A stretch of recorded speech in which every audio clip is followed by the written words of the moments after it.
Take good personality, cause being you is everything. Dopamine or ultras. Don't worry about the afterlife. Don't need to when you use your eyes. Monolithic pleasure. The noble art of disregard. In this picture, you will see it all. Cigarette vespers. Who wrote my story is paper thin. I end my story as short. I don't see my name on the books above, and I don't care. I wish the whole world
Here we are once again, and for the last time.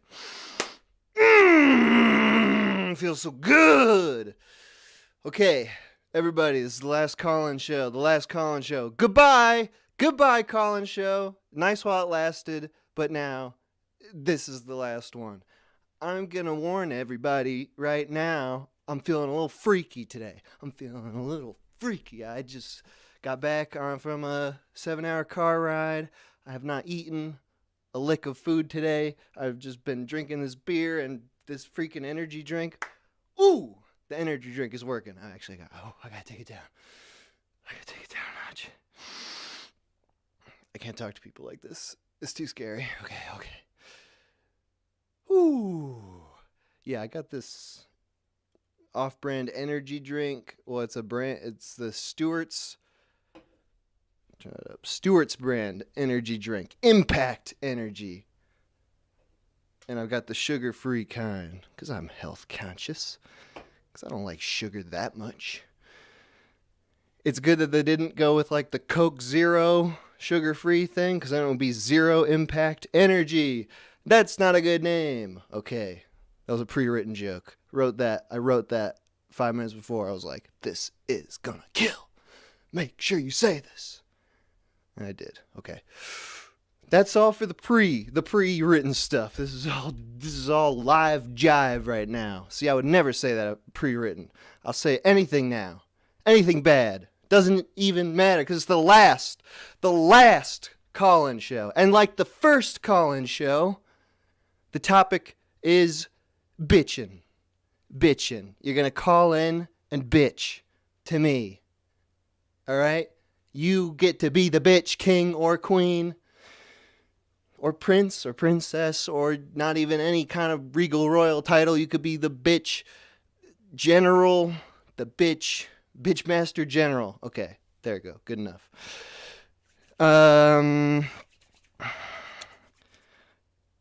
Typically, I would bitch here at the beginning to get the bitchin' ball rolling, but tell you the truth, I am so fucking sick of my own bitching. I'm gonna just skip that entirely. All right, living with me in my body, I am bitching all the time about everything, and I'm sick of it. I want to hear some other people bitch. I want to hear what the people are bitching about. Okay, I'm still not down. I'm still not calm. I just need to be able to speak normally without like a nervous waver in my voice because of the raucous energy that's trying to escape from me. Okay. Let me just do this little tech shit real quick. I'll get this shit off the screen. Get this shit rolling in a slideshow. Take this shit off the screen. Okay. So cool. Then we're just going to start right. I'm so sorry. We're going to start right now. There's the number. That's the call-in number on the screen, 518-288-7938. I'm just turning off Do Not Disturb mode. It's going to take a second to kick in. For the last time, and actually at the end will be the last time, but the HUD, the overlay you're looking at is from Slouch. Beautiful man. I mean that like his energy, his talents. He is, I don't want to get into whether Slouch is attractive or not. Slouch did this. Slouch's channel is in the description. All the music from this stream is from the Electric Motherfuckers. That first song you heard is the final version of the one that played in the Chinese gate recognition video. The link for their Bandcamp is in the description. Oh God, I gotta freaking chill. I can't talk to people like this. Okay. Anyway, the lines are theoretically open. But I do see a lot of calls not being accepted. It's not my fault. It's Google. Thanks, Google. It is my fault for using Google, but it's free. Sorry. So you get what you pay for, and it doesn't work. Lots of calls coming through. We're going to do quick calls today. Quick. 5 minutes and under. Usually we like to go 5 to 10 to 15. but we want to get as many people in as possible because it's the last one. And I'm slowly gonna slow down here, get into a normal human talking rhythm. If one of these doesn't come through, I'm just gonna click one of these numbers and call him back. 5 seconds. 5, 4, 3, 2, 1. Okay, fuck it. Let's see. This person called a lot.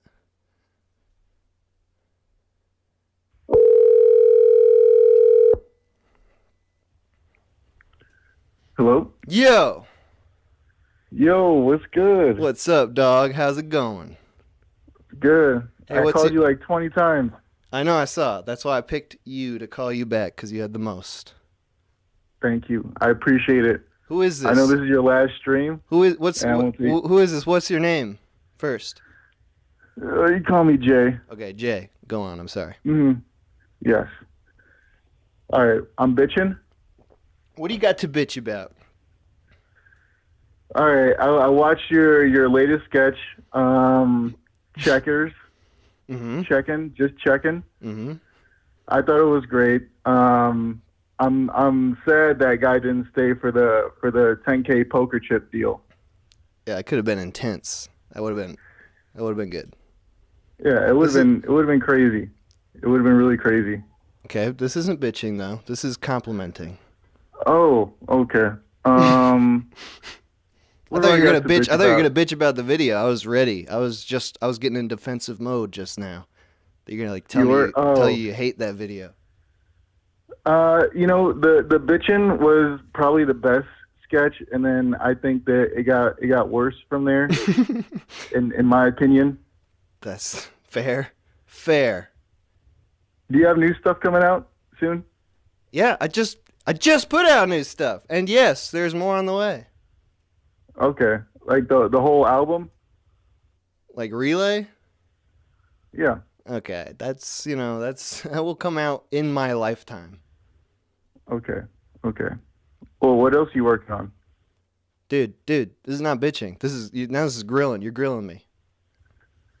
I'm sorry. I don't got nothing to. I'm super happy right now. Come on. I don't know what to say. Come on, man. All right. Well, you're bitching about me not making enough stuff. Yeah, you used to make a lot more stuff back when I originally started watching you. Okay. When? And like 2 years ago. Dude, I was around the time- ebb and flow, man. Like there's What was that? I ebb and flow. Right now I've been going through an ebb, but I'm about to flow hot content all over the place. Really? Bet your ass. Oh, you're putting it into high gear. That's good to hear. Can't you hear it in my voice? Oh yeah, definitely. Well, what are you Well, up we're- to? What are you so busy with? I mean, what do you need my what what? I wanted to talk to you. I'm a big fan. Right now I'm currently I'm in my internship and I'm going back to school in a couple weeks. Mm-hmm. And kind of bitching about that. I don't want to go back to school. School sucks. Super intense. I go to an engineering school and I do electrical engineering, and shit's fucking hard. And I like working way better than being in a building for 12 hours a day. If I'm being honest. The internship, you're out there actually doing stuff. Yeah, I'm actually out here learning the business. You know, getting hands on with, you know, what I'm gonna be doing with, and you know, real life. And I'm pretty good at it. I just don't like school. How much more school do you have to do? 3 years. Ooh. Ooh. Yeah. If I'm gonna bitch about that, I already did 2.5 years of community college, and then I transferred to a university, and then a lot of my credits didn't transfer, so that's it. I ended up having to do 4 years at this new school. That's a bunch of So- bullshit. It is a bunch of bullshit, but you know, I'm happy I got into my dream school though. That's what I worked hard for. Good. But that's worthy of your bitching. That's a good bitch. Yeah, I'm bitching about that. Okay. That's good. That's good. Yep. And I'm a dirty college dropout, so you are so much better than me for sticking through it, sticking to it. I like what you do though. Hey, I'm gonna. You don't need what I do. People need what you do. Well, Like yeah, if I that- tried to do what that's- you do, I would die. And if you try to do what I do, it just wouldn't. Nothing bad would happen. I don't know, but I mean, you definitely might make my days better. You know, being able to listen to your stuff. Thank you. I've been man. listening to your stuff so much, you know, like for the past few years. I really appreciate what you do. Thank you, man. I appreciate you saying that. And I promise that there's lots more coming. I appreciate that. All right. Thank you for talking Hey. to me. Thank you for calling in. The first call of the last call-in show. Hell yeah. All right. Thanks for being a part of it. All right. See you, dude. Nice. Started out a little contentious. Reined it in. Gotta remember, I'm a human person talking to human people. It's not a bit. Okay. Yeah, so that's what this is gonna be like. We're bitching. You can bitch about anything. You can even bitch about people who bitch if you want. It's entirely in your hands what you bitch about. Like, there's nothing that's off limits. Well, I guess we'll find out. That could be a fun adventure to figure out what is off limits. Google, it just does not want to accept one of these calls. Did I do something wrong? It seems good to go. But I'm missing so many. Holy crap. I already got 150 missed calls. There we go. Call from Nick. Nick. Nick? Nick. Nick. Hi. Nick. Okay. What's up? Do you hear me? I do now. I finally made it on. I tried all those shows before, but never got on. Dude, this is the last call-in show. It's magical. Everybody's gonna get on. Yeah, I'm really glad, actually. I wanted to bitch that I never get on, but now I'm on. Is this a dream come true for you? Is this your wildest fantasy manifested right now? Probably. Oh, I hell paid- yeah. I paid Skype a fortune for this number. Oh, good, good. Yeah, for you months. sound you sound like you're somewhere else from Yeah, me. I'm in Switzerland. Ah, I don't know if we've had any callers from Switzerland on the show thus far. I don't think so. You So- had calls from Europe. Yeah, definitely. So what's there to bitch about in Switzerland? I just have to wake up in like 5 hours to work. Special occasion. My What- boss doesn't want to do it, so I have to do it. Yeah, it's kind of I have to do all the dirty work for him. What's the job? Some You can be vague some if you work, want. going to a costumer, some installations. Can't talk much about what it is, Okay. but I have to go in the morning because on Saturday they're not working, so I have to wake up in the morning, go there, and work the whole day. What time is it? Just, What time is it where you are now? It's 10:45 p.m. Oh wow! So you're gonna be up real early. Yeah, I have to drive there like an hour, and yeah, have to be early there. Well, bro, you should stop listening to the last call-in show. You gotta Yeah, get. I know. I will rewatch it. Yeah. But you got on though. Wait, do you have anything else? Yeah, I know. Well, you got a quick bitch? I just a quick bitch about Yeah. something?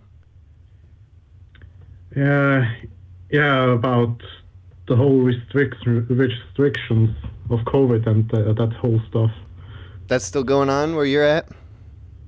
No, they lifted it, Mhm. and right after they lifted everything, mask mandates and all this, Yeah. I go to work without a mask for the first time in 2 years, Mm-hmm. and everybody there gets COVID. Except me, I'm kind of immune now. I got it like 4 months ago, but I come back without a mask, and I immediately go back to home office, and yeah, everybody's sick, and I have to do double the work or triple the work because God damn. everybody's sick. God damn. So all these mandates were for nothing. They lifted it, and everybody got COVID, and yeah, but it was kind of pointless.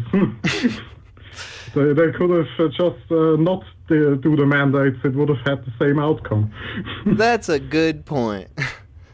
I remember at the very outset of this reading some freaking article on the Washington Post or so, one of the terrible mainstream things, and they had like this little a visualization of like what the infection might look like, and it was like little dots representing people, and they would move across the screen and infect each other and stuff. And it's like, here's what the infection will look like if we do masks and we do this and we do these restrictions.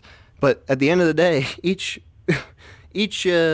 little experiment ended up with everybody getting COVID. It was just a matter of like whether it's all at the same time or not. Yeah, I know. I kind of guess that was the point, but it still felt a bit pointless after all this, wearing the masks, having all these restrictions, not going to the gym or something. It was a sad time. I had to wear my mask at the gym. That was a pain in the ass. Yeah, I quit going to the gym because of that. I couldn't go with a mask. Now I got fat. And that's one more thing to bitch about. Yeah. All right, hey man, thank you for calling in. Yeah, I appreciate it. Thank you for calling me in at the last show. And get right to bed. Good luck with your work tomorrow. That sucks, but... Thank you. And good luck with your stream. All right, thank you. Have a good night, man. Thanks. Bye. Bam, bam, bam. 5-minute calls, 5-minute calls. This changes everything.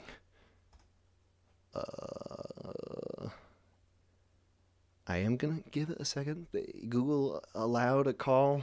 Here we go. Okay, now we're rolling. Call from Doug. Doug. Hey, what's going on? Yo. Oh, wait.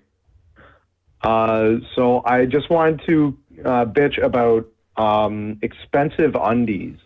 Because, like, I expect everybody to bitch and moan about work, so I'll give you something fresh. Okay. I picked up a pair of, I picked up 2 pairs of $40 underwear, and they're the best pair of underwear I've ever had in my life.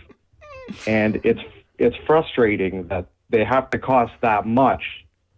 What is it truly that noticeable throughout the day? I mean, like, I imagine, like, slipping them on probably feels real nice if you got some real expensive premium undies.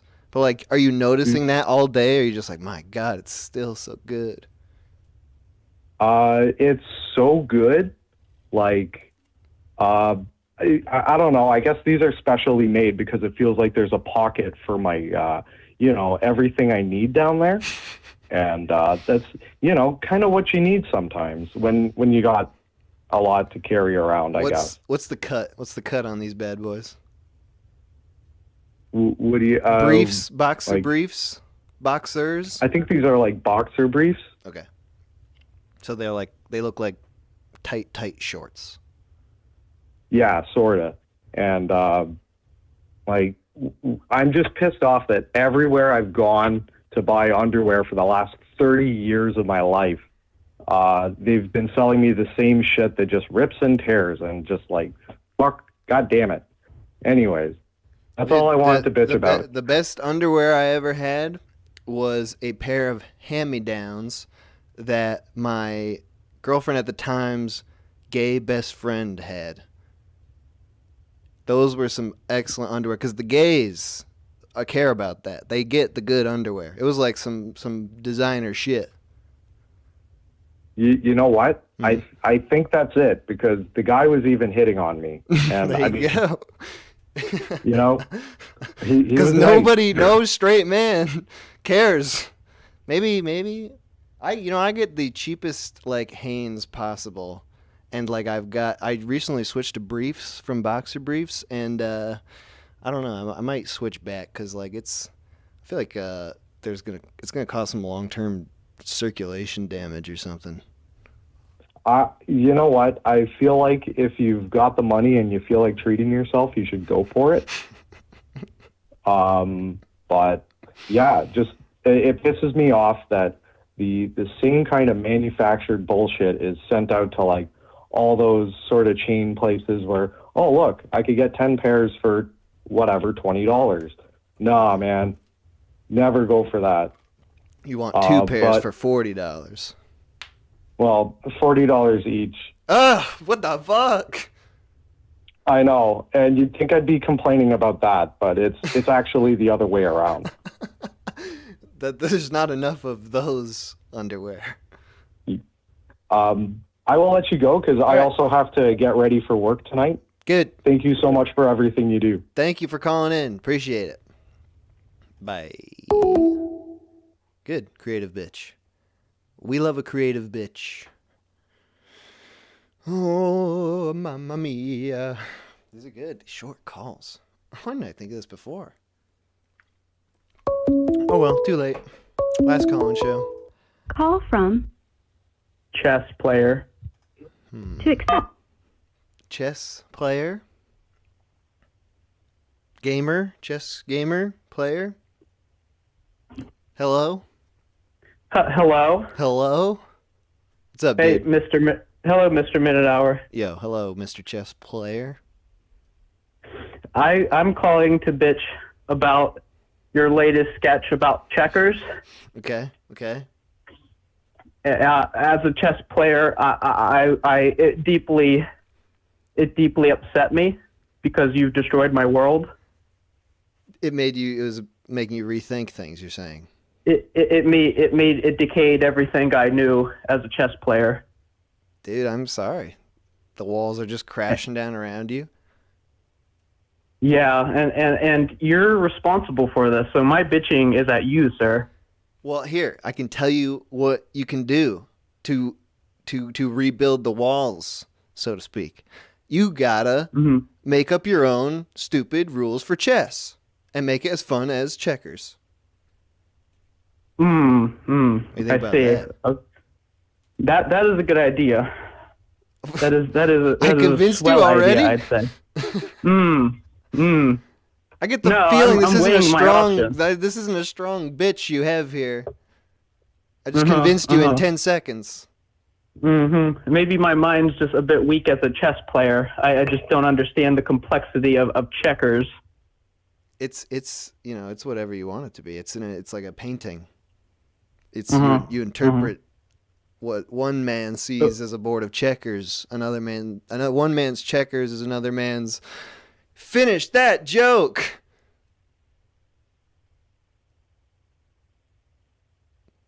Yes. That was as good as what I was gonna have, which was nothing. Oh, okay. I'm not good at the improv thing. That's another thing I want to bitch about. Okay. Is my nervousness of this call, sir. I've been a fan. Oh, I did a for terrible many thing years. to you then by putting you on the spot so much. You answered, and I'm here with a friend of mine, and I'm very, very nervous. I failed public speaking. Oh no.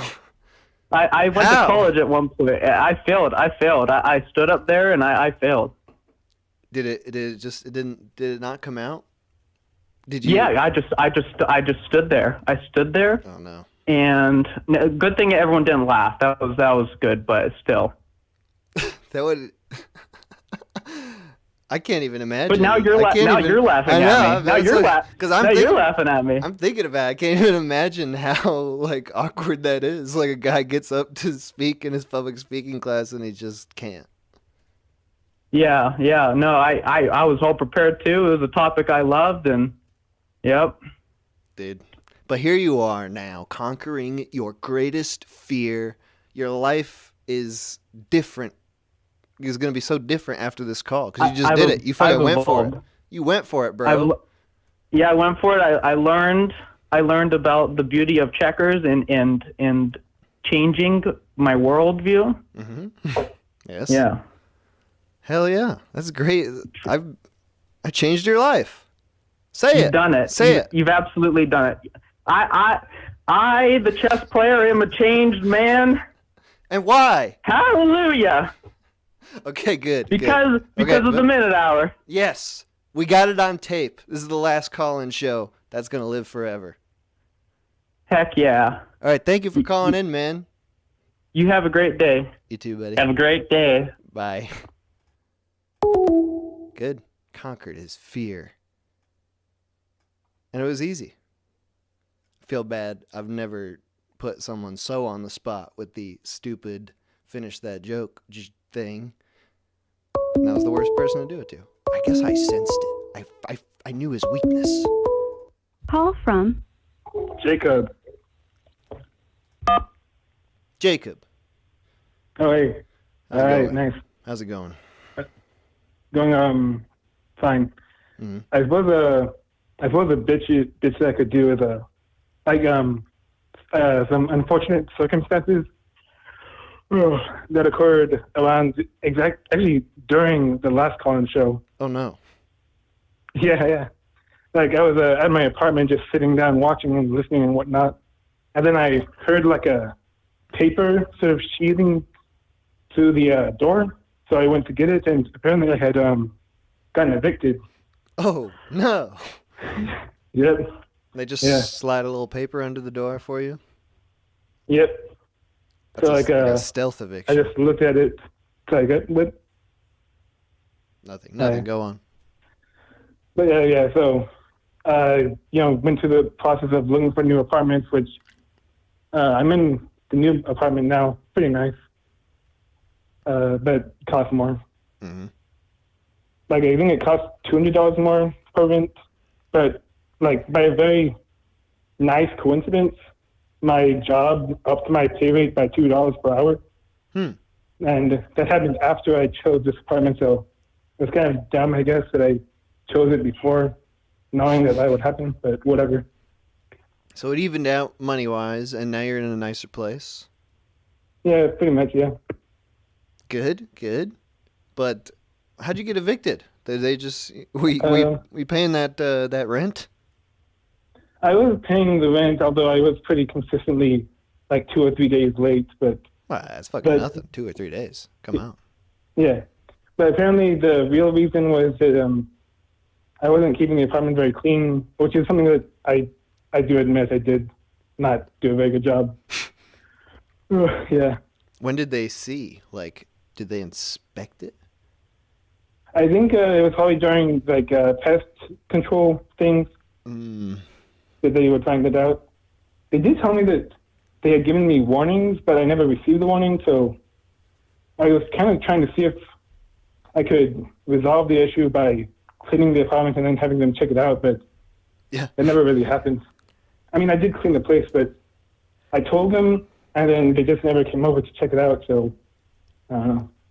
I know nothing about this, but it does seem like probably illegal to just evict someone with a little piece of paper without any kind of advance notice. Well, there was a 30-day notice, so like in 30 days I would need to leave. But yeah, Goddamn. I'm not entirely sure on the rules. Yeah, Well, you're out of there though. That's good. yeah. And like how's the apartment hunting situation now? Has it been made weird by COVID shit over the past 2 years? I didn't really notice No? any difference. Although I didn't really do a whole lot of apartment hunting. Like, I just kind of went to this store that I go to often, and I saw that there was an apartment complex nearby, and I just checked it out, and I guess I'm kind of lazy, so I just kind of settled with it. Yeah. And yeah, I used to hate apartment hunting so much. It's awful Yeah. anxiety and yeah, like I just wanted to get it over with as soon as possible. I understand that. yeah. All right, well, those are good bitches, bro. Thank you for calling All right. in. Have a good day. All right. Later. Bye bye. Look at that. What was that, like four or five calls in freaking 20 minutes? We're rolling. We're freaking steamrolling. Call from. Caleb Sorrell. To accept, press Catch 1. that? Yo. Hello? Hey, what's up? Hey. What was your name? I didn't catch it. My name's Caleb. Caleb. Caleb, have you called in before? No, I have not. Oh, cool. We had a Caleb at one point, but you're a different Caleb. Yeah, there's not too many of us out there. Not too many left. Caleb, what would you like to bitch about today? Well, I'd like to bitch about my drug-dealing neighbor who threatened my life yesterday. Oh, dear. Tell us. So, mind if I start with a bit of context first? Please do. Not too long. All right, so I moved into my first apartment last month, first time out of the house, in my own place, right? And it was a nice sunny day, a week after that or so, and I saw my neighbor 2 doors down, hanging out his windows open, listening to music, living life. And like, you know what? That's a guy I can cruise with. And it's good music too. It's like, reggae. So I asked him, hey, what's that song? And we started talking about it. I ended up inviting him to my place. We sit there, we're chatting, and he casually brings up that he's a drug dealer. Mm-hmm. And that's just like part of his casual conversation, because that's just kind of the life he lives, right? Mm-hmm. That he's a drug dealer out of jail a month ago. Guess that's what he has to talk about. Yeah. So, end of the night, I was like, yeah, I make my own music. I've got to go focus on that. Trying like a casual, friendly way to get him out of my house. Left on a good note. Then a week later, I had to drop off my rent check, and it's about a half hour away from here. And he sends me a text. He's like, hey, I'm trying to get a ride because I'm trying to get moved out of the area. Because he lives with his grandmother in the apartment next to me. He doesn't actually own the place. Mm-hmm. So he's like, I'm trying to get a ride. And the place he's heading to is the same spot I'm heading to, right? Oh, wait, I'm I like- didn't catch that. Say that again. You got a little warped. Sorry about that. So the place that he's moving to his buddies, and his buddy lives in the same town as where I'm dropping the rent off. Mm-hmm. I'm like, that's perfect. You get 2 things done one day. I get this guy moved out in a friendly way, so I don't feel like I'm in danger, and I pay my rent. Double whammy. And yeah, exactly right. Take advantage of what you get. Mm-hmm. And that went great. We had a good time. We saw a beautiful sunset. Went and got some ice cream. Oh. And I dropped him off at his place, and he even paid me for gas. And I thought, Wow. it's a good way to end the encounter. Maybe he's not such a bad guy. Yeah, it sounds lovely. Cut to Wednesday this week.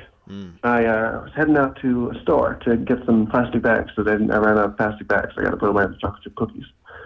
And I passed by, my windows were all fogged over. I passed by somebody I thought might look like him, but I wasn't sure, so I didn't do anything. So I was like, he's probably not him. It's just like, hoodie and jeans. Everybody wears that.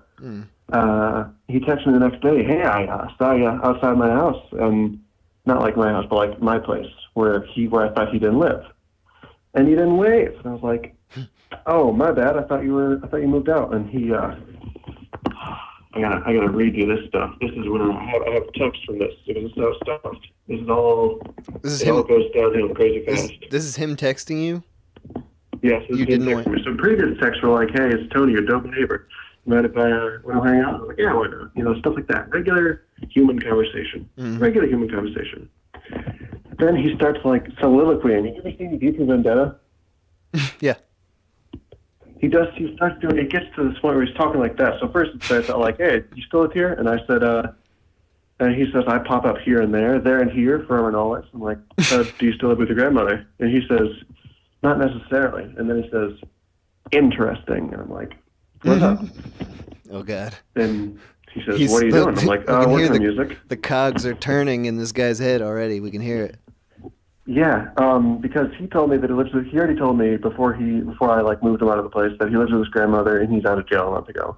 You know, I didn't take anything against him. I didn't like call a landlord or anything like that. Right. But he thinks I did. So he says, so he's like, hey, can I come over? And he says, but this is what he says. He says, can if I come join you for a few forevermore, more or less forevers? I'm like, whoa. I'd rather be alone. Listen to my music, you know. Okay. Now, this is what he sends me next. Pick properly. Practicing priorities practically permits pouring piss-poor pints professionally. What I'm getting at is that I don't know if, and also could care less but if, then I'd like to flat out just say that those two questions just sound to me like your inquiry of my residence has a possible intent. Alliteration acclamation acts as an awesome activity, and as an acting asshole. Anthony assumes another ass acting about anything. Attributed anyway, associated around anyone, arouses ample attention, annoyingly, anxiety alerts adversity, eluding adversity, altruistic attendant.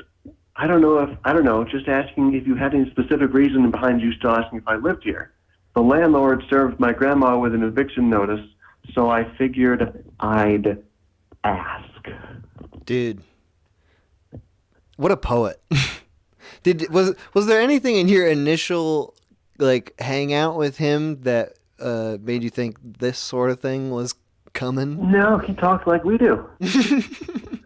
He talked like we do, and all the messages before he typed like we do. It really is the V for Vendetta thing. It's exactly that.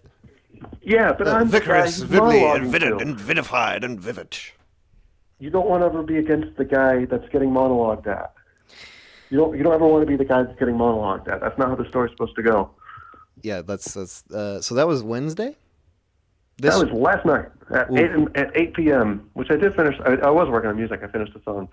Dude, I wish I could give you words of comfort, but I feel very worried for you right now. Yeah. You don't want... That's a fucking situation, you know? I mean, if anything, what that text shows, this guy's got a lot of time on his hands to ruminate on people who he thinks has slighted him.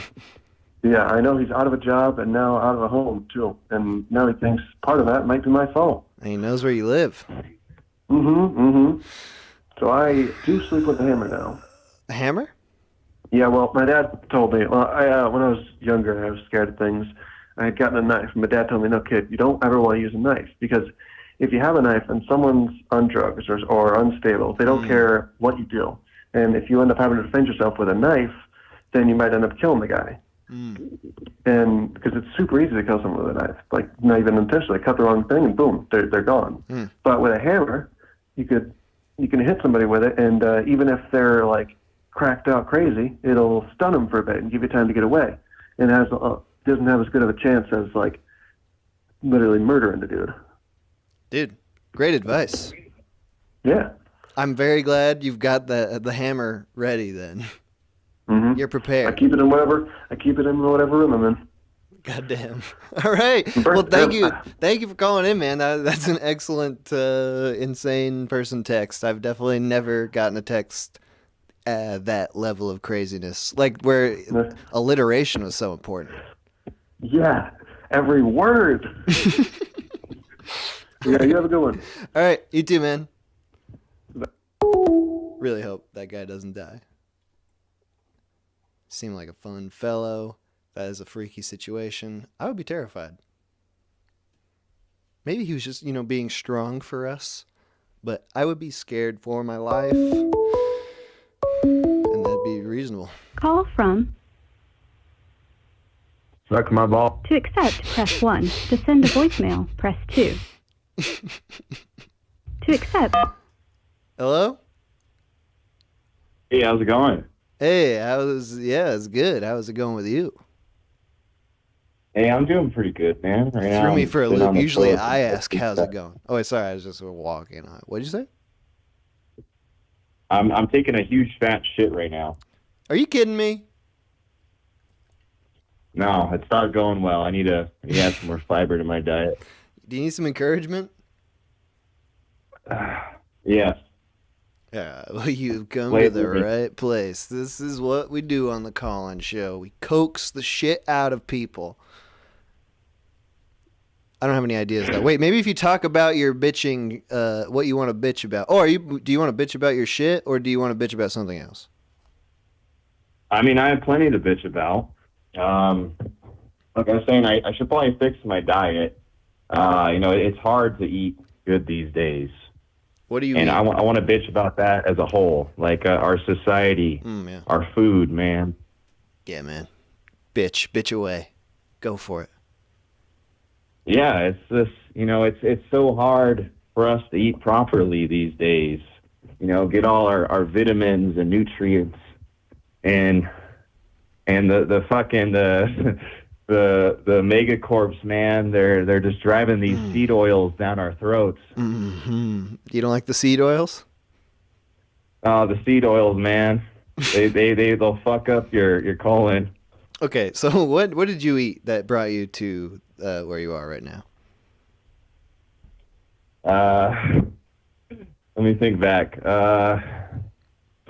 I went to In-N-Out Burger. Okay. What's your In-N-Out order? I like 2 doubles. I'm kind of a fat ass, not gonna lie. Nice. But I don't get any cheese Oh, because good. I got beef with American cheese food product. This is part of your original bitch. You don't like is it too processed or what? What's the beef with cheese? Yeah, I don't know, man. Just like American cheese just makes me shit my brains out like my whole entire life. Okay, but Like regular cheese is fine, but like Kraft singles, oh man, straight to the toilet. But you actively avoided them, but you're still on the toilet shitting your brains out, or is it the shit's not coming? Both, it's hit or miss, and honestly, I had cheeseburgers 2 days in a row. That was a big mistake. Okay. And I it wasn't my fault though. Like my girlfriend came by and she really wanted a cheeseburger and she made me eat some of it and it was really fucking good. It had gorgonzola on it and bacon and shit. And Damn. That's not In-N-Out. it was 2 days in a row. It was a moment of weakness. How many burgers do you eat a week? Be honest. Per week, on average. Honestly, not that many. I try to avoid them. I try to, only like once a month, really. What? So there's 2 days in a row. I know I'm an unusual American. So what do you eat? What's the staple of your diet, or do you have such a varied diet that there's The staple of my diet, probably Mexican food. I got a huge weakness for Mexican food. Any kind, all types. I'm out here in the Southwest, so Nice. kind of a part of our lifestyle. So it's real good out there. You get it spicy? Oh yes. I love spicy food, man. Dude, another reason why you're on the toilet. No, that doesn't affect me. Oh yeah? For some reason, I could eat some, our bowl chilies, like ghost peppers, whatever. Like I'll be fine. Wow, what a blessing. Is it just from doing it so much? Like, have you built a tolerance, or has it never been a problem? It's never been a problem, and I have built a bit of a tolerance. I think like when I was younger. Like I don't know about you. Like do you like spicy food? I do. I've been getting more into it. I've been adding shakes of cayenne into lots of things I cook lately. Yeah, some cayenne on your mayo. Hell yeah. I've been doing the cayenne in tuna salad. Just like it brings it to life. But you ever have a California burrito? Is that like the sushi one? Oh no. Okay, good. No, I haven't. That's French fries, steak, cheese, guacamole. Really good. I was wondering whether you were about to tell me that that's really good or really heinous. You went with really good. Why? What can go wrong with French fries? Dude, I fucking hate French fries like in sandwiches and burritos and wraps. I'm so against that. Why? What's your bitch with that? I want to hear it. It's like the starch on starch, man. Like I used to work at this terrible pizza place, a Turkish pizza place called Pan Roma, and like the number one item that all the drunk people, because it was all who we served, that they would order is like this stupid fucking sub that's like just got a shit ton of French fries and like fried chicken and mozzarella sticks, and it's just disgusting. Every single one of those things together is just so much like bready, starchy shit. Okay, I can see where you're coming from. You got like beef with the whole like overdoing it thing, right? Yeah, I had a bad experience. Oh, did it involve a toilet? No, I would never eat that shit. But I would hate everybody drunkenly ordering it and like thinking like, oh my god, can you believe it, man? They put mozzarella sticks and fried chicken and French fries on a submarine. And it's just pissed me off every time. Yeah, I know exactly what you're talking about. So impressed. Like being in like like in a college town, and you got like the stoner kids and the drunk kids. Mm-hmm. They're very easily impressed. Honestly. Just put all of our shittiest foods on one sandwich. All right, hey man, it's great talking to you. Thank you for sharing your bitch with us. Hey, yes, thank you. I tried to call in the very first show you had, and it was busy. So Dude, thank you for taking me. Have a great day, brother. Full circle. You too. Have a good shit. Okay. Good. Okay. We'll do one more. Yeah, we'll go to break. Call from Ev. to accept. Ev?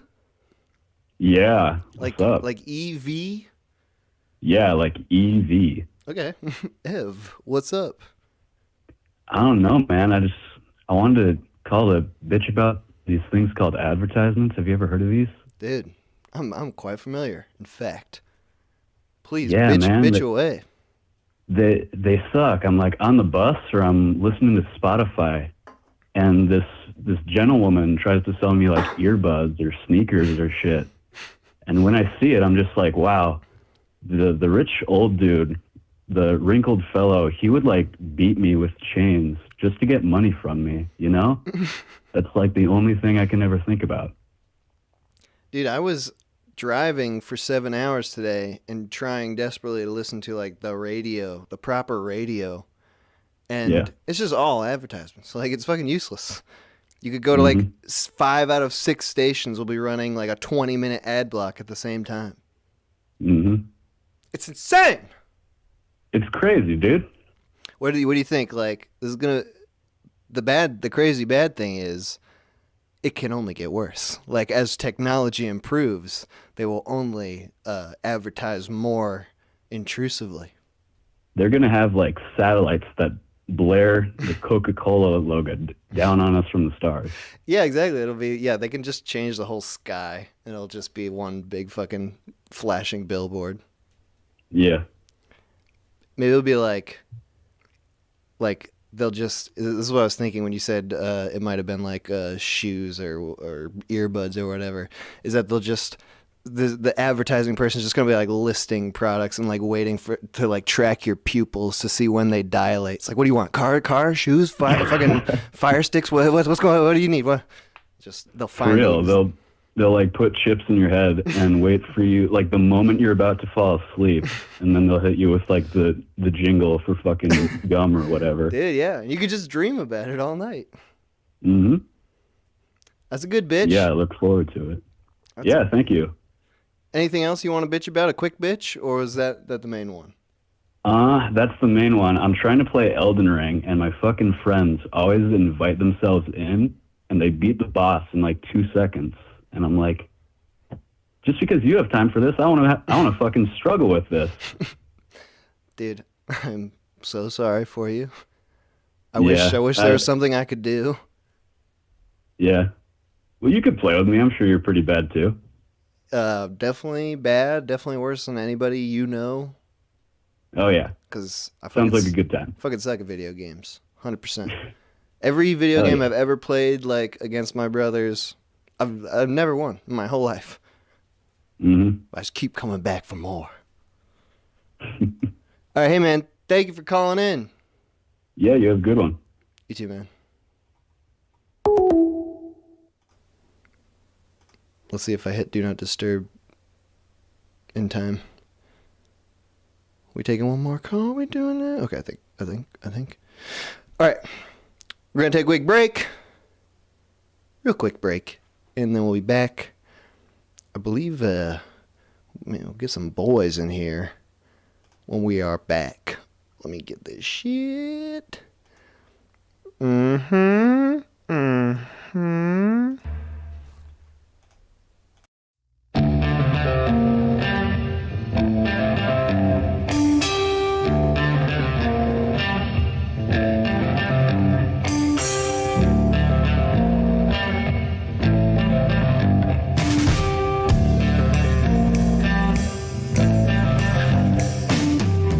Dark-colored curtains swinging from the light. Please come in. And she's brought the carpet. She's about to pack it in. You know, it's harder on her than it had to be. Don't go. Even if it's not your sinking ship. Yeah, I got this slimy thing in my home. It makes me want to leave and never come back to you. I got this phantom sitting on my chest. It understands how selfish I can be. Light from the window screams itself through the blind. She's on the couch with a pipe and a look. I need help, as if she didn't know. Don't leave me. It's not worth fighting for. I got this slimy thing in my home. It makes me want to live and never come back to you. I got this phantom sitting on my chest. It understands how selfish I can be.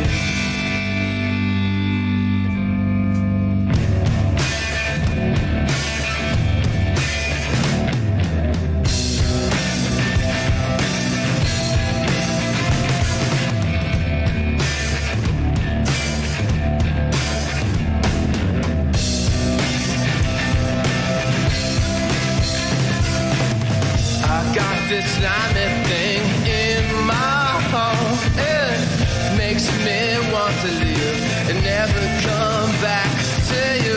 I got this phantom sitting on my chest. It understands how selfish I can be. I got this shitty thing in my chest. It thinks you're just kind of fuck for all time. I've got this slimy thing in my heart. It doesn't think there's much of a point with it. Who do you think is the oldest person to have ever had Red Bull? Probably, I don't know. I don't actually give a shit. Cranston. Oh, hey. Hey. How's it going? Pretty good. No, it sucks. We're bitching. Oh, yeah, we're bitching. Well, I would actually like to comment on some of the things that other people were bitching on. So that guy with the $40 underwear, he should just go get some baseball sliding shorts, you know? They're made for like active, sweaty balls. Some of them have a built-in cup so you can be safe. They have like padding on the side, if you know, so you can safely, slide in the DMs of some bitch or whatever the shit kids do these days. And they're less than $40. When I was playing Little League, long after I finished Little League, I was still wearing my sliding shorts as underwear.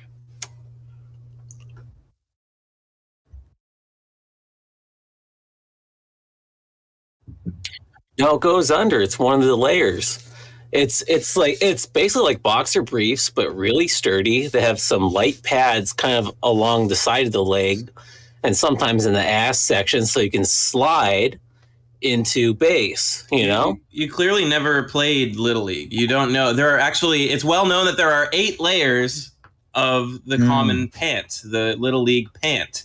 There's the molten inner core, all the way to the outer shield.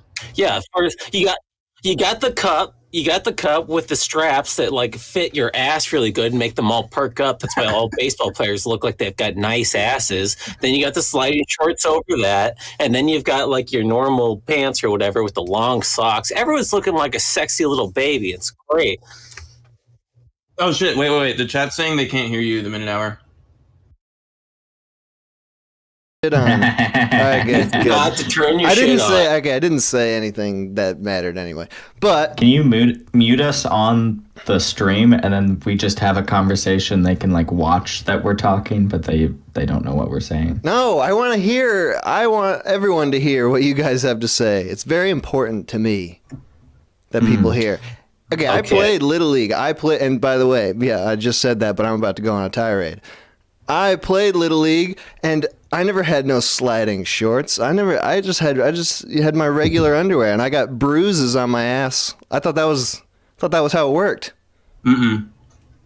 You're I missing guess, layers 2 I through guess you 6. could not afford sliding shorts, huh? Wow. No, I couldn't. What the fuck? I played one season of Little League when I was a child, and we got a trophy at the end of it, but we never like played a single game. We just, like we did Nice. like practice, and then we would have like practice games leading up to the season. But I think it's that we didn't like get in to the actual competitive. I don't know how baseball works, but Did your guys' Little League teams, like, were they sponsored by, like, local businesses and stuff? Oh yeah, that shit was plastered all over the place. Yeah. Do you remember what your teams were? What the businesses were? I was the Phillies. I was on the Phillies. Oh, wow. The Philadelphia Phillies?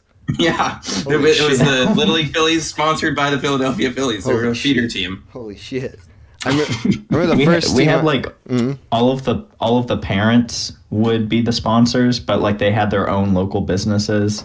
Like like half of them were like real estate agent moms. Yes. Dads. Yeah. Yes, no, that's not a joke. So the names of them would just be like Williams Realty Co. Yeah. Pretty much, yeah. Yeah, I was on Mike's construction. That was our team. I remember the first team I was on was Burger King. I don't know why they felt like they needed to, like, that was gonna be the way to get people to know about Burger King. Who had never So you guys heard of weren't on Burger like the King. Phillies or the Red Sox or whatever. You were on Burger King and Williams Sonoma. You're playing napkin. like AAA Little League. Mine would pretend to be like I was on the Orioles one year, then the Braves one year, and it's like whatever, they just get like let the kids pretend you're on a real team. Right. Yeah. But if That's you want to why get a home run, you have to hit it over, James Wan's Realty, whatever shit. I was so disappointed when we got the trophy because they had like a whole ceremony and everything where all of the teams show up, but then every single player gets a trophy and it's like the exact same. I remember I didn't those. even do anything. I remember those. I feel like I was right when they first started doing that shit. Like, that was the first time it happened, and everybody was stunned. Yeah, they were silent. I got a rant about Little League, actually. I have a bitchin' rant. Okay. When I was in 4th grade, this fucker Randy was one of the coaches / he would pitch, right, during practice. And he was this older dude. I mean, not that old. He was in his 30s, 40s. And I was left-handed. I'm not left-handed, but I bat left-handed. That's normal. That's like a normal thing. My dad forced me. He said it was actually kind of the opposite of how lefties, get like tortured in school for being left-handed and they're forced to be right-handed. It was like the opposite with me and with my dad. My dad, would like twist my arm and say like, "This is your bad arm," pointing to my right arm. Say, like, you gotta use this other one. Anyway, so I was a lefty batter, and also meaning fries. Sorry. Randy pitched to me a lot, and he was fucking bad at it. First of all, he was clearly obsessed with baseball, so he was like thinking he's hot shit, you know? He's like, oh, It could have gone pro if it hadn't been for the pitching. Well, I think Randy was thinking he could have gone pro, and so he was all full of himself. But it turns out he can't pitch to lefties, and so he kept pitching way inside. That's baseball slang for, close to me. And this 40-year-old kept pitching to, I was like 6 or 7 or whatever. Kept pitching to me, and one day he fucking hit me in the thumb hard with the ball. And I broke my thumb. It was instant searing, horrific pain. I had to go to the clinic, the local clinic, not rich enough to go to the HOS Patel. So I went to the local clinic, and they, quote-unquote, fixed me up by putting a little splint on me.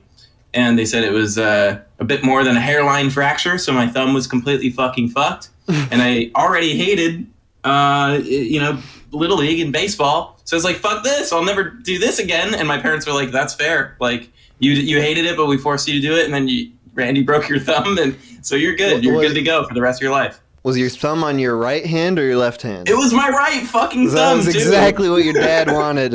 It was a setup. To cripple you so that you could gain strength in your left arm.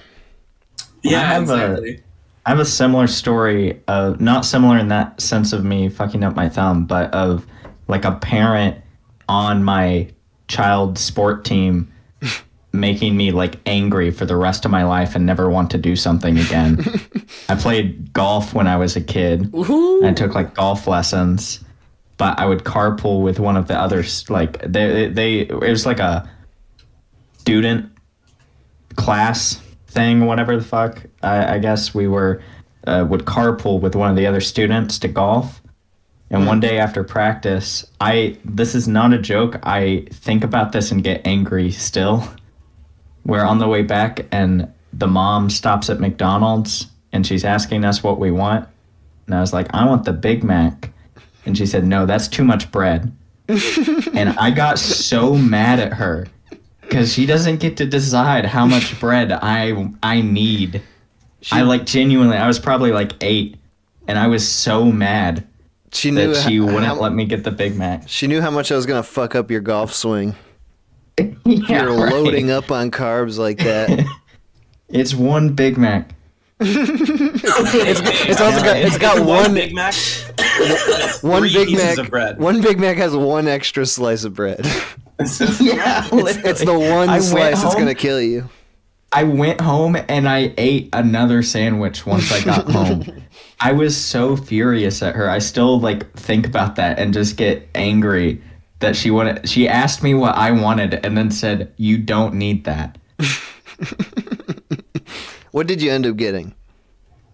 I probably ended up getting 2 burgers instead. Honestly, Teratoma, I don't remember. Teratoma, do you have a Little League story or a Little League adjacent?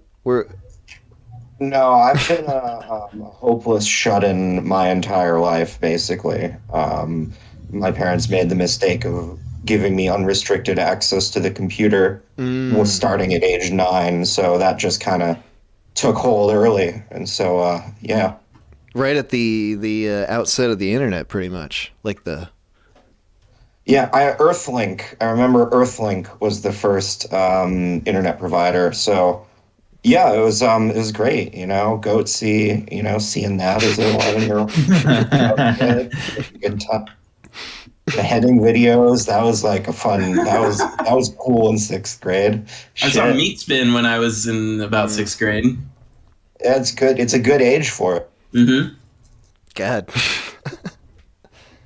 That's why I am the man I am.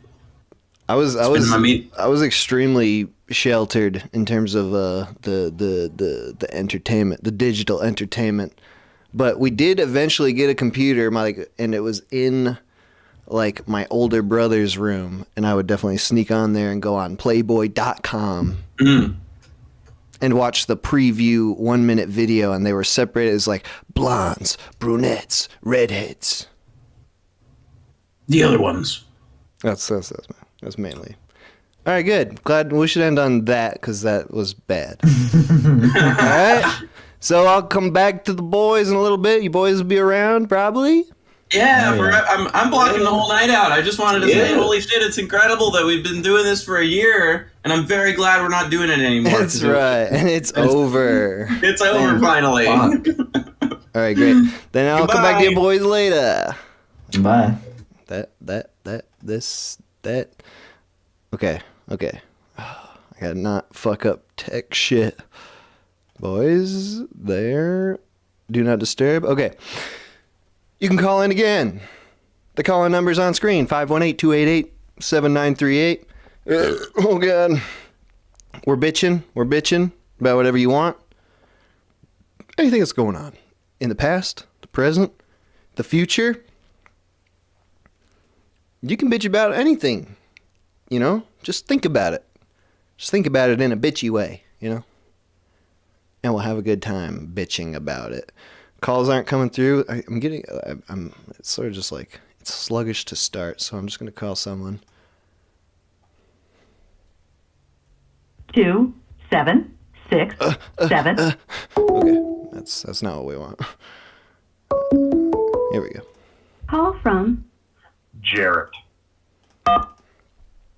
Jared or Jared? What was it? Jarrett. Jarrett. Okay. Jarrett.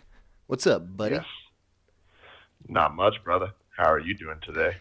I'm doing great. This is the last call-in show. It is. This is actually my second time calling in, so it's great to hear your voice in my eardrums again.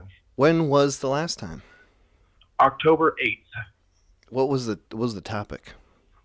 The topic was we discussed my then obsession of idle games. We talked at length.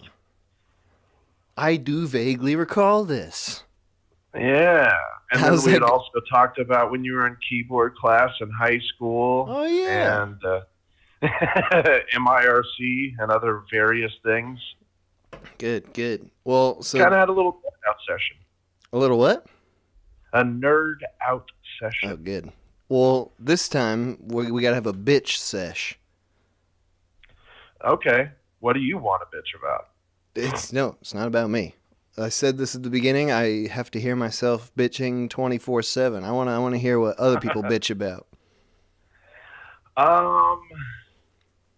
I mean, I got a lot of things that I could bitch about. Go for it.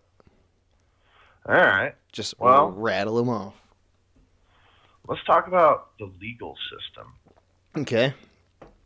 More specifically, the United States. I can't vouch for how things work abroad or even over the pond. Mhm, But as far as the United States, you know what? War on drugs. Okay, we're narrowing our focus here. We're zeroing in on the war on the failed war on drugs. Okay, bitch away about the war on drugs. So I think it's fascinating that the government as a whole has decided, especially with things around like that, we have the crisis on opiates right now, and yet this was funded by the Purdue family that they got away with basically flooding the market with stronger painkillers than were currently available. Mm-hmm. And then once the government just goes, oh, well, you know what? It seems like people are getting addicted, so let's cut this shit off. And then people get into fucking heroin and get super addicted to even more wild shit. I mean, fentanyl obviously being the main thing right now. Mhm. But you punish these people who essentially could be your upstanding working class gentlemen or ladies, and they wind up being brought the fuck down because the doctor goes, here, try this. This will help you be able to be a functioning member of society. You trust them, take the medication, then they take it away. And now your body's like, fuck, dude, what are we going to do? And naturally, motherfuckers are going to find a way. You know what I mean? Yeah, when And they're now- jonesing. Yeah. And then so they have to deal with some of the raunchiest people on the planet. And it seems like the government then just goes, haha, check it out, dude. We got you on this shit. took it away. You decided that you needed it because obviously chemistry meant that you got addicted to this shit. And now we're going to put you in jail several years. And you can't fight it. I mean, fuck. It doesn't seem like a good situation for anybody, because then like you get those people addicted and then you arrest them, and now we all have to pay to keep them in jail. Yeah, and then when they get out, okay, so let's say they got like a felony charge because they, had too many pills on them, and it's for personal use, but the government's like, oh no. Yeah, You're right. distributing. You fucking drug addict. Drug dealing son of a bitch. Yeah, so now it's distributing. And then when they get out, it's like, okay, I'm going to go into NA. And the whole thing about like NA or even AA, well, you be anonymous. You're supposed to be ashamed. And it's like, well, fuck, dude. I went and got a tooth pulled from the doctor. They gave me some good shit, and then it fucked my life up. Where's the disconnect here? You could have been the most upstanding person in your community and then brought the fuck down, and the government basically makes it to where you can't even get a fucking job now if you got, like, a bad enough record. Do you have a personal experience with this, with people you know or something? Like, do you know people who have gone through this, or is this just a existential bitching thing you think about, like, damn, this sucks? Oh, my friend. I am speaking from very personal experience. And you don't want to share. Oh, I am sharing, my friend. Okay. This is my life. This is my life right now. What I am very troubled by this generally. I bitch about this to myself as well, this topic. But I've not actually had real personal experience. Like, it's something that happens local to me, but not to people that I've known. Yeah. And I mean, like, don't get me wrong. Like, I haven't had to go on public assistance. I've managed to keep my job. Shit got a little fucky, fucked it up quite a bit. And it just seems like, you get labeled this shit for the rest of your life. And it's like, hey man, I had literally had a problem. Doctor prescribed me shit. Once they took it away, my body was like, I need that shit. One of my buddies was like, I can help you out. And that shit fucked my life up. But, I know that there's so many people that I interact with inside of this like network that I'm now forced to be in, and some of these people are beyond help, but then there's some people that like I see are trying to get better, and it's like they have no fucking chance, dude. And I feel bad for them, but like for me, like I said, I've been grateful enough that I was able to keep my shit together as far as like a job and everything, because otherwise I'd be fucked. Like, I feel really, really bad for all of the people that are never going to be able to recover from this shit. And you know this from personal experience, but like how quickly all that shit can fall apart and you could become like homeless and try getting yourself out of that fucking situation. No, not at all, dude. And it seems like, and that's really why I'm so upset about the situation, because like even for me, like, I had like 40 pills on me when they popped me, and they're like, you're distributing. And I'm like, my dude, the only people I call is my chick and my dealer. How am I dealing drugs? And they're like, well, we have enough evidence. I'm like, what's the evidence? They're like, you had money on you and drugs. And wow. I literally was sitting there with 13 years over my head. And it's like, dude, how? That's insane. How? There's dudes raping people. And I don't know if I'm allowed to say that word on live stream. I don't know if that's something that we can't touch on. I also don't know, but feel free. Hell yeah. But there's people that are doing super vicious crimes, and they're looking at like, oh, you're gonna go on for 2 years and then be out on like supervised like release and shit, and it's like, what the fuck, dude? Why are they like? And don't get me wrong, I am a white male that I can't really touch on experiences that people of minorities and things like that, but predominantly the people that I see getting fed into the same program that I'm inside of right now, which is like a drug court program, they're never going to be able to recover. And it's like the government has literally set them up to fail, because there are a lot of people with similar stories to mine. And there's old people in this shit too. And they're looking at literal like a decade of their life getting thrown into fucking prison. It's disheartening, really. Well, the good news is the government will never be on your side on this issue. Wait, did I say the good news? Because imagine a more powerful lobby, especially right now, than the pharmaceutical lobby. Like we're getting like the biggest dose of propaganda ever to just be like, believe in big pharma. They only have our best interests at heart. If you believe otherwise, you are some sort of fucking nut job. Oh yeah, and this is the same people who were like, take this painkiller and it's gonna fucking save your life, and then it winds up fucking people over. And now it's like, hey, if you get a COVID vaccine, we're going to hook you up with a fucking 24-piece of fucking chicken from KFC. We're going to get you a set of wheels from Michelin for your car. And you know what, buddy? We're going to get you a visor and sunglasses because it's bright outside and you just want to ignore that there might be a global warming type of thing going on. Dude, who knows what the fuck these fuckers are doing? It's infinitely fucked up. Thank you for calling in, though, man. This is great. I've had a blast. All right.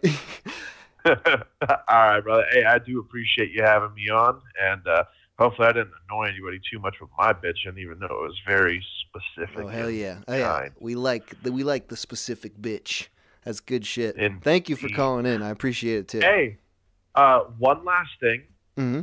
Inside of the chat, if you would, there's somebody that's spamming, and they have a very offensive name, and I see. Yeah, they might need to get banned. Okay. I have to wait till the chat stops, like, has to catch up, but I will ban them. You will very obviously see their name. It is. Oh, I see. Yeah. Germanic in the 40s, if you will. Oh, good. All right, good. Yeah, I'll ban them as soon as I can click on their name when it's not fucking scrolling like wildfire, because they've posted shit so many times. Yeah. All right. A little bit. Thank you for making me aware of that. You're welcome. I'm participating too, so it hurts. Yeah, I appreciate it. All right. Talk to you soon. Have a great rest of your day. And hey, if you would try and keep the call-in show going. You got a repeat guy here. We can always bitch again in the future. Or Dude, something. no, it's the last call-in show. It's the whole point. You're breaking my fucking heart, man. Why don't you bitch about why it's the last call-in show? Maybe at the end. Maybe we'll figure it out. We'll uncover I'll the let secrets. you go. I'll let you go, man. All right, and thank if you I'm for the calling last in. person to call in, fuck yeah. No, we're gonna go for a few more hours. Trust me. Yeah. You're making me excited. All right, man. Thank you for calling in. Have a good one, brother. Bye. You too, man. Let me ban this fucking guy. Yes. How do I hide user? Okay. Call from. Hector. To accept, press. Hector? Hey. What's up, dog? What's going on? Freaking nothing. Doing this last call-in show for the last time. Yeah, I saw that. Big fucking surprise. I guess I'm kind of late. Is this your first time? Yeah, it's my first time. Hell yeah. Well, hey. Now's the time. We're bitching. Yeah. We're bitching today. What do you want to bitch about?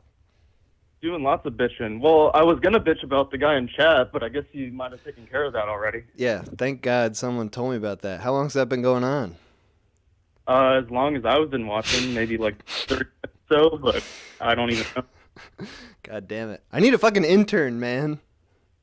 Yeah, need some mods. God damn. All I right. thought you volunteered, but It's too late. It's Who too knows? late. It's Same good. thing. It's the last Colin show. We expect things like yeah. this. All right, so Hopefully on my last. what's the other thing last- to bitch about then? What's going on? Um, What's the worst thing that I don't know, happened to there's you so many lately? so many fucking things to bitch about. You know what I mean? Oh shit, nice. I don't know. Well, let me. Do you mind if I like simp for like a minute or two? Make it real quick, simp. Real quick, simp. Oh, then I won't. I want it all. I want it all. All right, cool. But yeah, it really pisses me off that that just you're not more popular than you are right now. You know what I mean? Don't worry about it, bro. It's just Doesn't like, bother I don't me. know. I think you definitely fucking deserve more than what you have right now. But I mean, just keep doing the good work. You know what I mean? Thank you, man. That's the whole plan.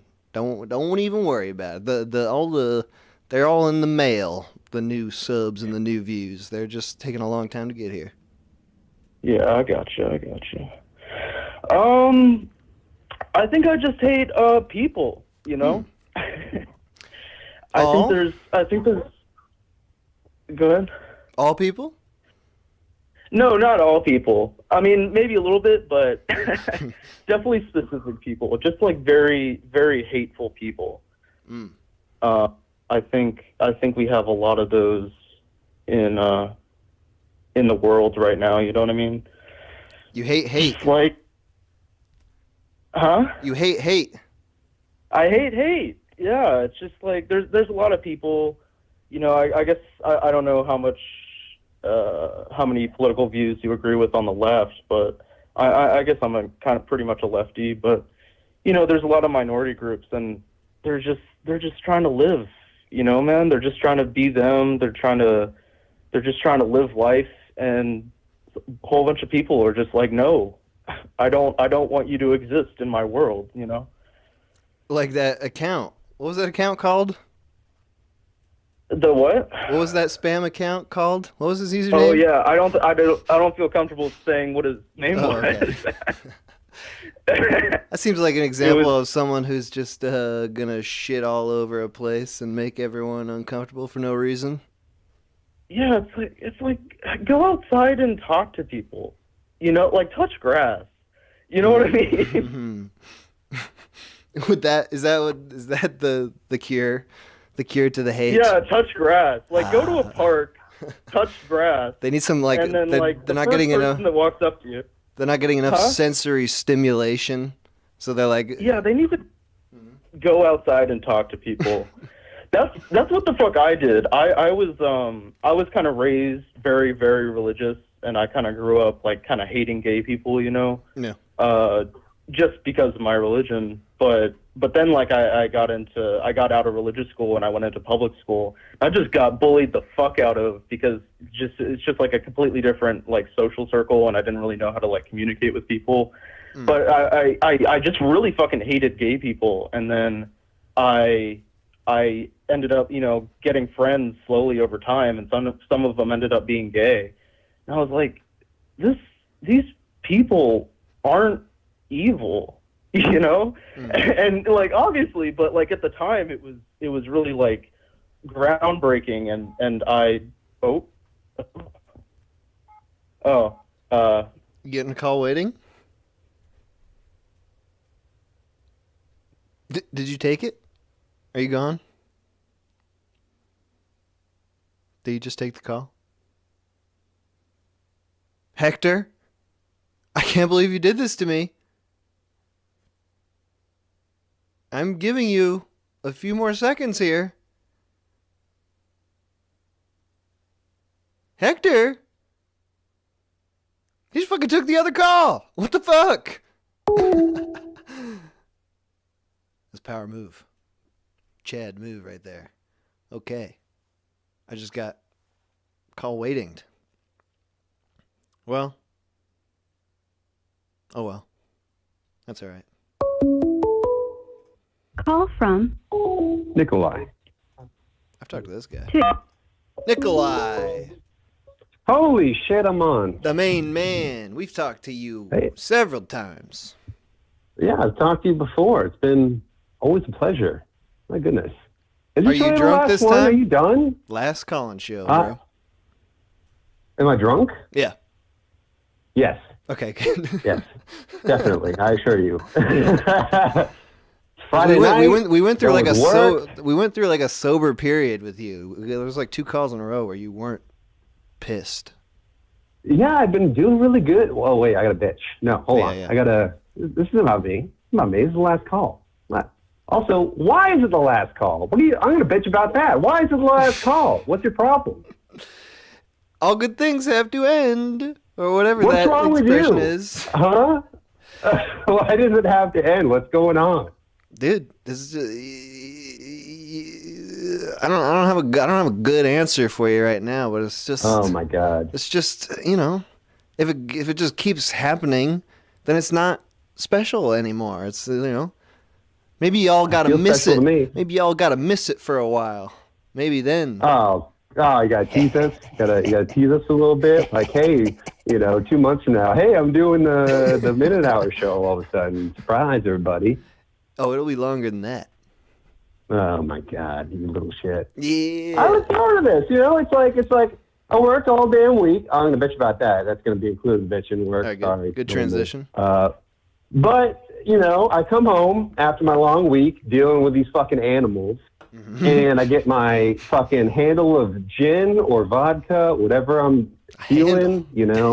I get a nice frozen pizza for $9, between $9 and $7. What the fuck? That's a very nice frozen pizza. Yeah, and my girlfriend's out of town, so I like to masturbate my own belly button, and then as soon as I get home, do that, get the gin out, and then tune in the Minute Hour, and just feel the communion with all these other individuals, and now it's gone. Now it's dead.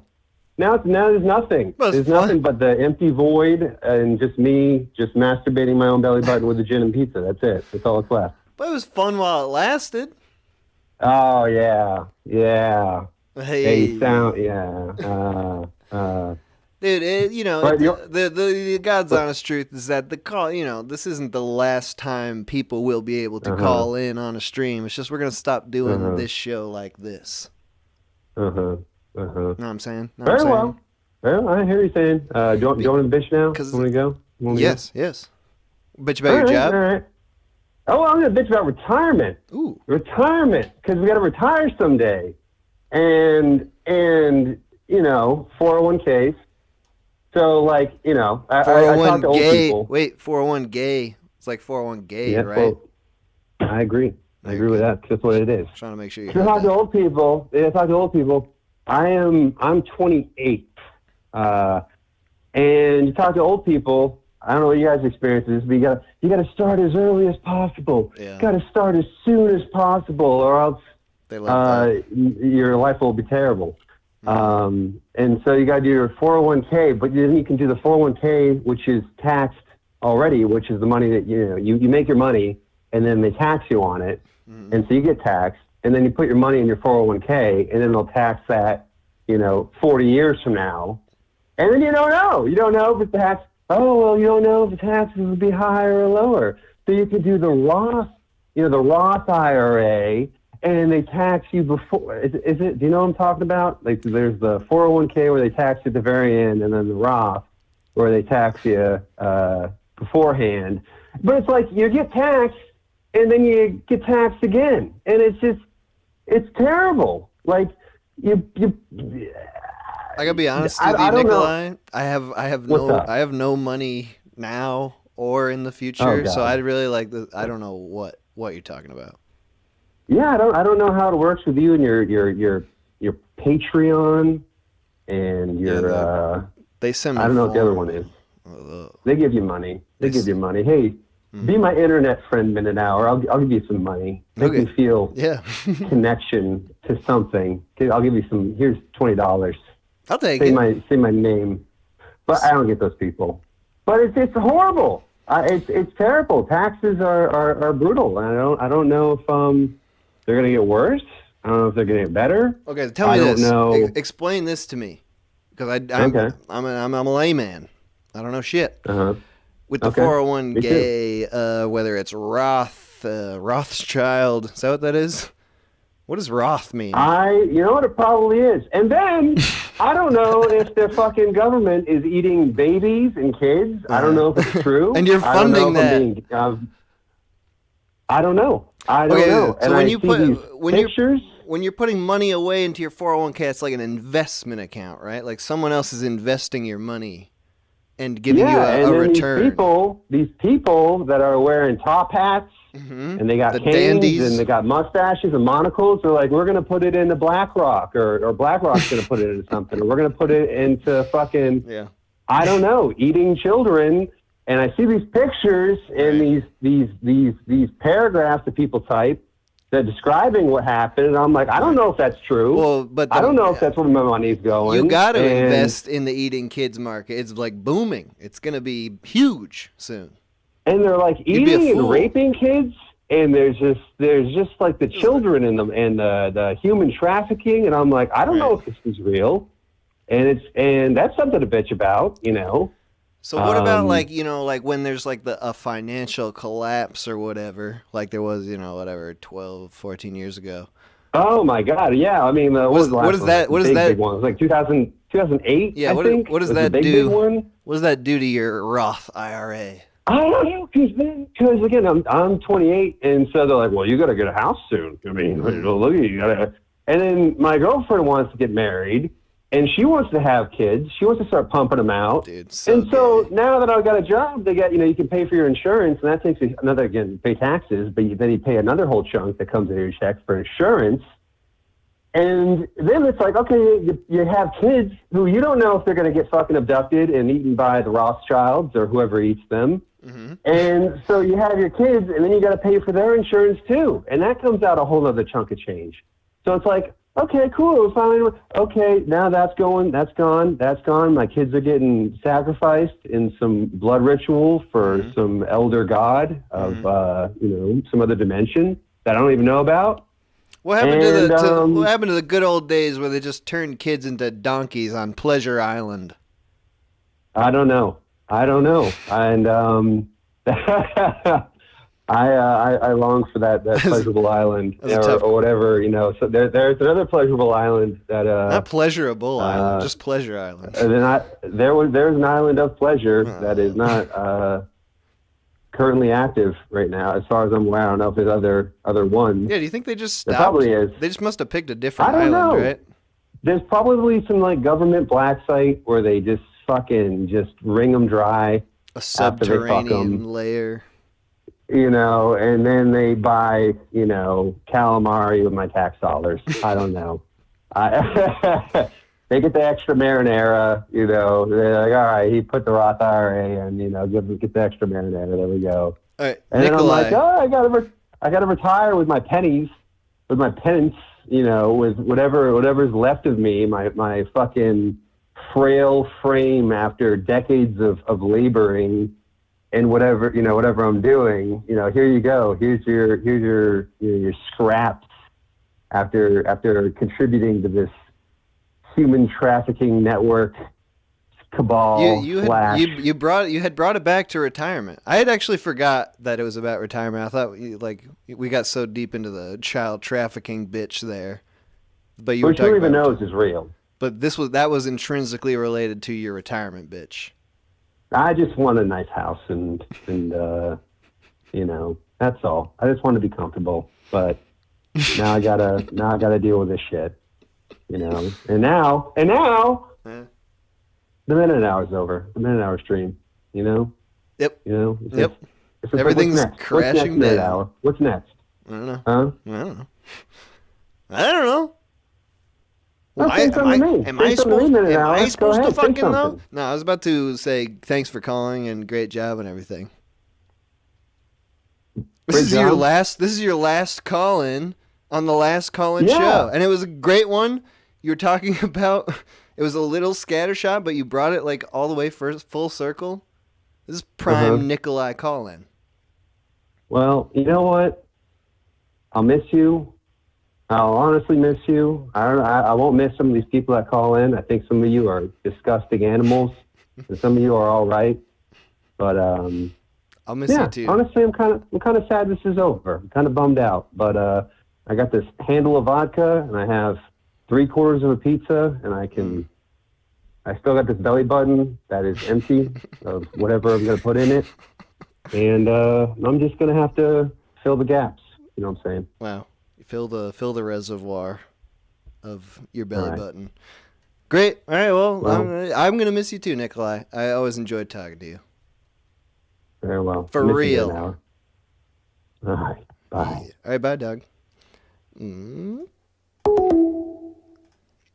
All right, people. Let's not get too sad here. Let's keep it fun. Let's keep it fun. I gotta get another beer. Do I have time? I'm gonna freaking gun it.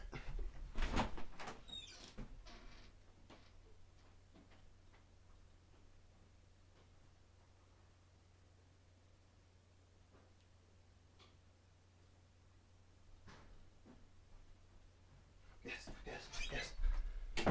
Okay, no calls. Okay, here's the problem. I'm so fucking hungry. I'm gonna make a liverwurst sandwich after this with lots of mustard and lettuce. I forgot cheese. I forgot to put cheese. Damn it. Whew. I just ran 5 seconds. All right, let's call somebody because this is just not working. How about this guy?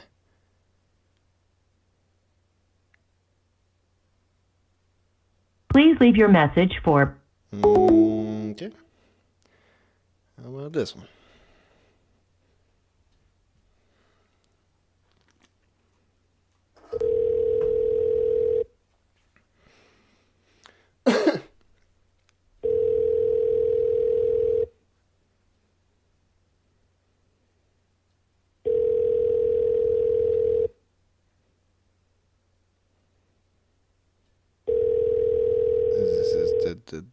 I guess they're busy.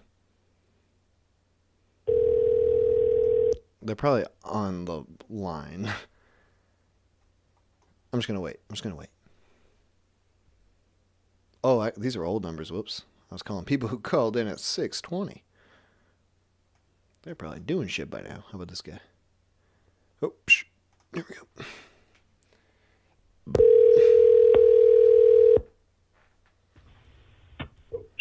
Hello? Yo! Yo! Hello? Yo, hello, can you hear me? Hi. Yeah, I can hear you. Who is this? This is the Minute Hour. Holy shit. What? Oh my god. Let me mute my stream. You on the Dude. show, dog. My god, The never thought it would happen. And on the last one, just in time. Dude, I know. I'm bummed about it. I think I can speak on behalf of a bunch of people, but I know you don't want to make it too sad, so you want a bitch? You want literally a bitch? sounded on the verge of tears. Bro, a little bit. I'm also pretty baked, so. Okay. Can you bitch Bro. while you're baked? Dude, I can absolutely bitch while I bake. All right, hell yeah. All right. So where to start? Telco sales, bro. Ooh, like telemarketers? Yeah. Oh no. Telecommunication salesman, man. That's what you do. They yeah. Well, no. I work as a network engineer for ISP, unnamed ISP, and the salesmen make our lives hell. Honestly, fuck them. So that's what I got bitching wise so far. What makes them so bad? Are they just incredibly aggressive or what? All right, so they make a fuck ton more money than we do because they get commission, right? And they oversell the product. 200%. They tell clients that we have services that aren't technically possible. And then the clients sign up for the service, and post-install support, is supposed to assist the clients with whatever they're having issues with post-install. And, they're asking for features and shit, and if we tell them it's not possible, they get pissed at us, man. It's just like, yo, we're just doing our job. I'm not gonna lie, bro. I am pretty baked, and I am really caught off guard. I got fucking I did call into you. the call here. Dude, I fucking got you, bro. I'm pranking you, man. Bro, I love it. Dude, I had a minute-hour mug that I got in 2020, and I dropped it, and I don't know where to get another one. And that makes me sad. So there's a bitch right there. I think that's a pretty good bitch. I mean, you would, if you wanted, could get it from the exact same place you got the first one. But, I remember where I got it from, man. It's the fucking Teespring, man. You know Teespring. Teespring. All right, does that money go to you though, man? Some of I want to it. support you. A nice small percentage goes to me. I want I on all the Teespring shit, I make it as cheap as possible. So I generally only get $1 from anything that comes off of there, just so that man, it screw can be that. I'm gonna subscribe to your Patreon page. Oh, Seeing that this was the last stream, Feel man. bad I for was like, no, man, don't come on. Hell yeah. You make my week. I guilted you into it, bro. Bro, you're always a joy to fucking listen to, and your animated skits. It's the best shit to show people that aren't expecting that type of content. I love it. Hey, dude, I love you as a person, man. I'm not you got gonna- good vibes. I'm not going to ruin it, but there's stuff coming out in the coming months that you're going to fucking love. Because it's along those lines of what you're talking about right now. Bro, I love it. That makes me so stoked to hear. All right. Be And on the hey, edge of my just seat, to do a good sir. little jerk off of myself here for the Patreon, if you get on the Patreon, you could see ahead of time what I'm talking about. I'm being real dodgy about it right Holy. now, but you could find out for yourself. All right, bro. I will subscribe. You watch. Yes. And so you were bitching about salesmen on the telephone at the beginning, and I just sold you, bro. Bro, I was gonna do it anyways. To be honest, the second I saw his last stream, your content has been a little bit. You haven't been posting as much recently, so I got concerned. I was hoping you were all right. It's all I was honestly bummed. Don't worry. It's all coming. Hey, thank you so much, man. I appreciate you. You've been very nice. Absolutely, man. You have a great keep night. doing what you're doing. You too, buddy. Enjoy your weekend. All right, you too, man. Bye-bye. Deuces. What did he say? Deuces. Maybe one or two more. The piss is building inside me. That's a big. That's basically how the breaks work. Is when the feeling becomes unbearable. I have been known to piss into cups while people are talking to me, but I don't agree with that. I think that's Call wrong. from Joey. Joey. What's up? Joey. I think I'd make it. Pretty much a regular caller, I would say. Oh, yeah. Yeah. I've gotten maybe 3 or 4 times. Yeah. I was on the Patreon for a little while, Oh, It went hell broke, yeah. Unfortunately. But anyway, I'm here to complain about, well, first off, brainworms.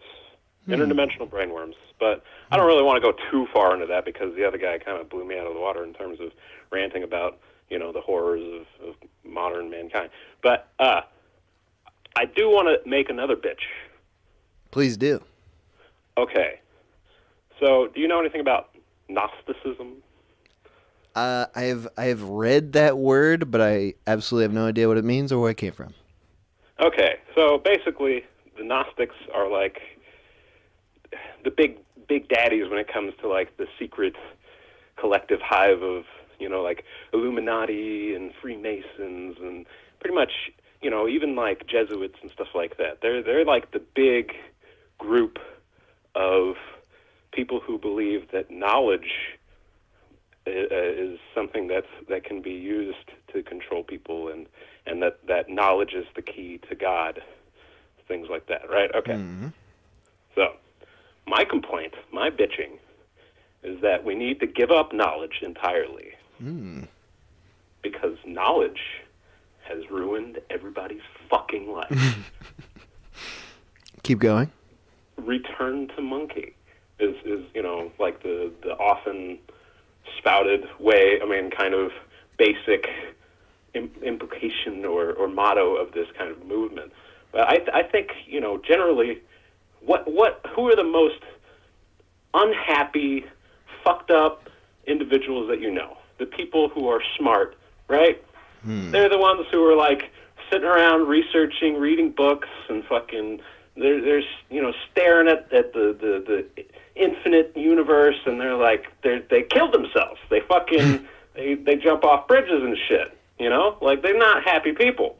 I mean, who are the now? Think on the opposite end. Who are the happiest people you know? The people who don't have a fucking thought in their heads. They just live with the flow. They let everything just go as it goes, and they're super happy because they don't want to know. They know that knowledge can be the worst possible influence on them. They don't even know that, maybe, and that's even better. It's the feeling of ignorance is bliss, and if you understand, if you're paying too close attention, you'll see all the problems of the world and be driven mad with anxiety over them. Exactly. Yeah. So getting back to the Gnostics. Okay, so they think, now, I don't know if you believe in God, but I do. I think it's important too, but, you know, some people don't, and that's cool. But if you do believe it's important to believe in God, what's the one thing that, okay, the monotheistic, you know, God of Christianity, what's the first thing he told us not to do? Kill. Well, no, before that. Damn it. Like the first thing. Use his name in vain. Are you talking about commandments? No. Oh. It's in the Garden of Eden. Oh, don't eat the apple. And what's the apple tell us? What's the apple The do? apple is like knowledge. Exactly. Like you said. Exactly. Yeah, like and you what said. are we doing? We're like, I mean, what are these people doing? We're fucking They're making apple pie all day long. Exactly. They're like, oh, let's fucking use this stolen fruit to praise God and find God. And it's like, no, motherfuckers, no, become stupid. You have to be stupid to be happy and to love God properly. This That's why is it's so your hard part. for I can't tell if you're being ironic or if this is I'm is not. what you. I'm genuine. Do you It's practice really what you difficult. preach? It's hard. It's hard because, you know, when you're in a state of knowledge, it's hard to exit. You can't. It's almost impossible to. You have to like push away everything you know. You have to let go of all that stuff. But you know, one thing Alcohol I do take works for that. Yeah. I mean, that's, you know, why do we take so many drugs and go into oblivion as much as possible? Because we don't want to know anything. You know, once you look at it that way, everything starts to kind of fall into place. You're like, okay, maybe this, you know, does make a little bit of sense. You know. Anyway, yeah, it's hard. It's really hard. You know. What's It's the really benefit? difficult. What's the benefit of this philosophy? Living life this way. You feel happy, but are you more fulfilled? Do you make the world a better place at the end of the day? I don't know. But I think that a lot. Okay, one of the things that I always have a big battle with is something like philanthropy. You know how to help people, and you go out and you do something, and you donate money or you donate time, and then you look back and you see negativity. You see these things that happen as a result of your actions to help others, and they fall apart. And it happens all the time, and you don't always even notice it. Sometimes it just happens after you've closed the book, and you say, okay, I've done my deed and helped them out. And then next thing you know, they get, you know, assaulted for the money that you gave them or something like that. You know, these things come down to really letting go of the hubris that is involved in trying to help people. The thought that you can really make an influence on anything. You know, we can't. How far do we have to go to realize that all the things that we know now haven't helped us yet? They've made it only worse and more. Like, they've made it easier for us to kill and hurt and maim other people. That's like 99% of what science has wrought. I mean, the other stuff is like sustaining people's lives so they can live longer and suffer more. You know, what the fuck is that? All right, I have a question, and this is a serious question, and I feel like it could go either way, so I am interested in your answer. Do you think that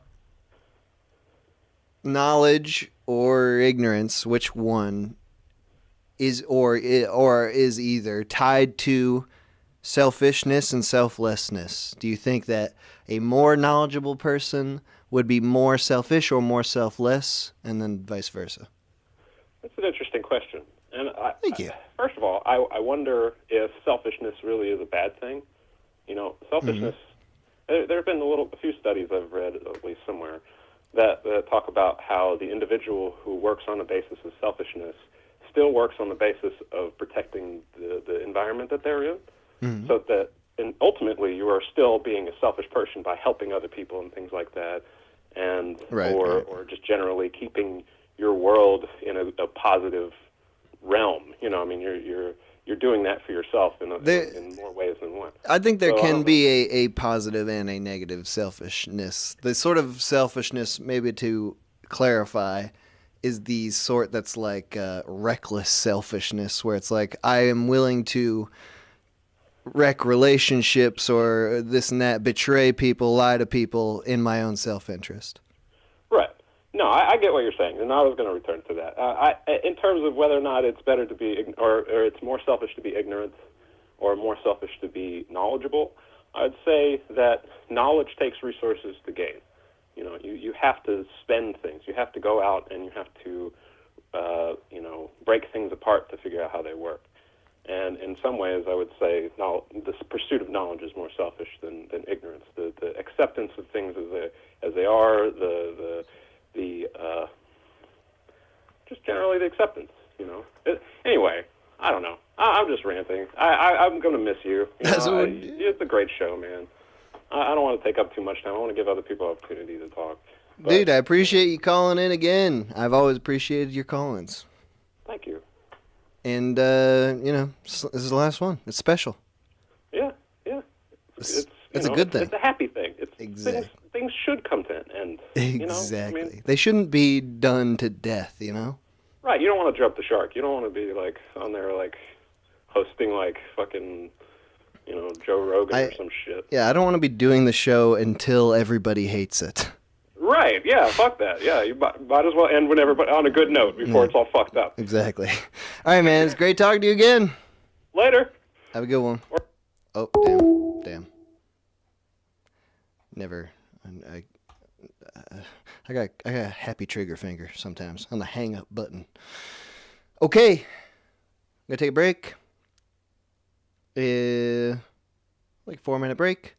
Ooh, love this song off this album. By the way, the music from this stream is all from the Electric Motherfuckers Volume 1, I believe their debut album. And yeah, that's that.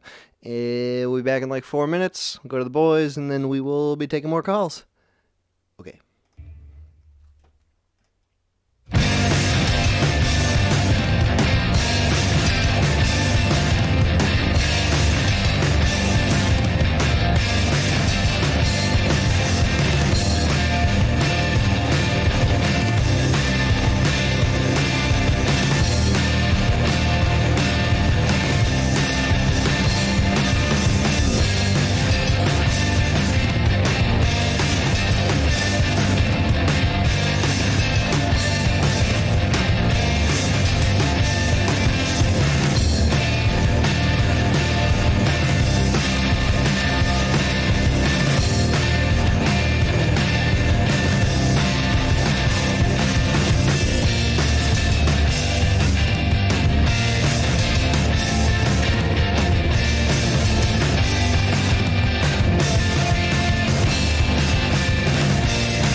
walked in, we got the green beer,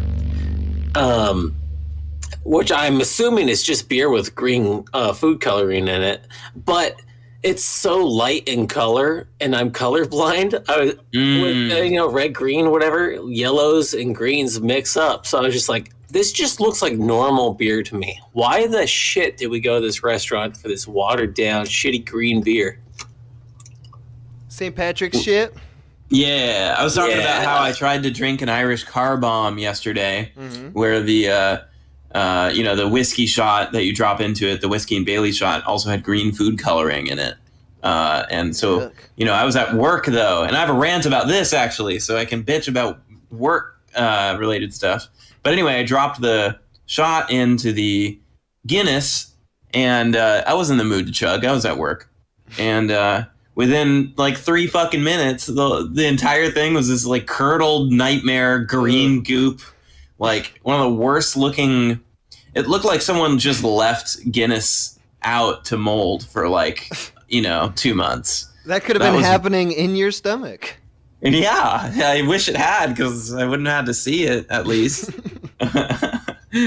So anyway, that was how we got into the food coloring and the alcohol discussion. But I do have a work drinking rant I could go on. Do it. All right. Wait, whoa, no rants, just bitching, okay? Yeah. Bitch, is there a... Wait, hold on, before I go, what's the difference? I feel like bitching is more petty. Ranting is like... Justified, that's to the bone. That's something you really care about. Oh. Bitching is what people do at the office about dumb shit. Okay, I promise you this is bitching. This is definitely nowhere near rant territory then. Here's my bitch. I've been going to work, and the vaccine mandate in New York City has ended, so I am comfortable going to places again, because that shit was horrifying to me. And so I'm going out to bars and stuff, and my only friends here are coworkers. They're not even friends, they're coworkers. So the only people I go to places with are coworkers now, and I have not had to filter myself while drunk in over 2 years. And so I'm okay with filtering myself when I'm sobriety mode, but when I'm entering curdled Guinness ×4 mode, all bets are off. And so yesterday I described, a skill I had. We were playing a drinking game, like, Rage, Cage, Stack Cup, whatever you want to call it. And I was like, people, I practice with a group of people this game. We all, we call ourselves autistically good. And the air just got sucked out of the room because I said, we are autistically good at a game, because it's offensive to say autistic. Autism is a virtue in these days. What the shit? That's exactly right. That's basically what I said. Like, you got offended. You don't even know if I'm not myself autistic. Like, I could have just been saying it, for myself. I don't think I'm autistic. I could be. You'd be like, hey, guys, if I'm making autistic jokes, obviously I'm retarded. Yeah. That's retarded is another, casualty of this culture. But anyway, that's it. So I've been going to, getting messy with coworkers, which is really embarrassing because I go to work. You've been getting messy with coworkers and they regret it. Yeah, and they regret it, and I regret that they regret it, I just wish I had shut the fuck up and drank in silence with these fucking nerds instead of... Do they seem weird? Are they going to hold an autistic grudge against you? Well, this was yesterday I took today off, so I don't know. We'll see on Monday. Well, that's good. But you're being yourself. That's a good thing. Dude, on Monday when you go into the office, just say some Garfield shit, and then they will know you're autistic. You'll get away with it. Garfield shit. Yeah, like, Garfield. Hey, did you see that Garfield comic about Hate Mondays? Like all 600 of them. This is just like that, man. That one's my favorite. This guy's autistic as shit. He can get away with it. That's my favorite Garfield. Is when he says the Monday thing. Second favorite is the lasagna cat. Yeah, lasagna cat. Is that that very long video? Yeah. I've not seen that. It's been recommended to me so many times, but I can't I can't sit down that long. You for gotta, YouTube. yeah, no, you gotta do it. You gotta do it. Is it really worth it? Yeah, totally. You just get drunk and watch the whole thing. I'm talking specifically about the monologue one. There are like 4 really long videos they made, but the one I'm talking about is the monologue by. I haven't really seen most of the recent. I say, I mean, like 2016. I saw like the 7 first years batch, like the first batch. That's like what I knew, and then like Yeah, all the yeah. new like artsy like super long shit came out. I was like, I don't know. I'm an adult now. I don't have time for this. I should just recite that whole monologue, and that'll definitely get the autistic bells ringing in my coworkers' ears. Hey, Toner, are you there? Or are you just... Oh. I am there. What's up, Toner? I'm here. Not much. I got off work a bit early, so I kind of lucked into this one. It's pretty serendipitous. It's the last one. Are you ready? Do you have something to bitch about? Come on, I know I you. was like sitting here and thinking about what sort of things I do like feel anything about, and I'm kind of coming up dry. So maybe I should bitch about the fact that I feel nothing now. What drove you to this point where there's not even a single thing for you to bitch about? I think it's like some sort of defense coping thing where I just like kill emotional responses to things, like, so I don't know. There are a lot of I'm wronged a lot, but I kind of just let it happen, you know. And then I delete it from my brain. I remember you telling me about the few times you've been robbed in the city, and it seems to follow what you're saying now. Kinda. I mean, I don't know. Having a guy ask you for money with a knife in his hand is like, I mean, that kind of, I'll admit that stuck with me. He's asking. And I was a bit rattled, you know. But when that happened, were you like, oh man, I'm really gonna bitch about this later? I don't know. It just kind of made me feel a little melancholy, if anything. That's kind of a sad response, but it was like, geez, I got. Oh gosh, was it on a Monday? No. I was gonna say, I was glad you Oh. said he asked you. He was asking you for money with a knife in his hand. I go with like a don't ask, don't tell policy when it comes to money. The knife Man. was totally inconsequential. He was like he's just playing. It's with like it. twiddling with a knife. Yeah. Oh, by the Yeah, way, no, do you have like $5?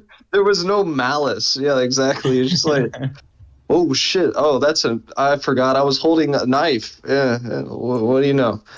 I don't know. If I could think of anything like particular to bitch about, it would probably be bourbon as an industry. Dude. Yeah, that's something I can get mild about. I can. That Because gets of me the a little lies, toasty. because that borders on rant mode. I feel like. I think that is more of a rant. Because of the I gotta lies scale and it back deceit. down. Oh yeah, I mean, you know how like the last stream it was like the New Year's resolution one, and I said that I was gonna quit my job. Take a guess what happened. You didn't. Take a guess. You are still happy and loving your job. You got promoted. Oh, dude. Even yeah, kind of. Yeah, I am now gonna be a salaried employee, and I have more responsibility than someone that's been there for years. I think that's what happened to Teratoma too. Oh God. Oh, yeah. Yeah. Both these boys are in the alcohol business. I'm in the alcohol consumer. You're the alcohol business. consumer. God. We know, Quay. Thank you. He's No, drunk. there's a lot He's of- drunk on wine, which is it's great. embarrassing. You're the only boy drinking wine, guaranteed. Nice. Toner, you But do. no, there's a you lot are a of- very chill. You are a very chill guy, Toner. Thank you. But does it ever? Does the bitch get let loose? Why are you caging the bitch? Yeah. Oh, dude, I don't really know. When do I kind of get unhinged? I don't know. I'm trying to think of like something specifically that. Oh, wait, I got hold on. unhinged today, like while I was driving, like 100 times. Oh, customer service. Yeah, people make me. Yeah. Interacting with people in the workplace, both. Particularly customers. I work at a bookstore too. Well, not anymore now that I'm becoming salaried, but like, we're not Amazon. I don't know. And You get the and people in the distill. I unlocked it. I unlocked it. All right. All right. I'm ready.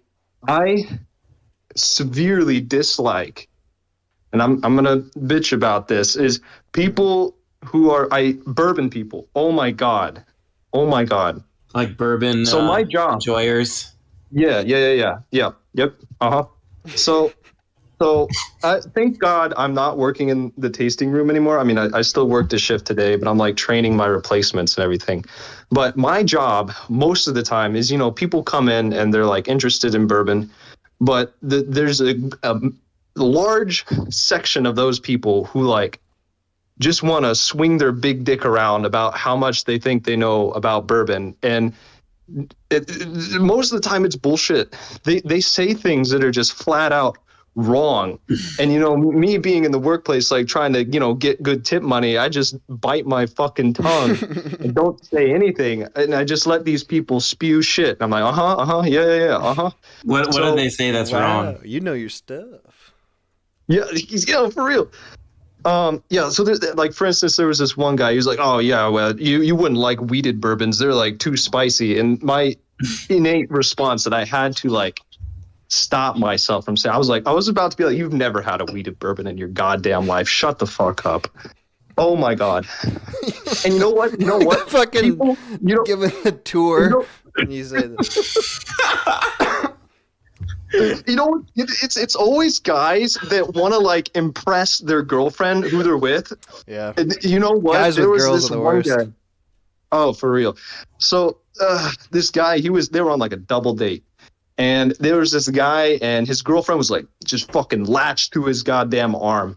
And we were like, he was like he stayed for like an hour and a half. He wanted to talk like so much about bourbon to me. Eventually I just like shut down and just kept like nodding and giving innate answers. But he just kept going. But we were talking about the differences between Old Forester 1897 and 1920. And his girlfriend, not once, but twice said these words specifically: "I have no idea what you're talking about, but you sound so hot talking about it with doe eye."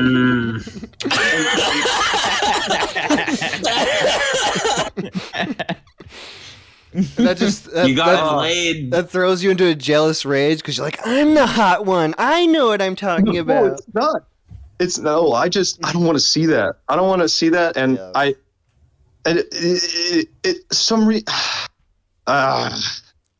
And you know what? It irritates me even more because these are the people that make it difficult for people to buy affordable, like decent bourbon, because what'll happen is these guys will like write a blog post or whatever about this one. It's like let's say it's a $23 bourbon. They'll be like, "Oh, this is the best shit ever." And you know what happens? Then next week that thing's going to be twice the price that it really should be. Because, the package stores are like, "Oh shit, we're selling a ton of this. It's fucking upcharge you $20." And the shit gets sold out, and this is such a niche killed him. problem. You should have waited until he dropped his girlfriend off and then came out with a knife and asked him for some money. Yeah, kind of. Oh my gosh. Maybe the guy asking me for money with the knife was really just me, and I was like, that guy was like, "I just want my good bourbon, but it just doubled in price. Everything's fucked in this world." Man, yeah. All right, So, that was a proper bitch. Cool. I'm glad man, I'm shaking now. That's bordering on rant mode. Oh, yeah. We're all speechless. Okay, didn't mean to straddle that line right there. All right. I didn't know you could get that heated toner. You kind of scare me. I didn't I don't know. I'm Yeah, sorry. That's the heaviest I've ever heard you, dude. Yeah. That's amazing. I loved the moments where you were like about to say something. It was like, oh, and then he, something was gonna come out, but you were stifling it. Yeah. Oh, jeez. We'll get there. You need to have a couple more Tony Martinis first. Mm-hmm. Yeah, knock them back. Boys, do you guys think of any other things to bitch about during the past hour? I don't have a bitch because I'm a contrarian in all things. So I was thinking about just something, like maybe we should find the silver lining in something. Like typically bitched thing. Yeah, so I was just thinking about the war in Ukraine. And I was and you and it's just like, oh yeah, our gas prices going up. To stick it to Biden, what's his name, Putin. Putin, yes. And I was like, okay, yeah. I don't think that's worth it. But since all this shit has started, I haven't seen one ad read from the the Belarusian company that makes World of Tanks. Nobody is doing ad reads for World of Tanks right now. And I think the war is worth it just for that. Where were you getting the bulk of these ad reads? I don't even know what World of Tanks is. Videos, stupid cooking videos. Like, hey, this is my favorite mobile game is World of Tanks. Like, I don't give a shit. Show me how to barbecue a steak, you asshole. Is that the target? Like, everyone is sponsored by World of Tanks. Not anymore. Not since the war started. Thank you. That is a silver lining. Yeah, this war has been doing wonders here. for me watching YouTube, so I support it 100%. We should declare war on the fucking Manscaped ads. I've had enough of that. War on Clash of Clans or whatever that fucking app is called. Beginning of every video is now dudes talking about my balls. Hey, here's what I used to shave my balls. Here's what I do because I'm going bald. Here's what I wear: my undies. I can't Yeah. all That's of the the ads I'm marketing getting technique. are You talking have to- about. Yeah, go on. Sorry, all of the ads are talking about my balls specifically. Exactly. If I they're feel very talking about targeted. their own balls, then I could just tune it out. But they're like, "What's going on with your balls, bro?" Look at them. Do you think the World of Tanks thing? Do you think the World of Tanks company is holding back on reaching out to YouTubers, or are YouTubers going? I think they're banned. I think it's Belarus. They're kind of along with Russia right now. They're kind of supporting Russia in the whole endeavor, and of course, we all know what's going on to Russian companies and connected. They're just getting blacklisted from the internet, so we don't have to see a World of Tanks anymore at all. Nice. Hey, I think all of the internet should actually break up into constituent countries or states, cities, even. Just no more global Internet sucks. Let's go intranet only. Moxie, I just had an idea. Maybe it's not that they're holding back because of the war and everything. Maybe they're preparing for something even bigger. We're about to get Universe of Tank ads. Oh. Intergalactic tanks. Yeah. Dude, I didn't know Belarus was like a mobile gaming hub. Yeah, I guess it is, man. World of Tanks. Hell yeah. I think Belarus means white Russia. I thought it meant pretty Russia. I made that up. I mean, you're probably right, but Bella, Okay, good. All right, good. Anyways, yeah, I wanted to end on that silver lining because, definitely on the last call-in section, people were getting a little dour, and I thought, hey, there's some good in the world right now with what's going on. Even war, even terrible war has its upsides. And that is Absolutely. less of the specific one kind of ad that you were not liking. What are you getting in place of that? Is there a ubiquitous replacement, or is it just now you're getting a flurry of different ads? I mean, I have ad blockers, so it's really only ad reads. And I just haven't really seen much recently. What are ad reads? What does that mean? Oh, like when That's the actual... When they put it in the video. Right, it's not like an ad that you can just block. It's in, some guy with his sweaty forehead who's trying to grill meat is going, hey, let me tell you about my favorite game about blowing up shit or something. I don't know. I've got I need to talk about this for 2 minutes. That shit. Damn. I hate that shit so much. That's like all over YouTube now. Yeah, at least it's not World of Tanks anymore. Hell sponsor block? What? Sponsor block? How's it block in the video? So it's crowdsourced. People like say, oh, it starts here and ends here. And then you just click a button and then it just, didn't happen. I do that by just, I click the fucking seek button on the video myself. It's not that hard. Right. Just press the right arrow key like 6 times, 6 to 8 times. It usually does it. Yeah, fair. Feels more visceral that way too. All right, boys. I'm gonna be back in an hour.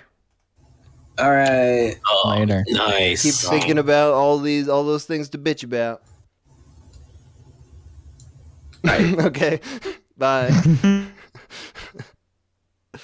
Alright, look at this shit. Alright. Do not disturb. Off. You can call in again. 518-288. Oh, wait, shit. I forgot the number. 518-288-7938. You can call in. You can bitch. Let me get this shit. Okay, good. Yeah, we're good to bitch. Yeah, okay. Whatever you want to bitch about. Anything. You can bitch about anything under the sun.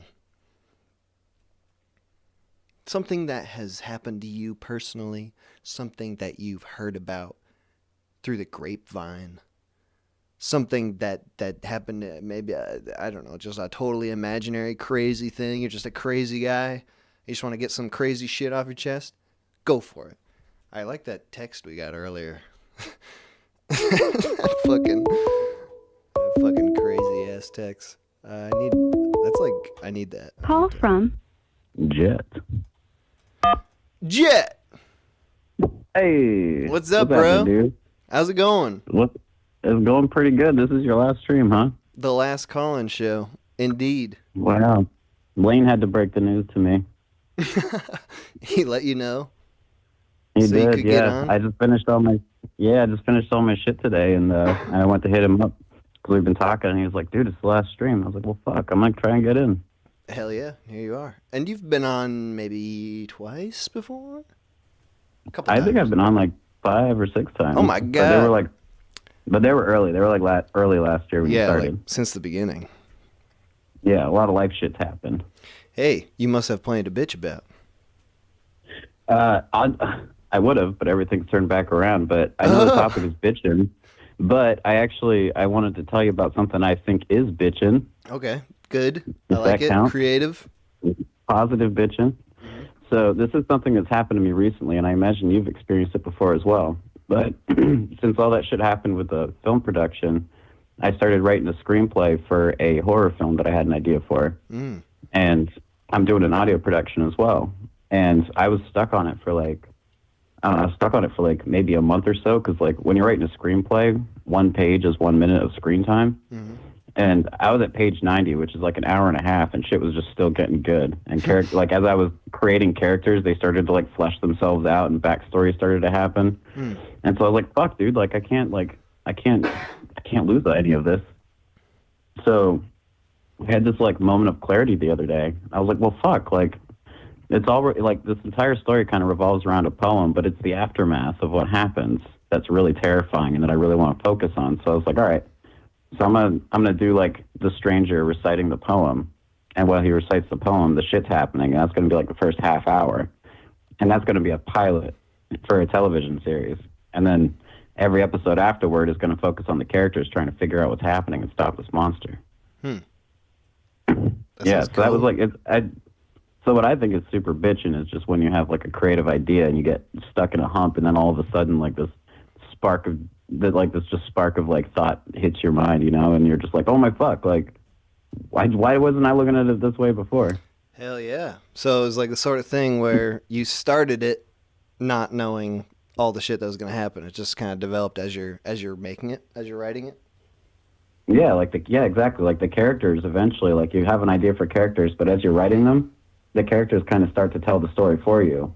And you're like they're trying to tell you what's going to happen and what they would do in that situation, and it's shit that like you wouldn't even think about. And at one point, like at some point, your characters just kind of become their own fucking people, unbeknownst to you.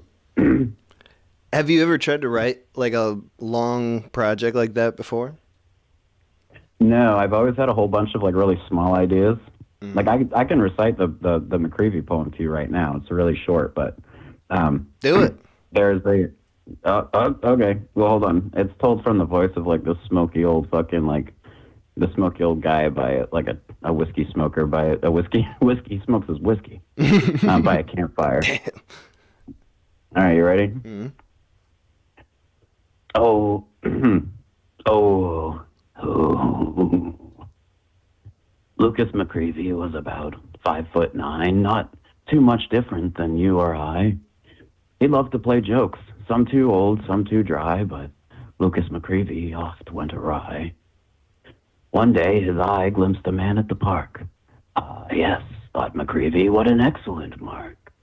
So he snaked through the bushes with a prop in his hand and, throwing himself down, screamed as loud as he can. The man gave a chuckle as Lucas subsided and offered him up with a long-winded sigh. How did you know? The confused prankster fest. I knew, creased the man, because I did it best. I'm the master of tricks, you see, tomfoolery galore. If you like playing pranks, boy, I've got some more. This one I've been saving and have yet to test, but if you were to do it, oh, you'd surely be best. So Lucas McCreevy, curious to hear, he thought for a moment, then lent him an ear. The breath of the stranger was sharp, and it stung as he filled young McCreevy with the greatest, the one. As more months went by, a rumor emerged of a man who was seen to be hunched and obscured. His bones twisted and cracked, and they popped as he stepped, and the hair on his head stood on end when he wept. However, you've only a few seconds to spare, for the weeping begins, and you're locked to his stare. So, more months went by, and, hold on. The interest grew within town, it was fun, and then people kept coming till Hinckley at 1. After a minute, you'll hear a faint knock. Not on the door, but that old Hinckley rock. Fuck, hold on. That was supposed to be earlier. Yeah, and then his weeping begins and shit. And then, interest grew within town. It was fun. And then people kept coming to Hinckley at 1. After a month and a day had gone by, Lucas McCreevy felt ready to die. How could he keep up this constant charade? This wasn't a prank, it became a parade. So Lucas McCreevy, with all of his wits, made one last appearance and then called it quits. However, his work was not done, as his limbs then contorted and curiously spun. What could he do, he soon failed to think, as his mind churned like butter down an old kitchen sink. Now, every night, not for laughter or fun, a creature emerges, the greatest, the one. So that's basically like that's the premise of it. That's like the first episode.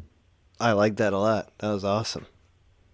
Thanks, man. I wish that I knew more about poetry so I could be like, that was like this and this and this, but I don't. It just sounded really good to me. Thanks. No, it was Dr. Susie, and it just came up on the last October. I'm in a Discord with like a bunch of experimental musicians, and we like to do albums where we do like themed albums. So it's like Halloween collab was coming up, and it was like 30 minutes before it was due. So I was like, all right, I'm just gonna write something and then take a guitar that's completely untuned and broken and just play some dumb shit over it. Yeah. And that just came out of nowhere. But that's bitching, dude. Hell that's yeah, what I'm that's fucking talking bitching. about. I love when that shit happens. So is the thing that you're making, the screenplay, you said audio production earlier, but is that something separate, or are you planning on doing this as an audio thing? I'm doing both. So I have working for the film. I have friends out in Los Angeles who are working in the film industry, and I sent them I wrote a screenplay version, industry standard, to have it on screen, and then I just translated it into an audio format, like an audio script with audio cues and what's going to happen. And I have people who are interested in voice acting for it, so I'm going to do that on the side where I'll be like recording sounds and compiling the music and lining everything up. And dude, nice. Yeah, I was gonna say because like you you personally can bring the whole thing to life, especially if you got some other voice actor-y people. But like, it's so much easier to do an audio thing than a whole like film production, which takes sets and locations and crew and all that shit. Yeah, and like a budget. Never heard of such a thing. Okay, budget. But like, it's awesome if you are just able to yourself just bring it to life. You can do it. Yeah, no, that's the plan. There are female characters in the backstory of what's happening, and just in that part that I can't particularly voice as well as I want to. But I plan on doing like a lot of what you do, where you do multiple voices for multiple characters, but they're all still kind of your voice. Yeah. And I do shit female voice. I don't even try. When it comes to the lady voices, as you've probably noticed. It's like never convincing either. Yeah, no. Dude, that's awesome though. You got your shit. So like, when did you? Are you finished now, or like with the writing, or are you still wrapping it up? No, I'm finished. I'm finished with the writing part. I'm halfway through the second episode, but I'm also I'm working on music right now for the audio that's going to happen in the back, and I'm doing some field recordings for sounds and shit like that. Yeah, hell yeah. I mean, that is a great thing about like working on the longer type projects. In my opinion, I definitely don't plan things out too rigorously beforehand. I just have like the beginning of an idea and then just see where it goes. Yeah, dude, and that's what I'm talking about, man. It's like the story kind of makes itself before your eyes, and you got something that you're really happy with. And that's very exciting. And even if you're not, you got something really cool to show for it. Yeah, that's really exciting too when that just happens, because it's like, oh, I didn't even have to think about this. It just occurred. Yeah. Hell yeah, before dude. I let you go, Before I let you go, this is a very short bitch, but I can't go anywhere with it. This is like an actual bitching thing. But one thing that's always pissed me off is that we live in 2022 and we got fucking Starlink satellites connecting everybody all over the globe and shit. But we still don't have fucking like carrying handles on 2-liter bottles of soda. You want to handle on them so you can carry it like a briefcase? Explain it to me. Yeah, why not? Yeah. Fucking why not? It's a great question. I do not have the answer. Yeah, it's dumb. They're just trying to keep us down. They don't want us to be able to like carry that much soda. No, dude. If we did that, like we'd all be fucking having flying. Like if we established that shit in the 80s, we'd have like flying cars by now, and we'd communicate telepathically. All right, Jet. Thank you so much for calling in, man. Yeah, dude, have an awesome last stream. I'm really excited to hear the shit that you got coming up. Hell yeah. Have a good night, man. All right, you too. Bye. Bye. Wow. Nice. 90-page screenplay. Oh, man. It's... Okay, never mind. This is a world number. Call from refrigerator. To accept. Refrigerator? Yeah, refrigerator. Is that what you want to bitch about, or is that your name? Okay, yeah, sorry, go on. Yeah, okay. Is your refrigerator running? Yes. Ah, well then you better go catch it. He really did it. He really did it. I've been had. I felt like something. I mean, he got me because I thought something else was coming. Because I thought that would, But he got me. Call from Carter. That was an international number, by the way. accept, That press probably 1. cost that guy To like send a voice- $7 to do. Carter, Oh my God, I'm in. you're on, baby. Holy shit! Can I didn't you think believe I'd it? actually make it. I've been calling since 3 o'clock. I started calling on my lunch break. I just got off work, baby. All right. Woo! This is your last chance, the last call-in show. Dude, your voice sounds a little different on the phone versus the YouTube. What do you mean? In what way? Is it too high? Is it too low? I don't know. It's not nothing bad. Nothing bad. Take no offense. What's going on? What? All right. Well, what do you want to bitch about today, my man? Well, the most recent thing that I have to bitch about is I want to bitch about car insurance. Okay. I fucking hate that shit. You ever been in like an accident? No, thank God. And well, basically, I got hit by an Amazon truck last week. Or actually last month. It's been going on for so long. I can't tell time properly anymore. But basically, I got hit by an Amazon truck. It was their fucking fault. And I've never been in an accident before. I'm only 20. And this dude is just like, oh, yeah, it was all my fault. I'm sorry. We'll exchange insurance and they'll, cover it.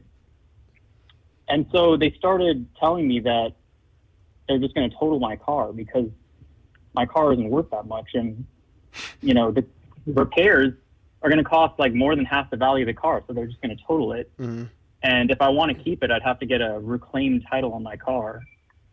And we did a lot of finagling, and finally they said they were going to send me some money.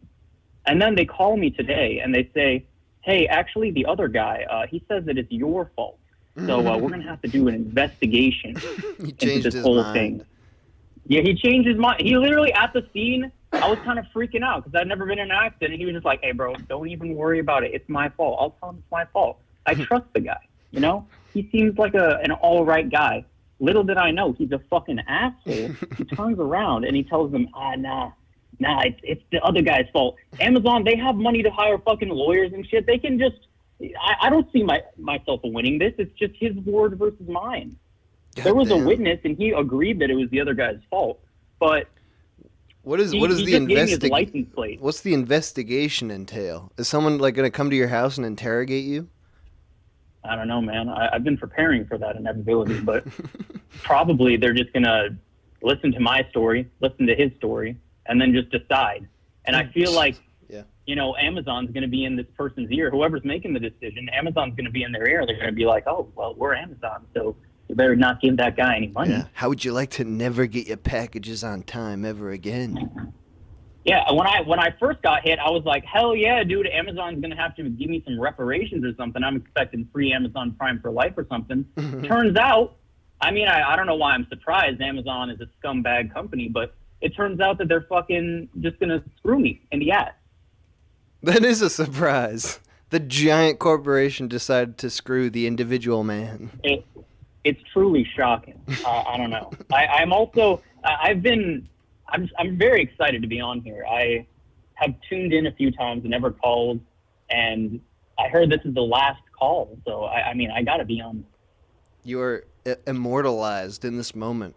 What would you like to I know, say now right I now? Go back. What do you want to say right now that will be remembered forever, and your children, your grandchildren, and their children will remember you for? Right now, right here. What is it? Oh, shit. Oh, man. I'm going to put a message out to future me when I come back and watch this video. Mm-hmm. I just want to tell future me to never give up on his music career. That I've heard a lot of people talking about making soundtracks, making things today. That stood out to me, so that's what I'm going to go with. I want to never give up on that. That's nice. You're a simple, modest goal. Supporting your future self. I appreciate that. And yeah, I want to to give a message to your future self too. Hey, please do. I know you just said you want to never give up on your music career, but let's just be realistic for 1 second. No. I think realistically, I am very good at making music. Is that what you were going to say? I'm sure you've been listening to my stuff, right? What kind of music do you make? Well, I want to make video game soundtrack sort of stuff. Hell yeah. Been making a lot of stuff with synthesizers, using computers, programs, and stuff like that. Dude, video game music is where it's at because there are like a billion video games and they all need good music, and so few of them have. Fucking very good exactly. music. Why not choose me? Like it's inevitably gonna happen. So I think it's a pretty good career choice. And I listen to video game music all the time. Like that's Oh, same here, man. it's a great genre, just video game music. Yeah, and I want to say I've been listening since 3 o'clock. I was at work.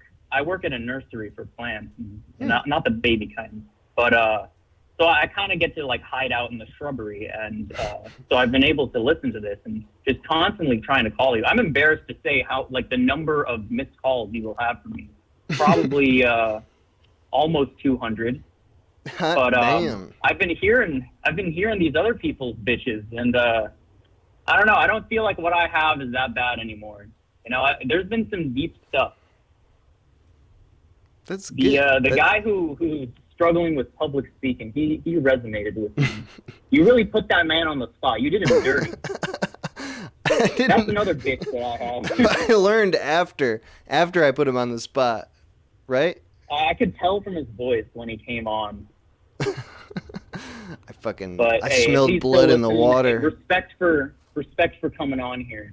That's the first step towards public speaking. It's a skill like any other. You just gotta learn it. Yeah, hell Practice. yeah. And it's easy, you know. When you're in the thick of it, you don't have to think about it. It's all the build up and stuff. That's what's That's the scary. key. Just don't think at all. Exactly. Hey man, thank you for calling in. The last call-in show, you're on Yeah, it, baby. The last caller show.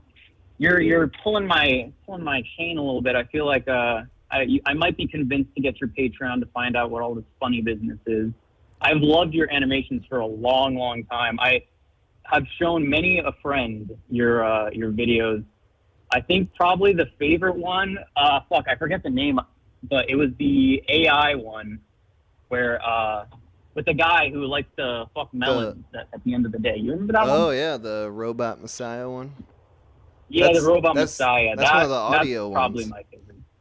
Yeah, Hell I know a lot of people are bigger fans of the animated ones, and I can't lie, I love the Grill Me video. That's obviously a classic. But the melon fucking it hit home with me. After a long day's work.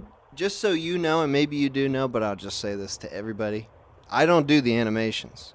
I can't draw. for Yeah, shit. I'm aware of that. All right, nice. But yeah, so like all those, the most popular animations are all Drew Langlois. He's got his own channel, and he makes his own brilliant animations that have nothing to do with me. And y'all should definitely go check him out.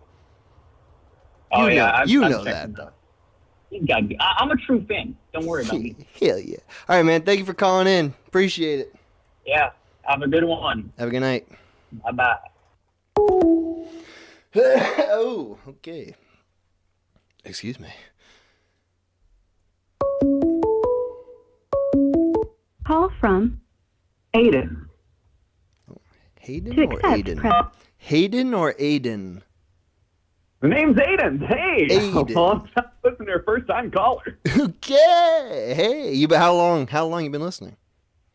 Oh, ever since you posted the Hollow Day. Hello, Dude, that's many years ago. Hell yeah. I'm a big fan of the Holodisc, gotta be honest. Nice. Well, what do you want to Yep. bitch about? Okay, so today I'm gonna be bitching about people who skip their lunch breaks. Because, well, I envision this perfect society, right? This absolute perfect utopia, Mr. The Minute Hour. I don't know what you prefer called, possibly TMH. You have an H, it's not just hour. Whatever you want, whatever you're most comfortable with. You can even come up with your own name for me. You know, sometimes I like to think of you as the Minute Hour, but without an H, as in the O, because you're every. I like that. The minute hours. So, you have this fantastic society I invented where everyone is their own owner and proprietor of their own Long John Silvers. right? It's matching, okay?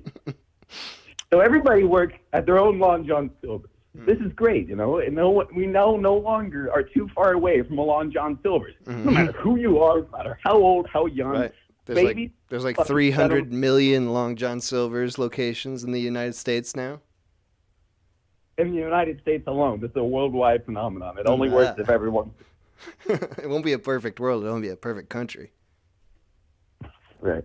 So, what you need to happen, right, is that the lunch breaks are staggered, right? So, one group, half of the Long John Silver's, you know, they're closed from 12 to 1, and the other half is closed from 1 to 2, right?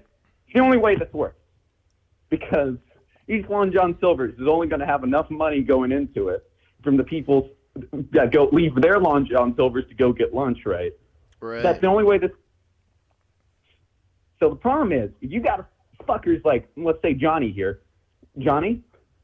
Yes, sir? What did you do today during lunch? Oh, I walked right through it so that way I could get ahead. You know what you did, Johnny? You fucked the system. Out there. Now there's a Long John Silver's out there that did not get their one customer during lunch. And because of that, they do not have enough money to order stock to open again tomorrow. Now this starts to fuck everything up because they can't go someplace to order Long John Silver's during lunch. It takes 7 days for this to spiral out of control to massive economic failure. Perfect society. Ruined, Mr. The Minute Hour. It's a perfect utopia, but it's incredibly delicate. It requires every single person to be in lockstep ordering Long John Silver's at the exact right time. Every time. It works perfectly as long as they all do what I say. For every day. Every single day. Every single day. No sick days. Well, you know, damn. Wait, so what are you bitching about? That it fell apart? Your perfect utopia destroyed? Yeah, because fucking Johnny skipped lunch that one day to try to get ahead. Who the fuck does that? Johnny, that too. This little Johnny asshole doesn't understand like the impact of his actions. It's sort of like it is a perfect society because it's everybody's responsibility to make sure the society doesn't collapse. In 7 days, if one of them fucks. You know, because like in our society, it's like, oh, we can just laze off for a couple weeks and like, you know, really phone it in at work, but the whole society is not going to collapse. But if we all had that intense responsibility all the time, maybe we'd try a little harder. Exactly. Everyone's always, you know, being so depressed and sad because they're like, no one will miss me if I disappear tomorrow. You know, if you disappear tomorrow, everything collapses. 7 days. I can tell that you're not like that. You've got a very different outlook than the typical depressed internet man. What's the typical depressed internet man? I'm saying you're not the typical depressed internet man. I know, but now I'm curious. What is the typical depressed internet man? It's like the person we were describing in just a moment ago, like the everything's like the nihilist, the sort of mainstream nihilism that's been coming out recently, where everyone thinks it's like so cool to be suicidal. I read a description on Reddit of what night she is. Woe is me. Oh. And these are the people who would ruin your perfect utopia instantaneously because they wouldn't get Long John Silver's when you said. My perfect world. Into an unending tolerance by Johnny. All right, hey man, thanks for calling in. No problem. Thanks for having me. I'm so sad this is the last one, but thank you so much. Me and my friends love you, enjoy you. We watch you constantly. Have a great day, Mr. The Minute Hour. Thank you, man. You too. Yeah, man, happy hang up finger again. I do feel bad about that. It's like their final word. And it's just like, sorry. Already hung up on you. Call from Tim. To accept. The Tim? Tim? Hey, I'm in, man. The Tim. It is the long lost Tim. Yeah, man, I'm on spring break. So I figured I saw the last call-in show. What kind of? And I was like, well, now's the time to waste my fucking afternoon trying to call in. And what kind of disgusting hijinks are you up to this spring break? Honestly, it was very wholesome. I just went out with my good friend Grayson. Oh, yeah. We drove out like an hour and a half to go and get Amish food. And Amish food is like, it's like if you just took normal American food and made it really good and really cheap. What did you eat specifically? I got like pork rinds, but it's like from a local pig. Okay. It's like cheese, I had no idea. But it's from a local cow. All right. But yeah, okay. Are you still fat? Wait, were you losing weight or are you fat? What's the update? I'm still just normal fat. Okay. I sort of Like, thought if you so look because at the me, first two Tim is foods fat. you referenced there were pork rinds and cheese. Well, it's it's the Amish. They work hard and they eat hard. I don't know. I don't think they play very hard. I think that's why they're Amish. But listen. First off, why is this the last call-in show? Why are you giving it up? Are you going to kill yourself or something? No. It's just, hey, it's like you got to stop things at their peak. You don't wait for them to become terrible and then stop them. You stop them while they're good. I see. That's I think that's a pretty bad explanation, but I'll accept it. I think you're lying. No, that's wise. But, I'm actually really freaking wise, bro. I see. That's why you got to quit now, because right now you're giving good advice to people, and soon you'll just be like me, where it's like, I don't know, go to law school or kill yourself. I don't know. Hey, that is, in all honesty, that is a part of why the Colin show must end, is because this is not what I'm here to do. I'm not here to give extemporaneous 4-hour, 6-hour shows. Like, I like to be able to express myself and then edit it before I show it to people. I don't like this stream of consciousness bullshit where I have to say all this stupid, like, I'm forced to talk for 6 hours. I'm obviously going to say stupid shit that's wrong for like 5 of those hours. And I don't need that shit in my life. I like to edit it so that it's my choice what I say.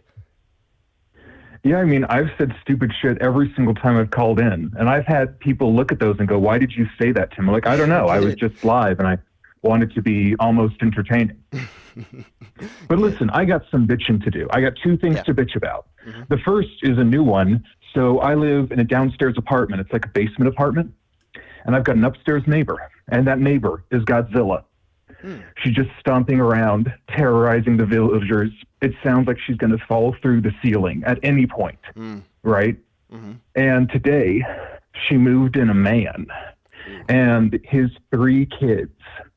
So now, in addition to Godzilla, I have Godzilla Jr. and the Brood, and now I'm going to deal with the happy couple fighting constantly. And they have a giant pit bull that just runs back and forth down the hallway, and just hear, and then you hear them beating the dog. So I hate it. I hate it. Have you met these people, or have you just heard them? I've seen the woman. My roommate just saw the other Brood move in, but the woman she's a big one. You know, just she has the waddle. She doesn't walk. She waddles. And okay, her fucking dog pissed down my vents, and I had dog piss raining down my bathroom. So you may think, listeners, that I'm being mean to this woman who's just unfortunately shaped, but no, she's a terrible person and can't control her fucking dog. Yeah, she deserves it. The dog pissed so much on the floor that it leaked into your apartment, your basement? Yes. That's amazing. Into my bathroom, into my vent, onto my bathroom. I came in one day and it just smelled like dog piss. And I looked up and there was dog piss coming from the vent. Nobody wants that. But listen. Yeah. That's only my minor bitching. I'm gonna bitch about fucking law school, man. Oh shit. It's fucking these fucking people. These fucking people, the Minute Hour. Being a lawyer should be banned. These people. How deep into it are you? Has it been like a year or a year and a half? I'm in my second semester now. Okay. And the thing is, like, honestly, the schoolwork, it's hard, but it's doable. You know, it's not really that big a deal the way people make it out to be. The problem is, like, just the other students. Because, like, being a lawyer has such a terrible connotation in America that it's like only the fucking psychopaths want to come in and do it. And it's like, you'll think at first that they're nice, but they're not being nice. They want to network with you. Right? They want to, like, ooh, we're peers. If you get a job, will you give me a recommendation? If I get this job, and then I'll recommend you, but they won't. And it really comes out, the psychopathy, the antisocial personality disorder, the deep, deep narcissism comes out when you're drinking with these people. Because usually, like, let's say you go drinking with someone, it's just like everyone's happier. You're more friendly with other people. You're just like, hey, how's it going? You know what? You're cool. Why don't we ever hang out? I don't know. Let's hang out. And you just say that when you're drunk. Right. Right? Mm-hmm. But when you drink with these law school people, you see them searching you for weakness. They never truly drop the guard. Even, like, the relatively nice people, they're eyeing each other, like, just like peering at each other, like, oh, are you going to say some fucking shit that I'm going to learn about you and hold over your head? What are you going to say? Are you actually fucking stupid? And it's like you just see them judging and waiting like sharks in the water at all times. So they're all just psycho or sociopaths? Yeah, they're all just like, no one comes into this who's like, I want to help people. I'm not that way either. I just want a job. But these people, they're psychopaths, and I can feel them looking at me.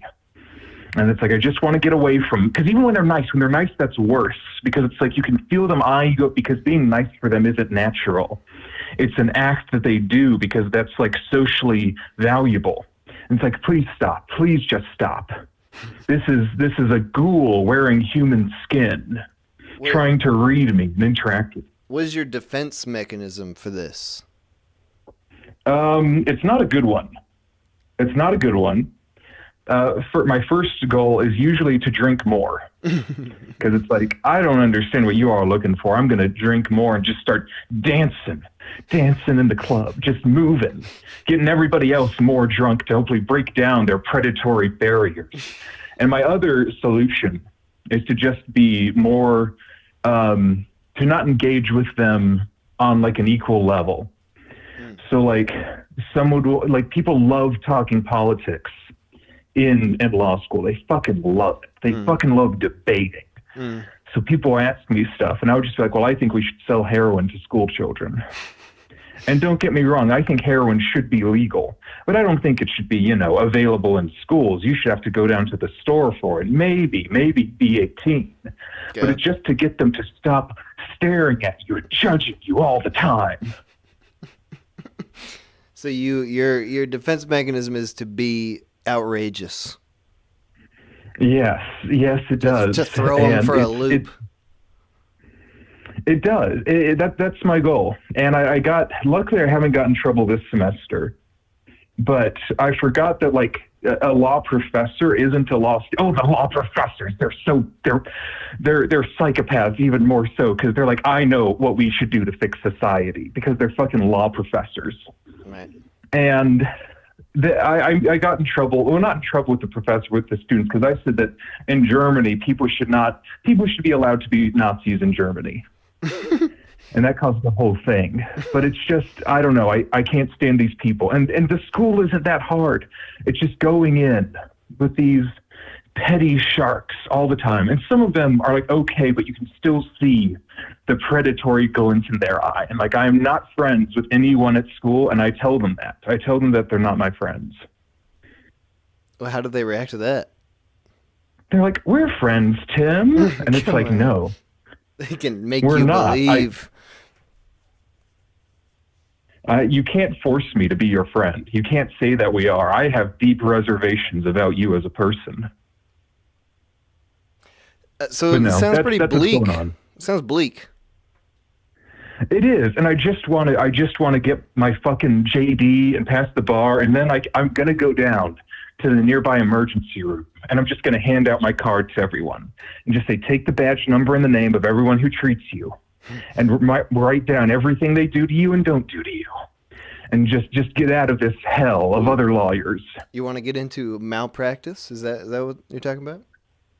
Oh, medical malpractice. Oh, it's delicious, man.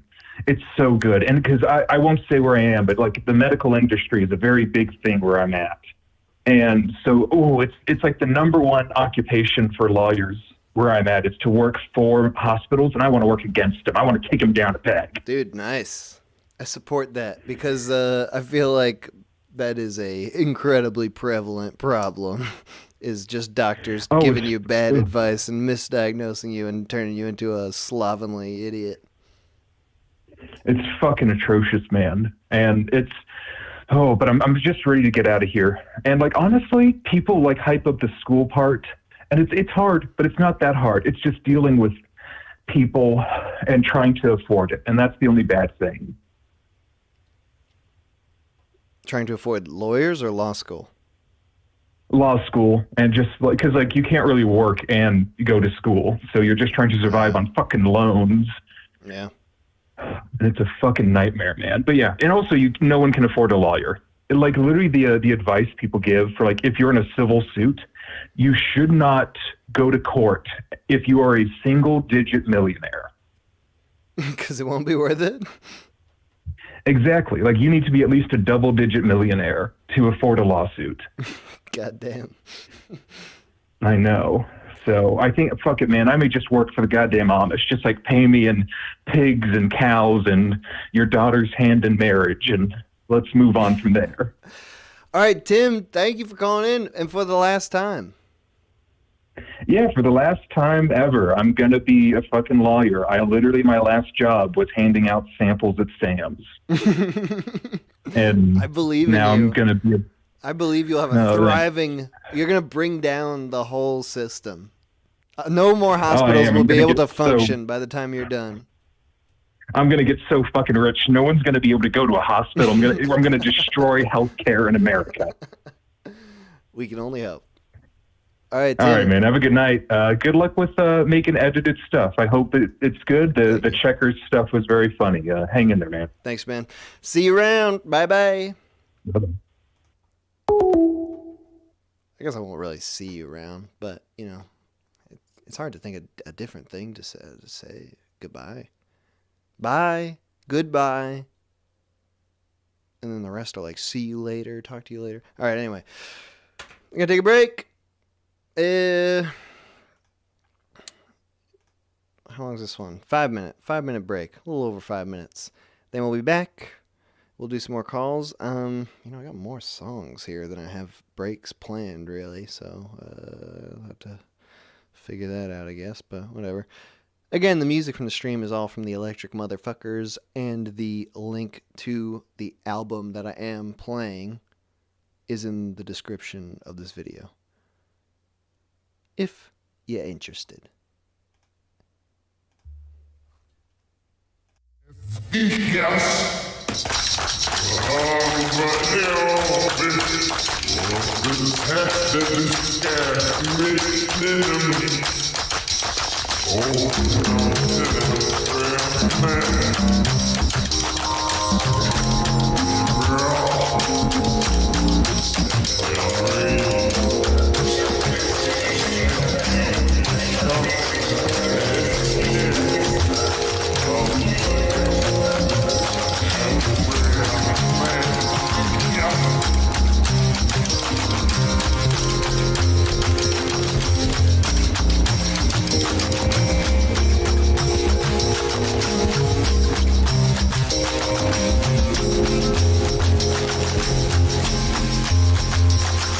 Another toxic shock, wonderful magnanimous decision. Witnessing subsequences of circumstances you love again and again and again. Storm clouds in your chest, extrapolate another pity party in time. It'll come. Watch another commiserate as you immolate your renewed hopes and dreams.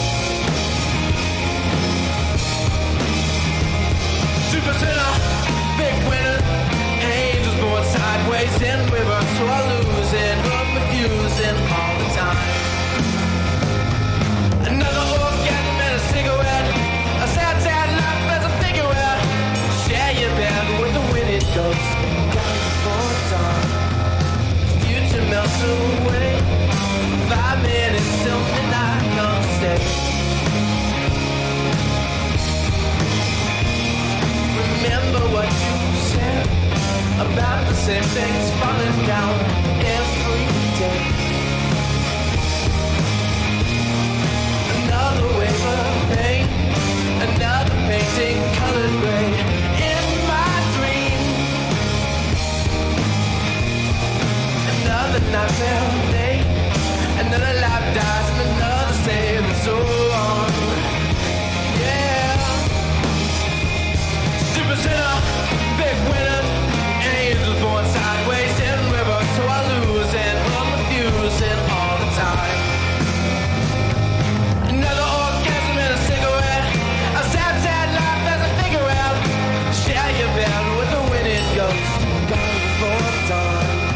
Big sugar, oh, with a big pill I took down when I'm feeling ill. I feel worse to be hurt.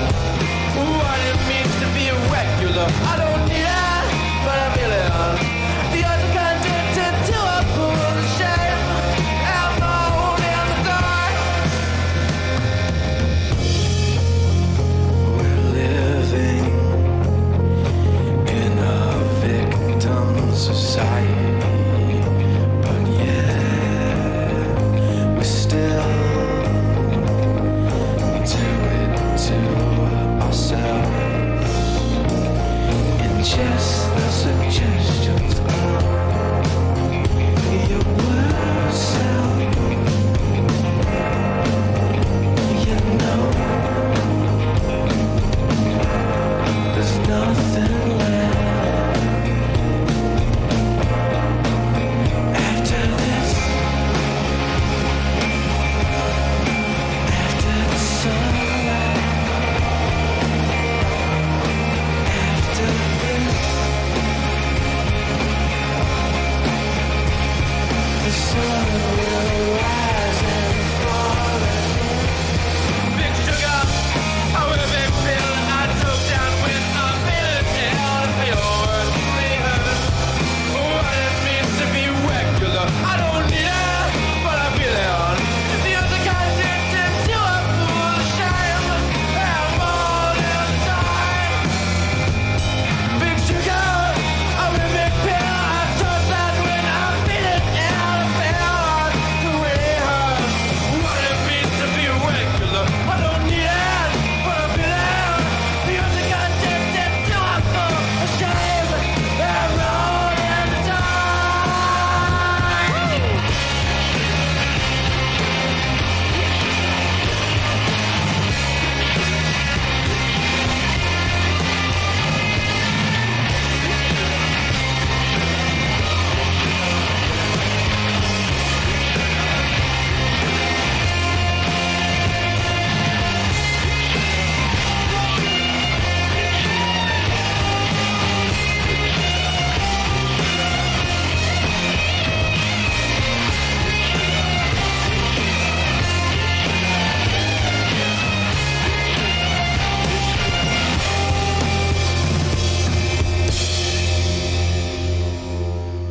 Okay, yeah, fine.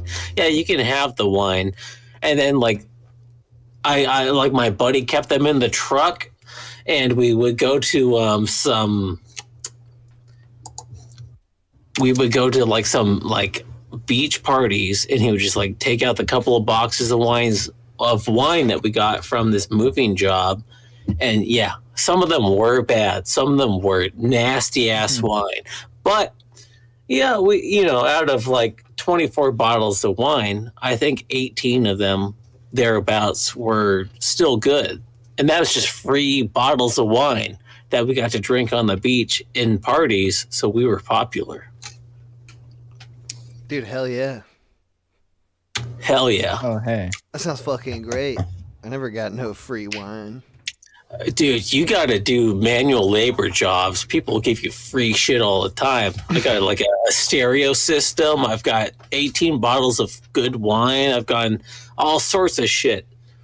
Get into construction. Get into all that shit, baby. The last thing I remember you telling me about your manual labor jobs was that you would just eat salami by itself. Oh, yeah. I would just my have God. packs of salami. I would eat like 1 or 2 packs of salami and 3 energy drinks. Did you get constipated? No, because I would go home and then I would order Chinese food.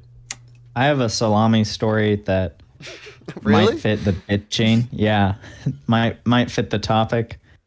One of my old roommates, when I first moved in with him, like literally the first week, we didn't talk at all because it's just like we didn't know each other. We just moved in, and that seems like the best time to start talking to each other. No. Okay, I have a whole. This is about to be a rant. It's not about to be bitching. Okay, I moved in with 2 people. I didn't talk to either of them the entire time we lived together for a year. Wow. One of them, I talked to them twice in the entire year, and they irritated me so much. They slept with no blanket and no pillow, just a bottom sheet and nothing else. And That's fine. they were reading, one of the 2 times I talked to them, they were reading Under the Dome by Stephen King. And I was like, here's an opportunity to talk to them. Oh, I like Stephen King. I didn't even like him. I was just trying to talk to him. And he said, yeah, I've been reading this one for about 3 years now. And he wasn't even halfway through it yet. And he said, my ex-girlfriend read 50 books last year, so I'm trying to read 51 this year. And I was like, that irritated me so much that I didn't talk to him again. But the other roommate, about a week in, he just walks in and it was like, hey, do you want any microwave salami? Never tried that before. I didn't know how to respond, so I'm just like, no, I'm okay. And he's like, more for me. And he puts salami. He literally says, more for me, puts the salami in the microwave, just heats it up, takes it out, and starts eating it in front of me. It's literally just slices of store-bought salami. Wait, hold on. But how did he heat them up? Because salami is best at room temperature. So it's like... How long? Yeah, like did he put it like... Did he space them out? Did he put them in there for like... No, he took like 5 hours? slices of salami, put them on a paper towel, put them in the microwave for like 15 to 30 seconds. Dude, and then he took them out and started eating them. That's not the way to do it. You don't want that fat to seep out. You want it to be in the meat. It was That's not terrifying. right. I didn't. You don't want to render the salami fat in the microwave. He also would, he would wake up in the middle of the night, open Tinder, and just start swiping for an hour straight, matching on Tinder. But I would do that. Like, what's wrong with that? He would do it for an hour, and then he'd go right back to bed again. Wait, am I the guy? I used to do that. Oh my God, Dude, maybe. just imagine the quality of jerking off you do for an hour. But he also, this is like what irked me the most, I think, is that like his birthday was right around when we moved in. And he was like, yeah, for my birthday, I'm getting this tattoo of a lion. And he showed me the picture and it was just like a normal like lion. But then when he got it like the face looked like a photographic image of a lion, but the mane was just like dots or like lines. Like a 3-year-old did them. And he said, I got this because I'm the king. And that was it. He was the king of the whole household. reasoning. He was a great guy. I miss him.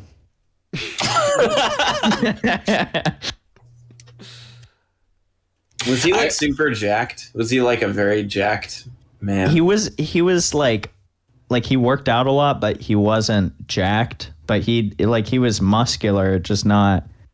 I see. Not like beefy. super jacked material, just king material. Yeah, exactly. Like he had to keep it toned down a little bit for himself. And I would be like smoking a cigarette and then he'd come home from work and he like sold cigarettes at his job, and he'd be like, yeah, I know everything about cigarettes. And he would like start talking to me about all these different brands. And he's like, we have a common interest because you smoke and I sell cigarettes. So like we are on the same page. And then he would talk for 30 minutes about like all these different products that I don't care about. Dude, that's amazing because like you're a dream boat and he's a cigarette boat and he thought that those aligned. That's amazing. So he was a cigarette salesman. He's like the Toner Martini of cigarettes. He was a cashier at a local grocery store, but he worked at the cashier spot, like the whatever you'd call the aisle with cashier convention. Yeah, I guess he went to Cashier Con. Yeah. He convinces you on the way out to take up smoking, right when you've already checked out. He would start telling stories about. He'd be like, "Yeah, this lady came in and she wanted to get like the menthol Marlboros." But I was like, you don't need those because those ones have like less menthol than this other product. And I'd convince them to get that one. And I'd be like, you're so cool. You know so much about cigarettes. You know, my best friend in the end. This actually reminds me of something which I want to bitch about. I actually have a bitch session now. Mm-hmm. There's one time I was out, like I like to go out walking and hiking and whatnot. And so I went out and I was walking on the trail and I had to climb off the trail onto the road through a bunch of brushes and shit. And then I went to a corner store. I was like, hey, I want a Black and Mild to smoke. The only time I ever smoke is when I'm out like walking. Like that's when I feel like doing it. Mm. So I was like, hey, give me a Black and Mild. And go, what flavor? And I said, surprise me. Surprise me. Any of them. It doesn't matter. And I said, they said, which one? I said, any of them. So what do you want? What's your worst selling one? Give me the one that you don't sell at all. Whichever flavor sells the least, give me that one. So which one do you want? Second to the left, like all the way to the right, one to the left, give me whatever the shit that is. And I was so pissed off that they would just not just give me whatever. I was just like, here's some money. Give me literally anything. Which one do you want? And like I had to do 3 or 4 times. I'd say, hey,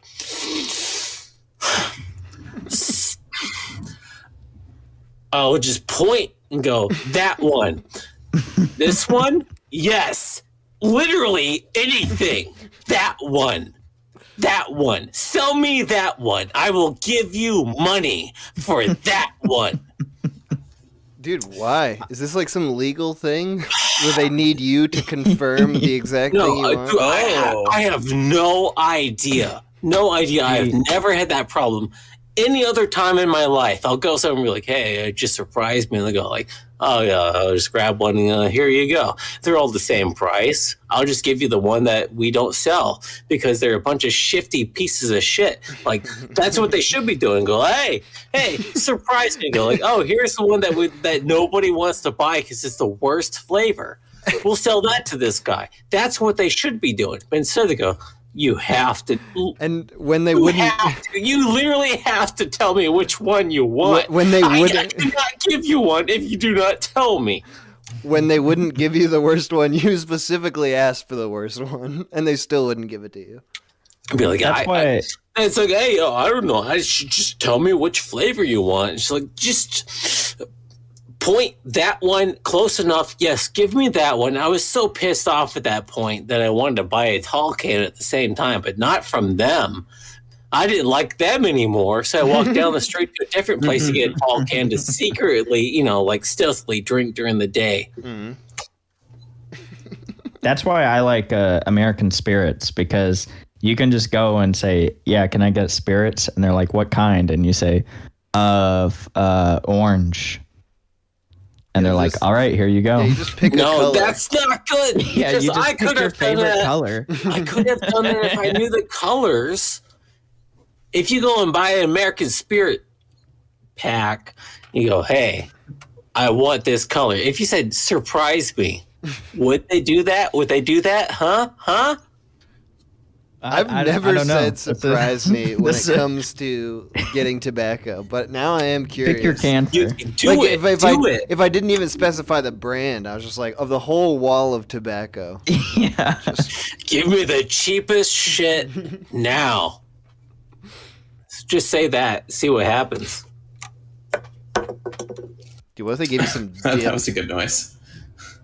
Yeah, you bros ever Man. dip? You guys I never dipped. You guys ever Actually, the dipped some first time I Skol? ever did nicotine was with you. I've never done it since then either. Oh, that little cheapo vape thingy? Yeah, the vape you had, and that was the only time ever I have done any nicotine That was to like this day. That was like the creamsicle vape that I got in Missouri. Was it? Sure. I don't know. I was too drunk to know the flavor, but yeah. You were really in the There was- zone. You were really in the zone when you were honking on my vape. It's true. I don't even want to. If that episode ever comes out, you'll see why. It will. Wait, we had like an indirect kiss from like It's miles true. Oh away. yeah, Toner's definitely honking on that. Oh vape, yeah, too. you and I, Toner, we've shared spit. That's so intimate. Oh my god. I've done dip one time, and it was not because I wanted to. It was because a coworker of mine. Sorry, coworker of mine. No, I'm literally smoking right now. Coworker of mine was like, "Hey, you've got to try this dip, bro." And I was like, "No, I'm good, dog. Like I have my means." He's like, "No, you got to try. It's coffee flavored." I was like, that doesn't entice me at all. But he like begged me to try it, and it was so bad because it's like it was a pouch where you like let it sit there, but then it like pouch a dip.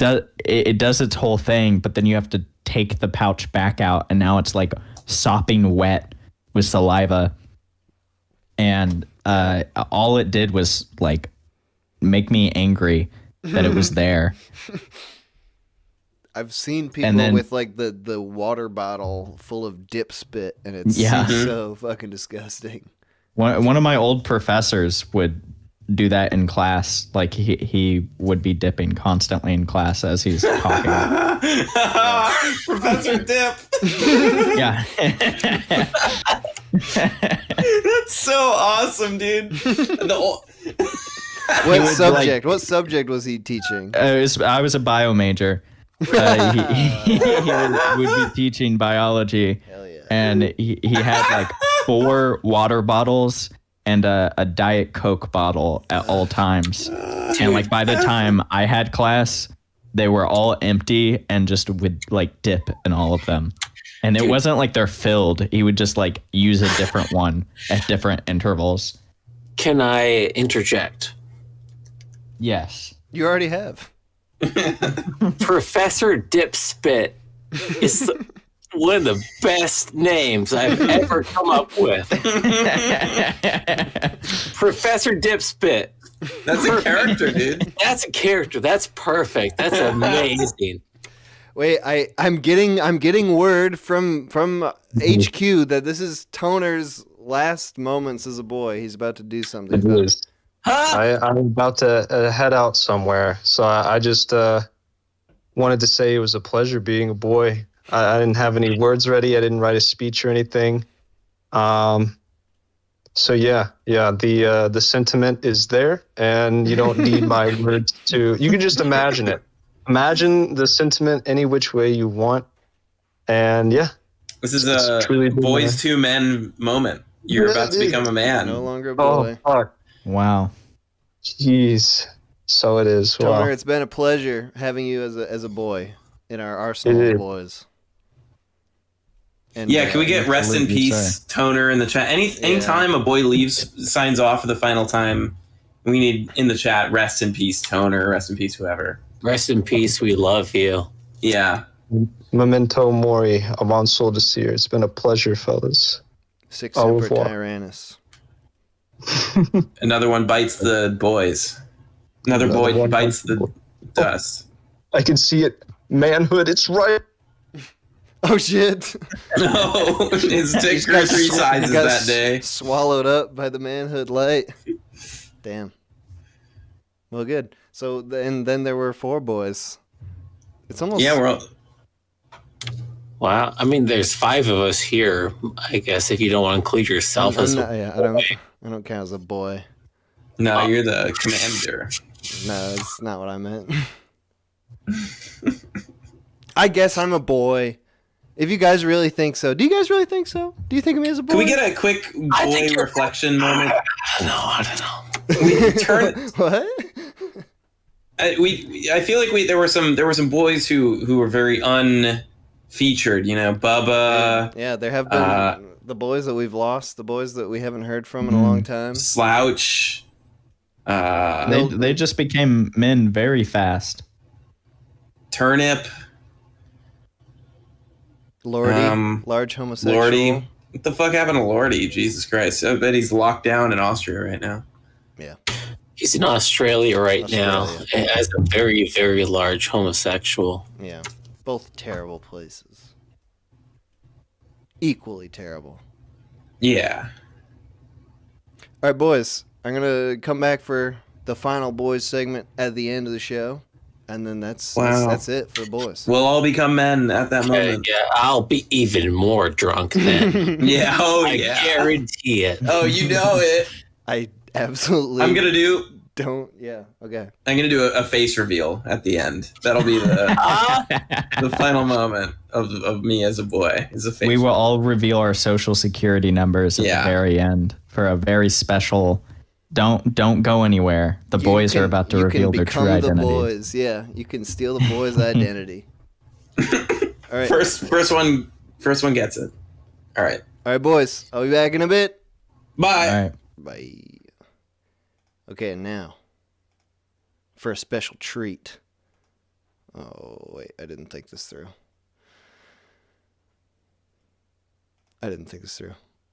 Wait.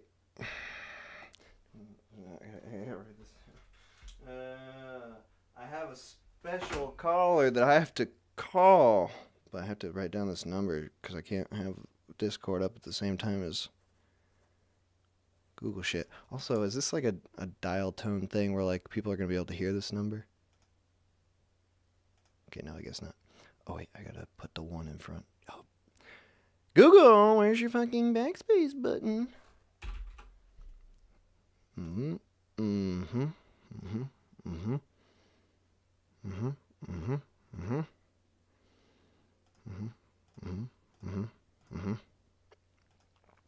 See if this works.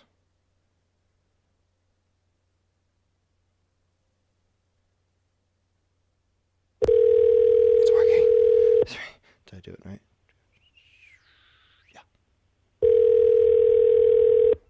Hello. Hi. Hello. It's you. It's me. Who's this? This is Drew. Drew who? Drew Longluads. Don't confuse the audience any further. Langlois. How are you doing? I'm great. How are you doing, Drew? I'm good. We haven't. It's the bitch stream. Yeah. Did you want to bitch? Oh yeah, I got a few things. I was gonna say we haven't spoken since the time that we dedicated the call-in show to you. Yeah, that was too much. For. I don't merit that kind of attention.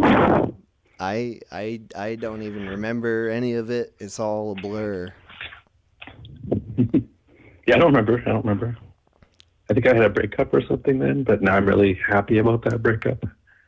At the time, I was like, oh, I was wrong to be so mean. But now I'm like, no, that was 100% right. Ooh, I like that. Yeah. But we don't want to pry. What do you want to bitch about? Well, I've got mostly sounds bother me, like other people advertising their music tastes, or like anytime someone's like showing off what they like 'cause they're like cooking smells or like their music. I don't know, and it's like over the top. That's when it drives me crazy. So I spend all this money on earplugs, and I have like sound canceling technology. Like, what is that? Like, it's like the people like in the low rider cars, like blasting, bumping tunes. Yeah, that bothers me. Usually when I'm in a house, I'm bothered the most. Like, I'm trying to think, I'm trying to write, I'm trying to come up with jokes or something, and then it's just like immediately cuts off that stream of thinking. Are you in like a populated area? Yeah, this is kind of like I'm pretty close to a street that crosses all. It's called the Trans-Canada Highway, and it comes through Winnipeg, and then it like I think Portage is the Trans-Canada, which is the street I'm close to, and then it so there's lots of like dragon racing. Jesus, lots of it's like it's annoying. Yeah, I can see that being distracting. What about cooking though? That's an interesting one. How does someone show off with their cooking smells? Well, I live with like a few people, and so they're like, for some reason, people are cooking at 2 a.m. Oh. And then all smell like some weird fish stew or like a spicy dish wafting up, and it's like so spicy that my eyes are watering sometimes. I'm just like imagining you like. It's like the noise complaint thing. You're like banging on someone's door. Like, can you stop cooking at 2 a.m.? Like, do you know how disturbing this is for us trying to sleep? Oh, it should be like the equivalent though. Like if I'm using my voice to counteract sound that's bothering me, I have to use a smell to complain to their smell. Like I have to scream a smell somehow. I don't know how you do that. I guess you burn a hedgehog. You boil a hedgehog in your room. Are you like use a fan to waft it at them? This sounds like a harebrained scheme to me. To be completely honest, Drew. I'm ready. Are you usually asleep at 2 a.m.? Or what's your? Yeah, I go to sleep. Yeah, I go to sleep normal, good hours, like 12, and then get up at 8 or 9, and do animations. Yeah, that is a good, healthy sleep cycle. But when do you get up? It varies incredibly. I like to do the. You ever watch Seinfeld? There's that episode where Kramer is doing the Leonardo da Vinci sleep. He's talking about he read a book about Leonardo da Vinci. And he says, Da Vinci, you know what that means, Jerry? It means from Vinci. And Jerry says, this sounds like a good book. But the thing is that he sleeps 20 minutes every 3 hours. And that doesn't work well for Kramer in that episode, of course. But that triggers something in my brain that, like, I want to figure out what is the perfect sleep cycle where I can, because the thing that I hate about being up for like however long a normal human being is up is like the day feels so long. It's so easy to like coast for a while because like I got so many hours left of being awake. Who cares? But if I was only awake for like 6 hours at a time, then I'd be like, oh god damn it, I'm running out of time.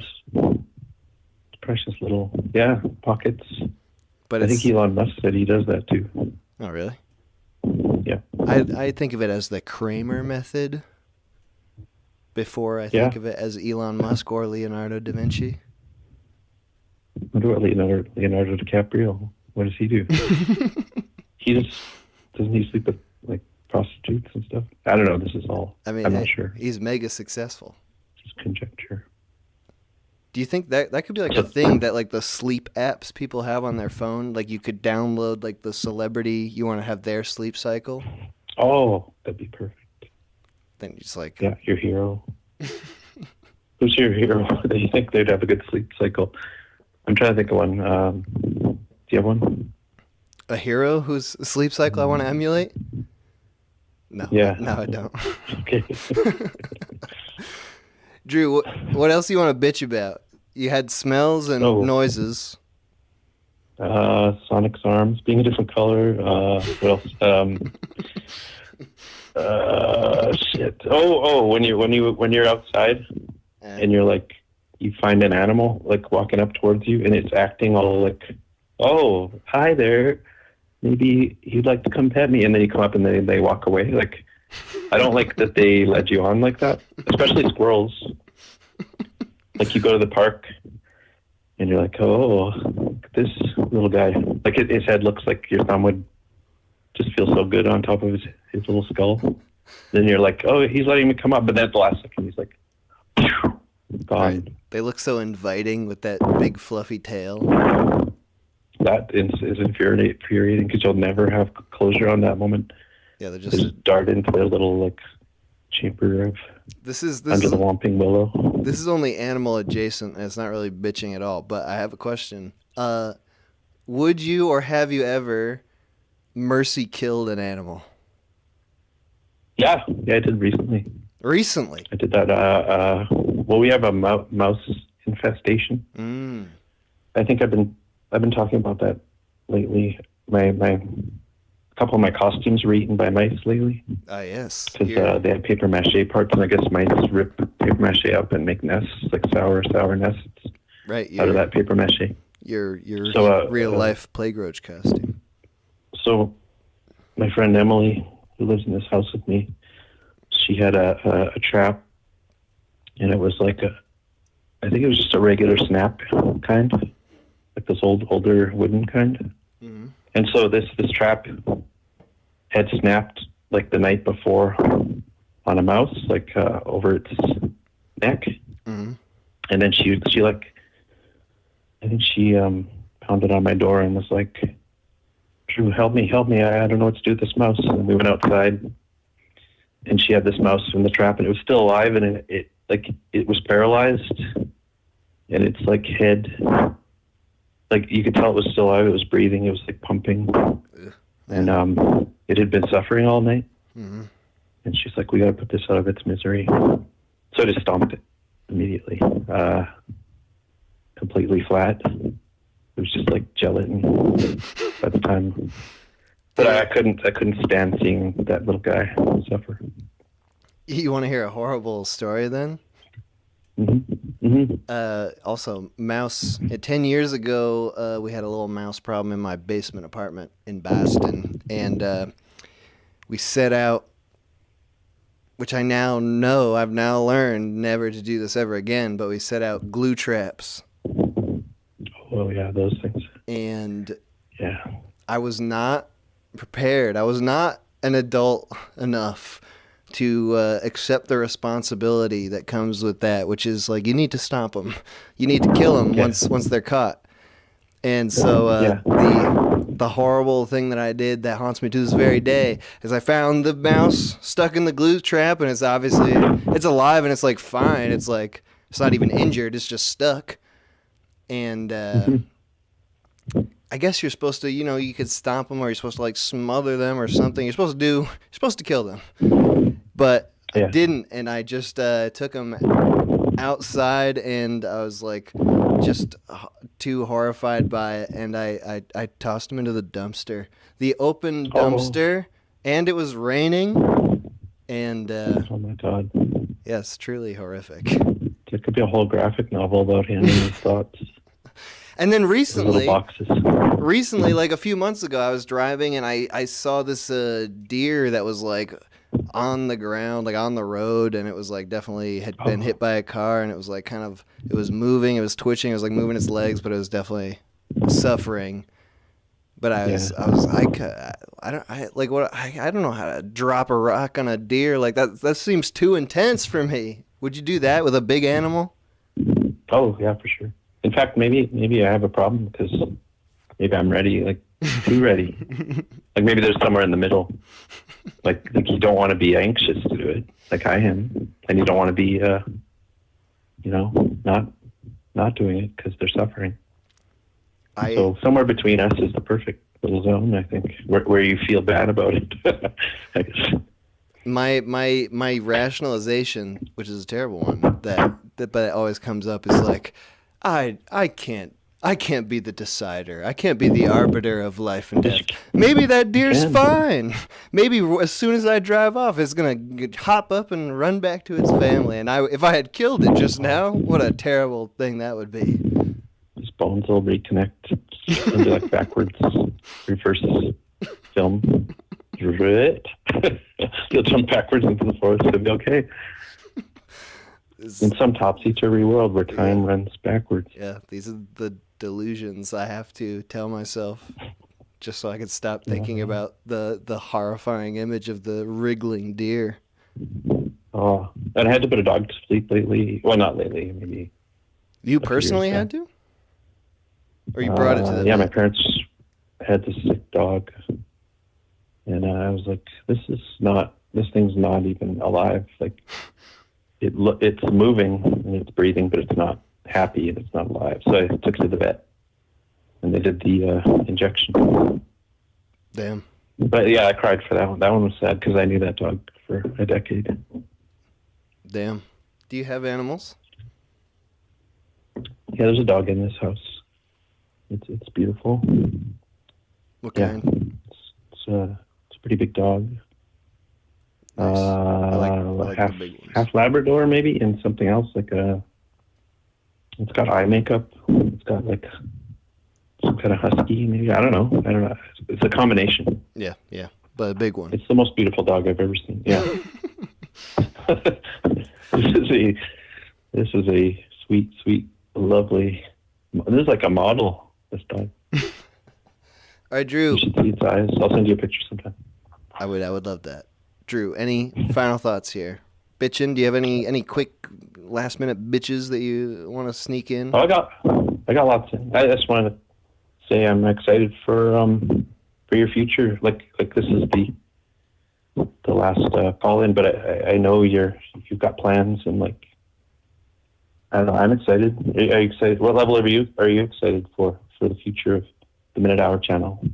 I'm super fucking Or do you excited. have premonitions?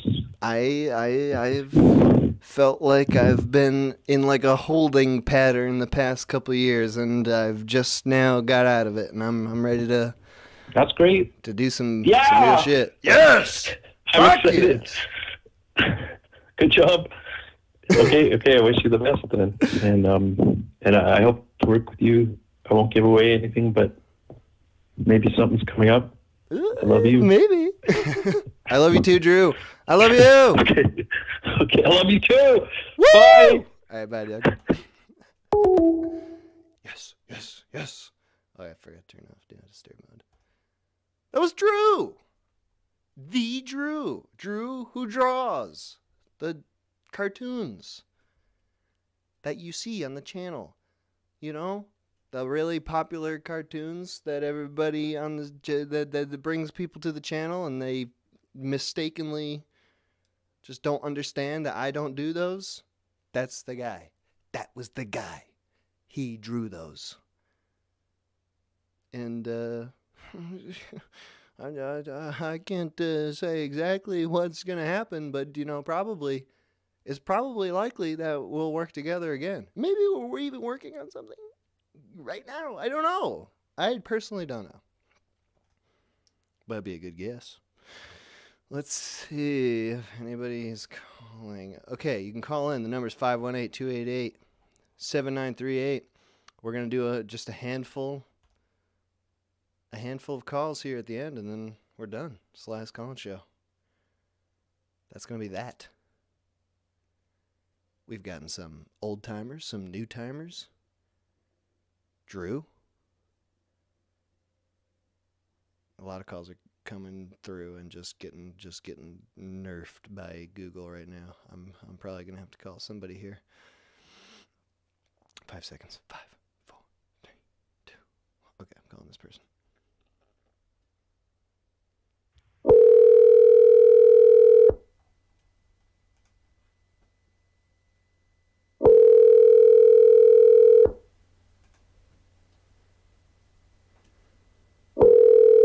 It's not working. Hello? Yo. Yo, hello. This is the Minute Hour. Hi, Mr. Minute Hour. Big fan here. Hey, man. How's it going? Oh, it's all right. Just chilling, listening to the show. It was great to hear you and Drew have some good words with each other. I also thought that was great. And it was a complete surprise. You just messaged me a few minutes ago. I was like, oh, shit, we're getting Drew on the show. Surprise to me as well. I couldn't have predicted it. Nobody saw it coming. So props to you on that. I couldn't have predicted you getting on, dog. I mean, this is the wild card that nobody saw coming. You ready to bitch? I'm a man who bitches about three things, all right? Are you ready for it? Okay. One, why do people watch shows that have laugh tracks? How can anybody stand that? It bothers me so deeply. I feel like some shows a while ago pulled it off, like in the 80s. Sure, like before there was good television. I don't know. You're talking about like modern. That's a little harsh to say. There has been good television. Hey, there are shows that have live studio audiences, and there are shows that have laugh tracks, and it depends on the integrity of the people making the show, how much they're gonna juice up the studio laughter. Seinfeld is one of my favorite shows ever. There is a studio. That's one that made it work. But it was a studio audience, right? But in watching it recently, I've pinpointed this one guy's laugh, and I know he's like got to be like a fucking writer or something because he laughs in the most obnoxious way, and it's always before everybody else. He always goes, and it pisses me off. You don't think he's like just a super fan that made it to every recording? He shows up every fucking week, and he knows the jokes beforehand. Yeah, and the writers are like they're like me with laugh tracks. They're like, oh, this guy again. He's here, and he's like he always wears that big yellow shirt. And they know who he is.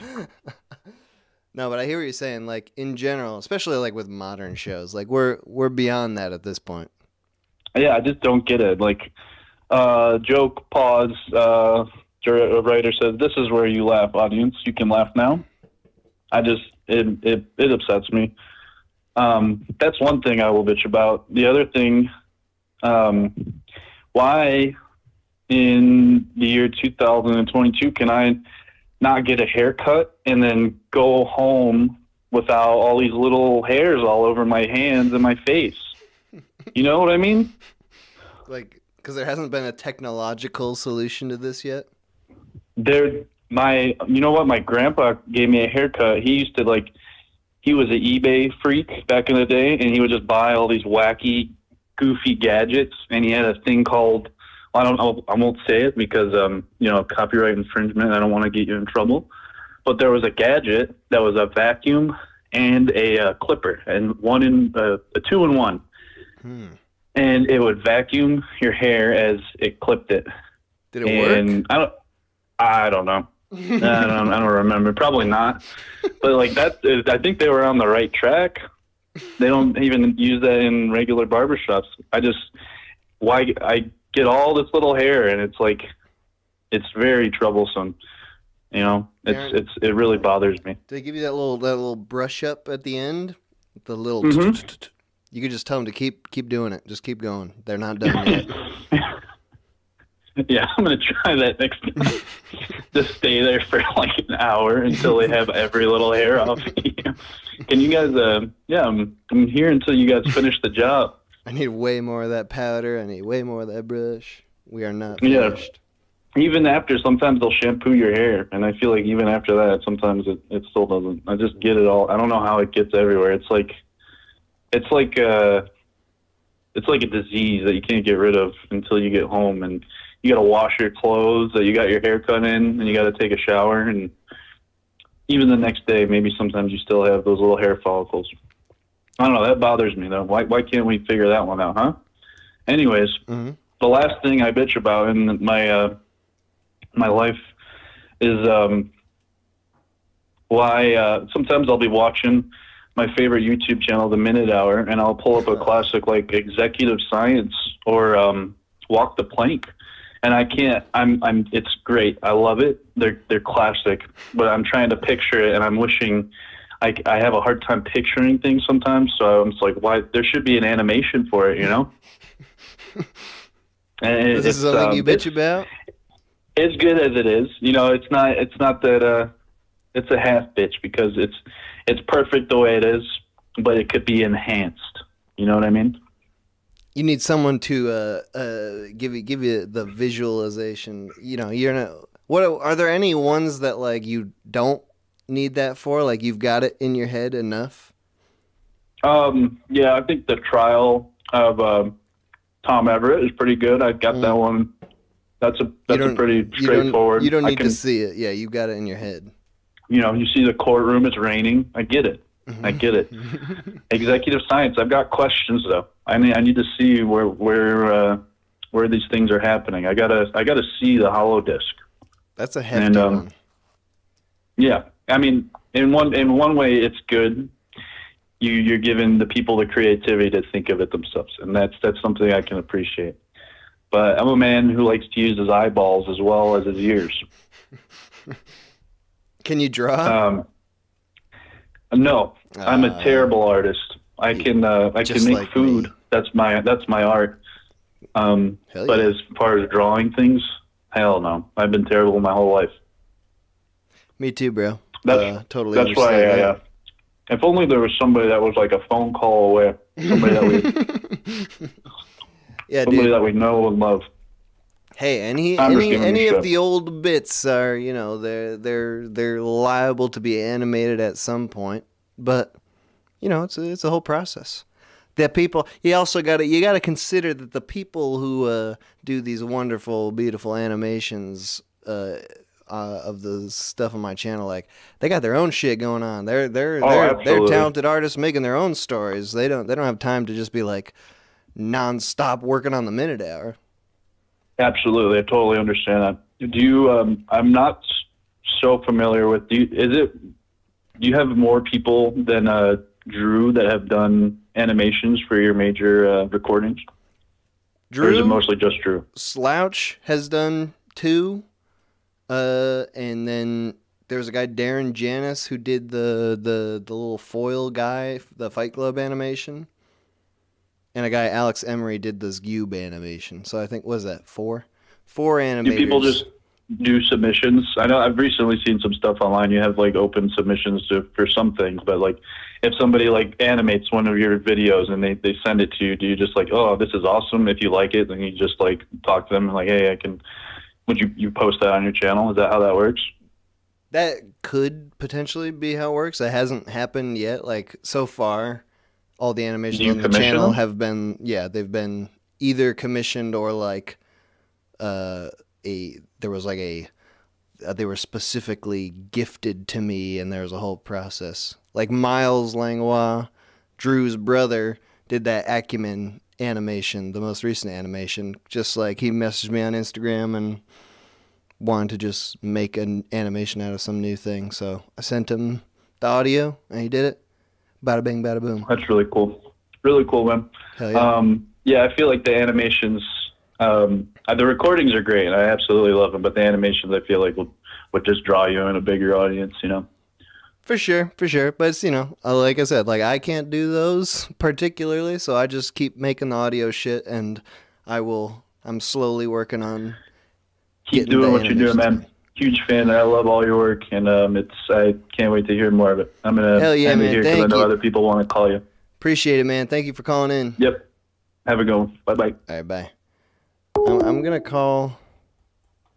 Oh wait, was that the guy? This guy's called about 1 billion times, so let's just. It's only fair.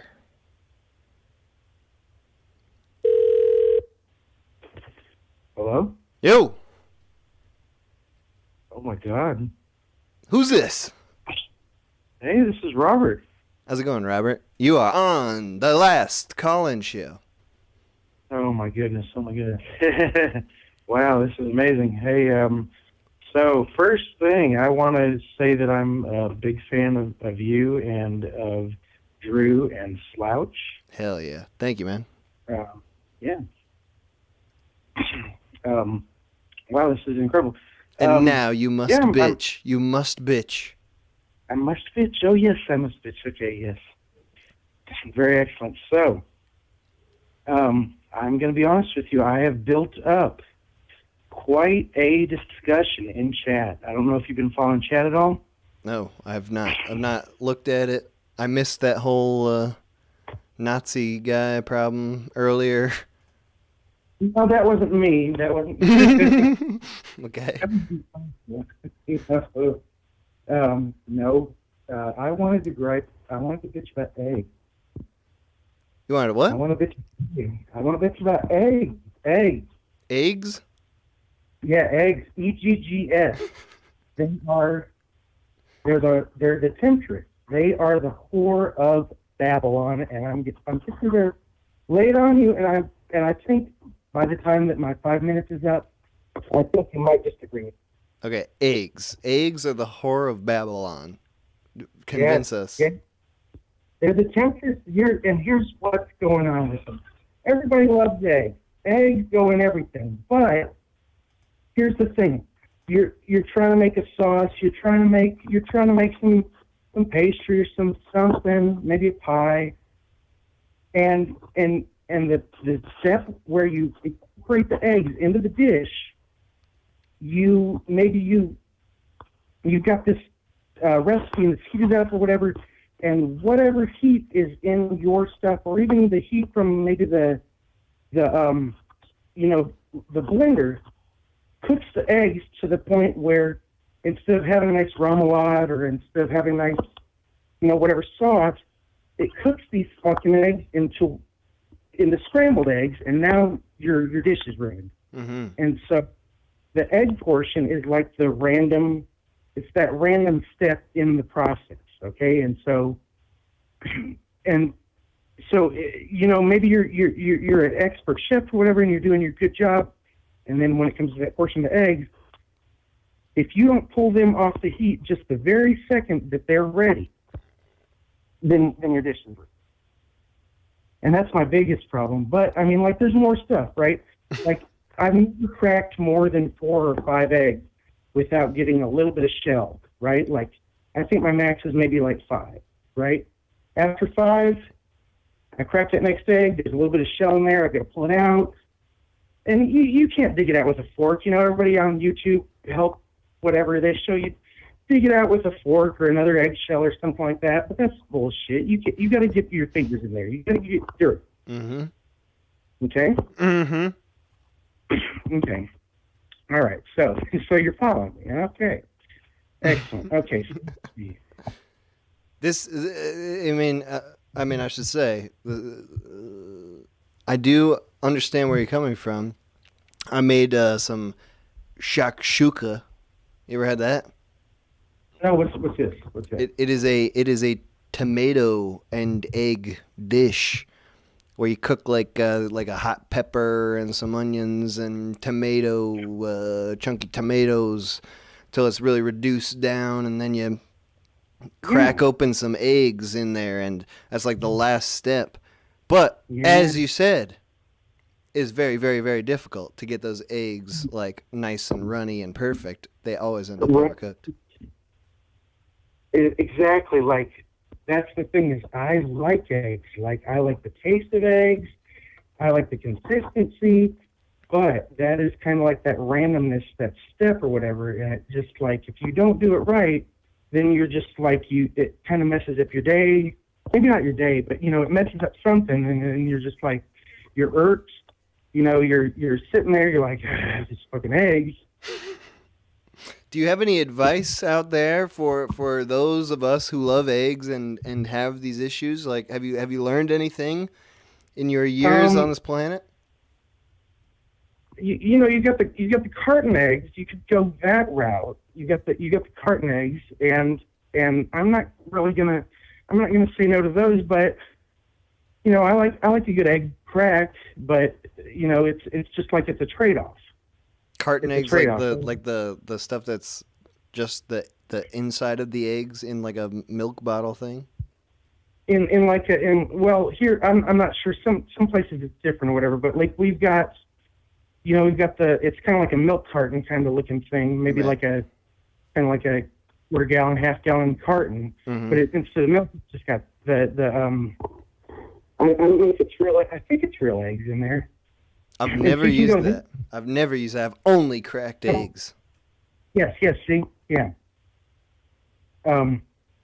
Okay, so I think I've pretty much exhausted my argument, but I just want to get that out there. Yeah. About, Final thoughts on eggs here. Like I said,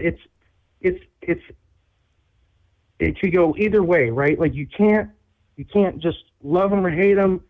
You've got to take the good with the bad. And me, I'm going to say that it is a net negative. Eggs. Fuck eggs. All right, thank you for calling in, man. Or I called you, All right, but whatever. I really appreciate that. Thank you very much. I love your show. I love Drew. I love, the animation, the speech, big Slouch fan. I found Slouch when he was like at 1,000 subs. Slouch did me so good by sending me all these cool shit for like paying him $20 a month. What the fuck? He sent me a fucking huge print. Hell yeah, man. Did you have the trading cards, the Slouch cards? I have so many of those. Yeah, I got the stickers there. I got the hollow They're shit. awesome. They're awesome. Hell yeah. All right, man. Thank you for calling in. All right, appreciate that. Thank you. Have a good night, man. Thanks. Bye-bye. Dude, we're almost done. It's almost the last call of the last call-in show. It's probably gonna be this or the next one. We should follow the rule. We should finish on a woman. We haven't even had one this show. This is an SOS. If there's a woman out there, please, so we can finish, so we can end the show for good. But also, I'm not gonna be beholden to that, If there's no woman on the last one, sorry, you missed a chance, woman. Calls are coming through. They're being listed, but they're being rejected by Google for no reason that I can tell. I've missed over 2,000 calls on this stream. This stream alone, past 4 hours, 2,000. Mamma mia. Give this a second. And if something doesn't come through, I'm going to have to call. Okay, here we go. Call from Kenny. to accept. Kenny! Hello? Oh shit, I'm on. How's it going, bro? What's up? I just wanted to say I'm kind of sad to see your show leave. I always watch these. I meant to call in during the conspiracy one I think you had a few months ago, but I never really got around to doing it. Do you So want? yeah, I just want to say I love all the. I mainly just watch your shows like when I work. I just listen. It's really amusing seeing all like the wacky characters you get on. Nice. I'm glad you've enjoyed it. Do you want to do your conspiracy thing, even though it's not technically the topic? Oh no, not really. Okay. All right. Fair enough. Did you want to bitch then? Sure, I'll bitch. All right, nice. What I really bitch about is like probably when someone has something going really well, then they just decide to cut it off. Like they just cancel like your favorite show, your favorite like I don't know, your favorite podcast, your favorite call-in show. I don't know. It sometimes it just grinds my gears, But sometimes you realize that, sometimes the directors or, he's going to go on to bigger projects or something. And then it's like, yeah, I guess. Dude, it feeds me. Your being upset with this ending, it gives me life. It makes me feel fresh and new. It's like I've been born today for the first time. What do you think about that? I enjoy your suffering.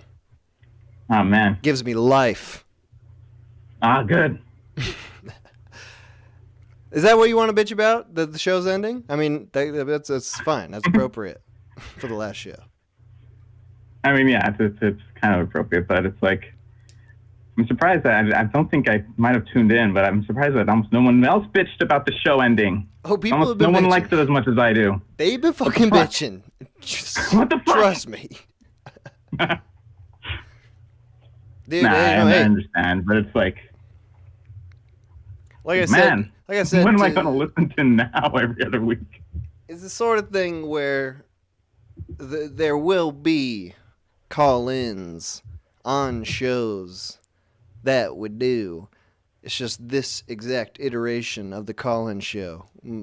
It will cease. If you remember, the first time we ever did call-in shows at all, or had a call-in segment, was like during the Chronocasts.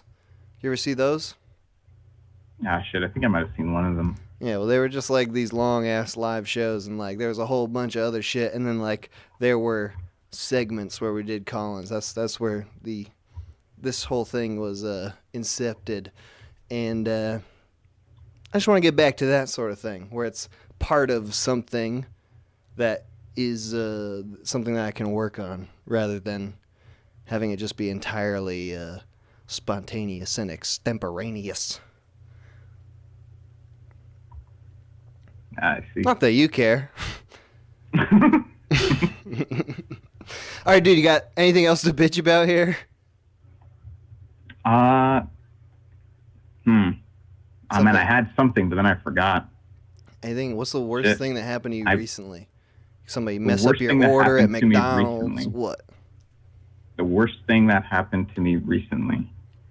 Well,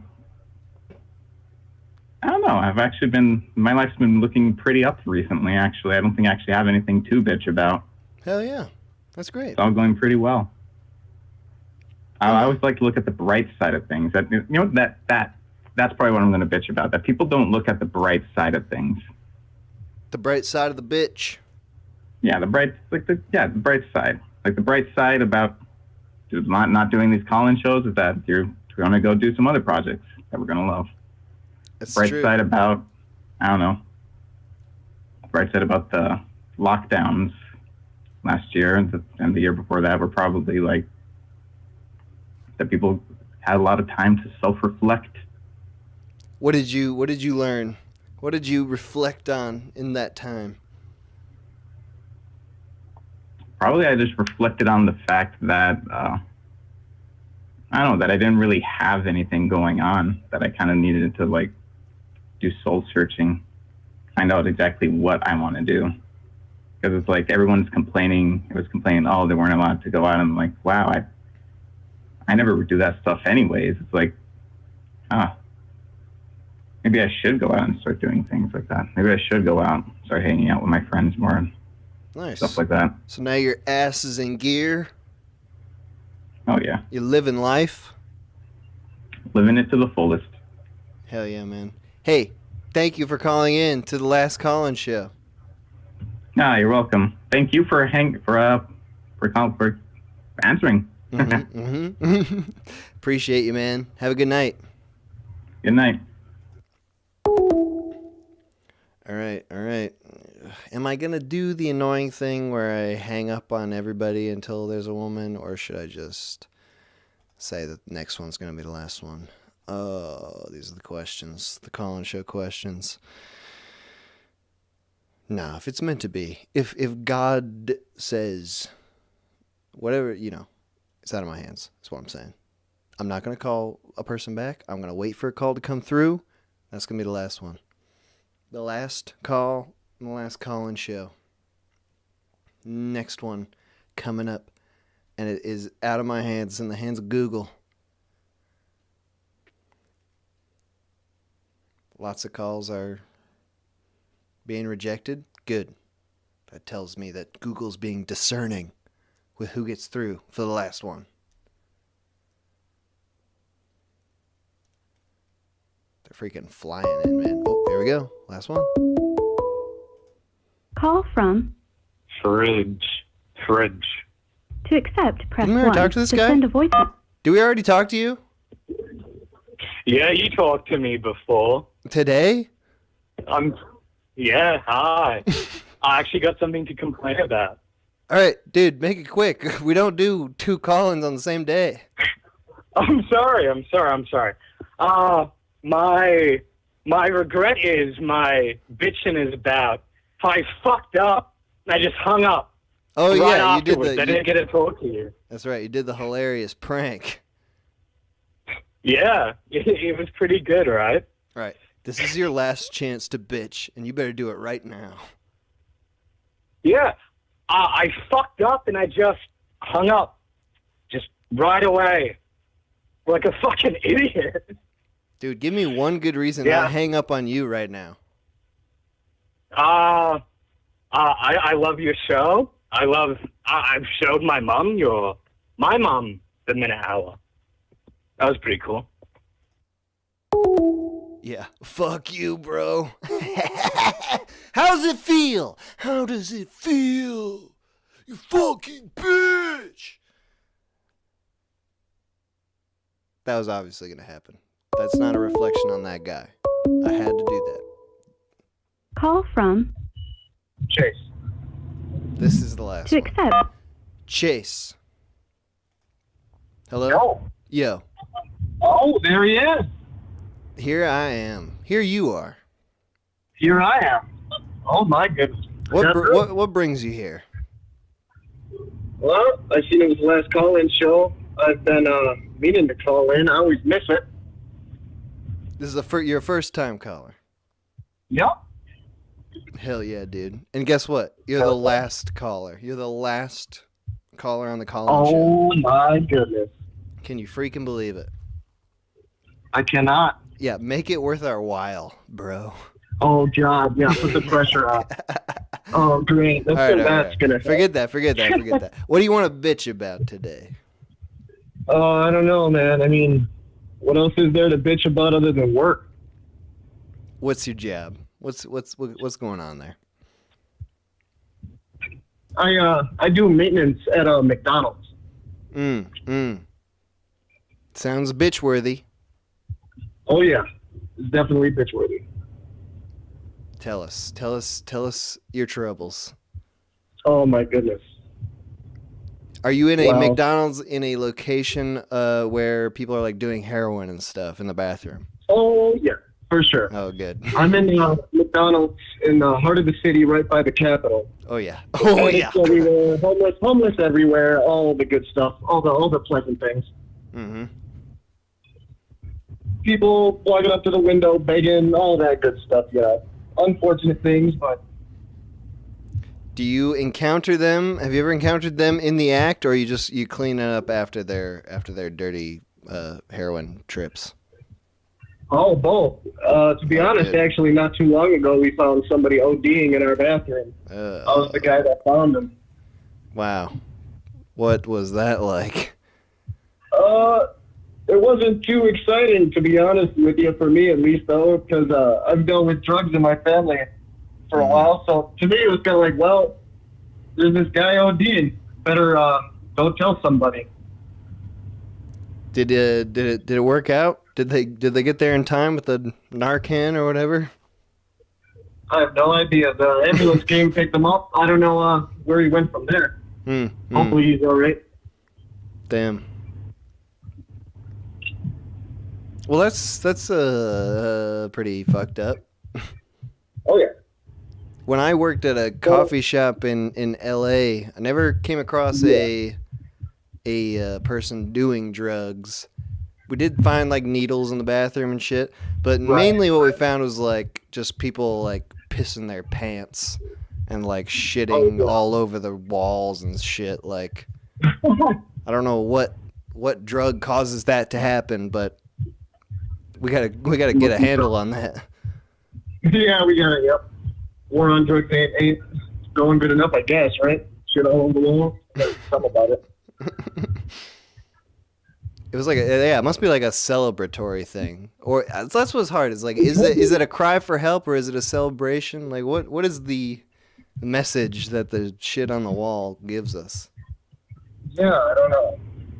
That's something real hard to figure out. Got anything else you want to bitch about? Yeah, more about work. Yeah, go for it. fuck. First off, as maintenance, I got to deal with the hot ass fryers. That's always fun. Ooh. Yeah.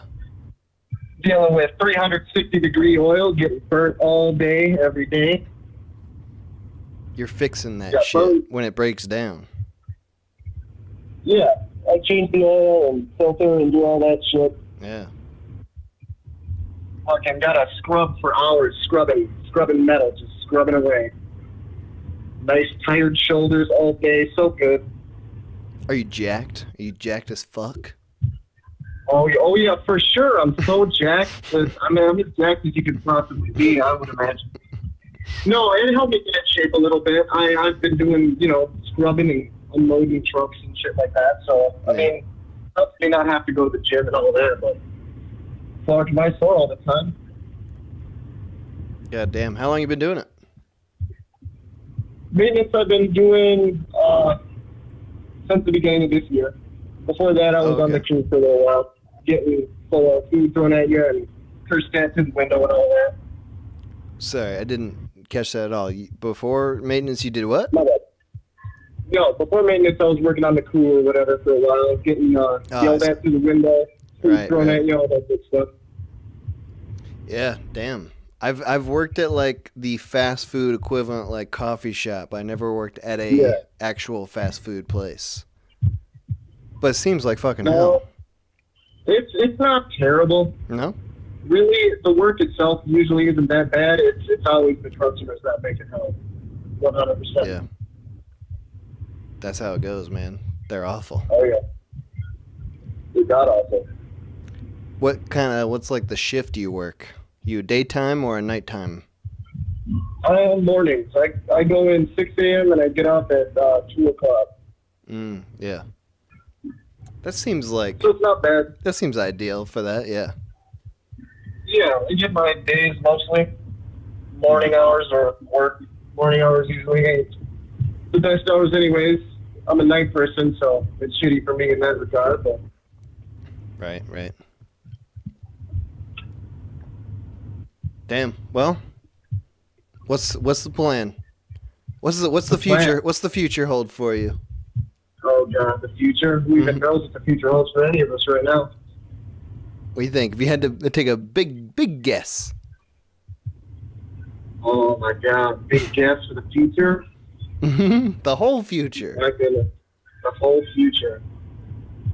Ideally, I'd like to run off, live in the woods, do something like that. Get the hell out of Dodge. Nice. Yeah, you said you're in the thick of the urban shit, right? Oh yeah. I work part of the city in fast food. I'm only live about 10 minutes away, so. Have you always been living in there, or is this a place you moved to? No, I just recently moved here, beginning of this year. Did you used to be in more rural or suburban, or have you always been city living? I've been all over the place. Actually, I stayed in the city for a couple months. Stayed all over rural areas. My family was dealing with homelessness for a few years, so we were just kind of all over the place. Damn. Just finally settling down, though. So it feels good. Yeah, your family is doing better now? Yep, they're doing a little better. They're getting their shit together. We all are. Cool. Hell yeah. Good. Hell yeah. Hey, man. Thanks for calling in. Hell yeah, man. Great talking to you. First time. First time, last time. Hell yeah. All right, man. Yeah. Have a great night. Yeah, you too. Bye-bye.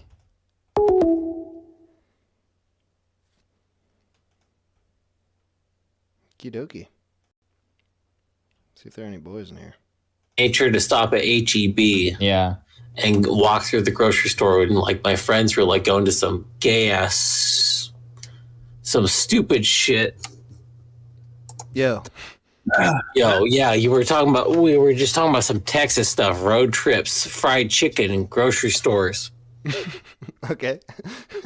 Did you want to standard? I've haven't been through Texas since The accident? Like 2015 or something. But I only have ever been through the what's the top called? The Panhandle? The Panhandle, yeah. That's the only part I've ever been through. Yeah, that doesn't count. I've never been to Texas proper. That's people in Texas say that the Panhandle is a completely different state, and it genuinely is like its own area because like it snows regularly over there, and like it's completely different climate wise compared to the rest of the state. Yeah, like Texas. I mean, Texas is like the size of 3 countries in Europe. You know, it's just like it's very, very diverse for Texas sure. is the size of like Texas cut in half and put together. Like East Texas is all swampy and trees and stuff. Like I like East Texas. When I was driving through, I was like, oh, I like this area. And then like the northern area, that's different. Yeah, it's massively different in Texas for sure. I hate like the deserty flat shit. Is that Texas? Is that a portion of Texas? I like the woodsy. Yeah, some of it. I like the woodsy Sometimes. mountainous stuff. Are there any mountains in Texas? In very, very West Texas, like right when you're going into New Mexico. But like it's not like you wouldn't go to Texas for it. You should just go to New Mexico. Something I do remember about even the panhandle of Texas, big old sky. Big old sky with clouds, crazy all the way, the way down. Everything's bigger. Dude, that's the entire Midwest, baby. Dude, not when I was in like Missouri, it was like big sky because everything was flat, but there were no clouds. It was just like a disgusting haze, like it was just a entire gray sky.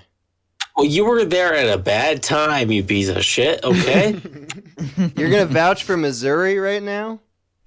Yeah, if you want flatlands, Kansas, going through there, that's like the only time I felt like scared I was gonna fall asleep at the wheel is driving through Kansas because it's so fucking boring. There's absolutely nothing. Oh, dude, when I was driving through Kansas, I loved it because I was going through there at night and the wind was like 25 miles per hour.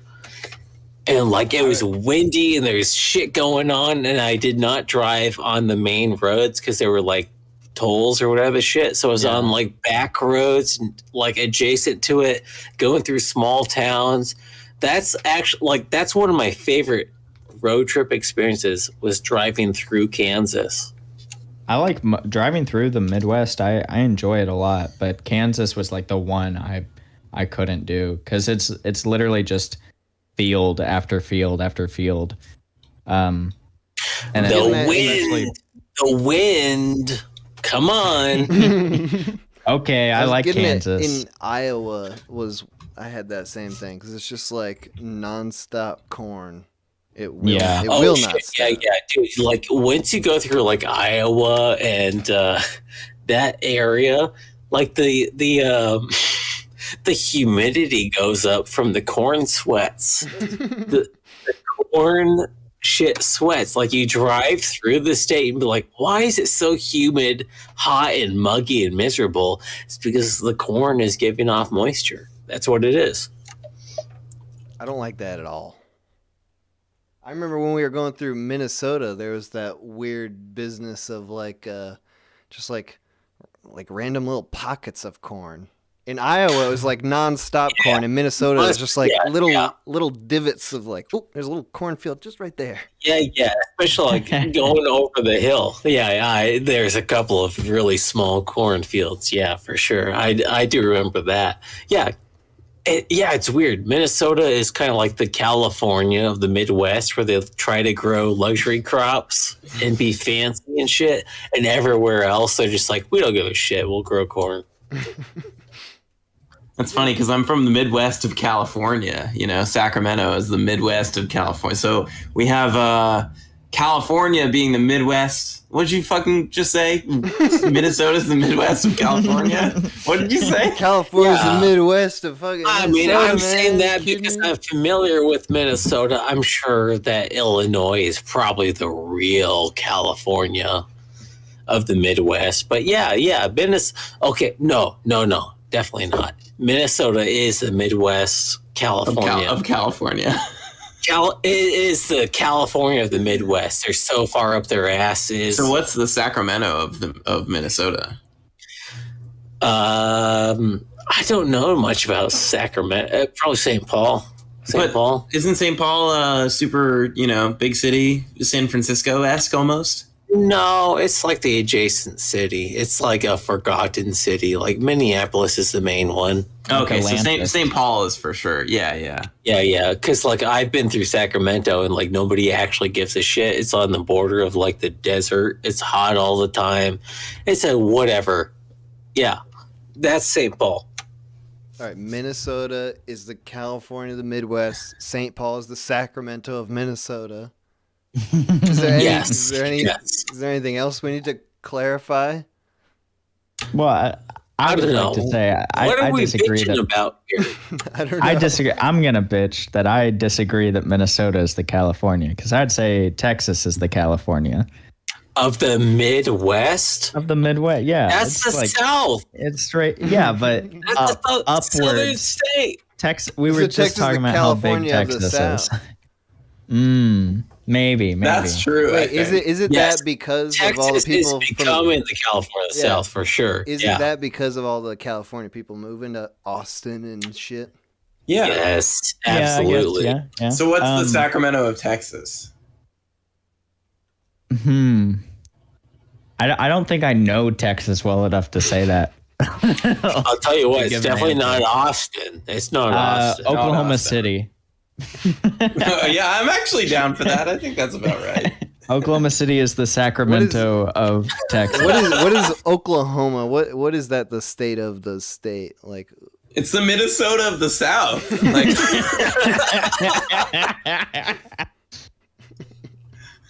we're really getting somewhere here. It's like it's the beginning of a whole new map. Was that one the 6 degrees of Kevin Bacon where it all points back? It's a Minnesota, California, and Texas. Oklahoma is like the center of the whole country where all the Native Americans go. Oklahoma is like the Indiana of Minnesota. I think Oklahoma might be the Sacramento of the U.S. Maybe. All right, this conversation is starting to make me furious. Of the U.S. I can't take that's true. It's the Fresno of the U.S. Oklahoma is the state. All right, the Minute Hour. What do you think of California? What is that the state of? It's like the New York of the West, I guess. Oh, for sure. Shit. What is the Florida of the Northwest? It's like Idaho? something really out of left field. Like Idaho. I think Idaho might fit it out. Like I don't have enough experience with Florida, but from my experience with Idaho, that feels right. That feels right. This is only based on feeling. We definitely don't want to get any deeper than that. We need to make sure it really fits the bill. Some people are saying Oregon, which I don't think that. Oregon is not the Florida. Not even in the same Oregon area. and Florida are so different. Yeah, those are almost the exact opposite type of states. Like, you know how there are opposites? Like, for example, Arizona is the opposite of Vermont, right? Right. I really do think Oregon and Florida are just about opposites. Teratoma, what do you think? I want Teratoma's thoughts on this. What is the state of which I was is gonna the state? say, I think Oregon gets an unduly clean rap. You know what I mean? Because there's all this perception that it's this little liberal bastion or whatever. But all the stories I hear out of Portland are homeless people eating faces and shit. Fuck so yeah! Hell yeah! I think Oregon is similar to Florida in the batshittery sort of metric. It was also in Florida, where the bath salt, where people were eating faces and stuff. So in terms of eating faces, Oregon is the Florida of the Northwest. I would say if we want to make that statement, we need to really make sure and signify that it fits the bill and bring some alligators to Oregon and just drop them off. So it really can drive this point What are home. the alligators of the Northwest? Right, I got another Sharks. Cows. want to say cows are. Sharks, maybe. Yeah. Just You know, a giant more people salamander die in from cows California. than I think that alligators. trails, yeah. All right. Well, this was a good, productive discussion. Yeah. Oh, this was shit. No, we learned a lot. Don't say that, Moxie. I feel like I really accelerated this. We gotta decelerate really quick. We're about to end. We're about to end the call-in show forever. Oh, dear shit. God. That's so much pressure. I'm not We're ready. about to become men. I love doing this. I love announcing that the end is about to happen. Just so The that, end is just so nigh. that to eliminate any chance that like we could end on a natural note. We have to end on something very artificial It has to be and very funny. forced. Yeah. What do you guys think? What should we end on? I think. I should. Hang you on, hear let me send you all a script that I wrote. No.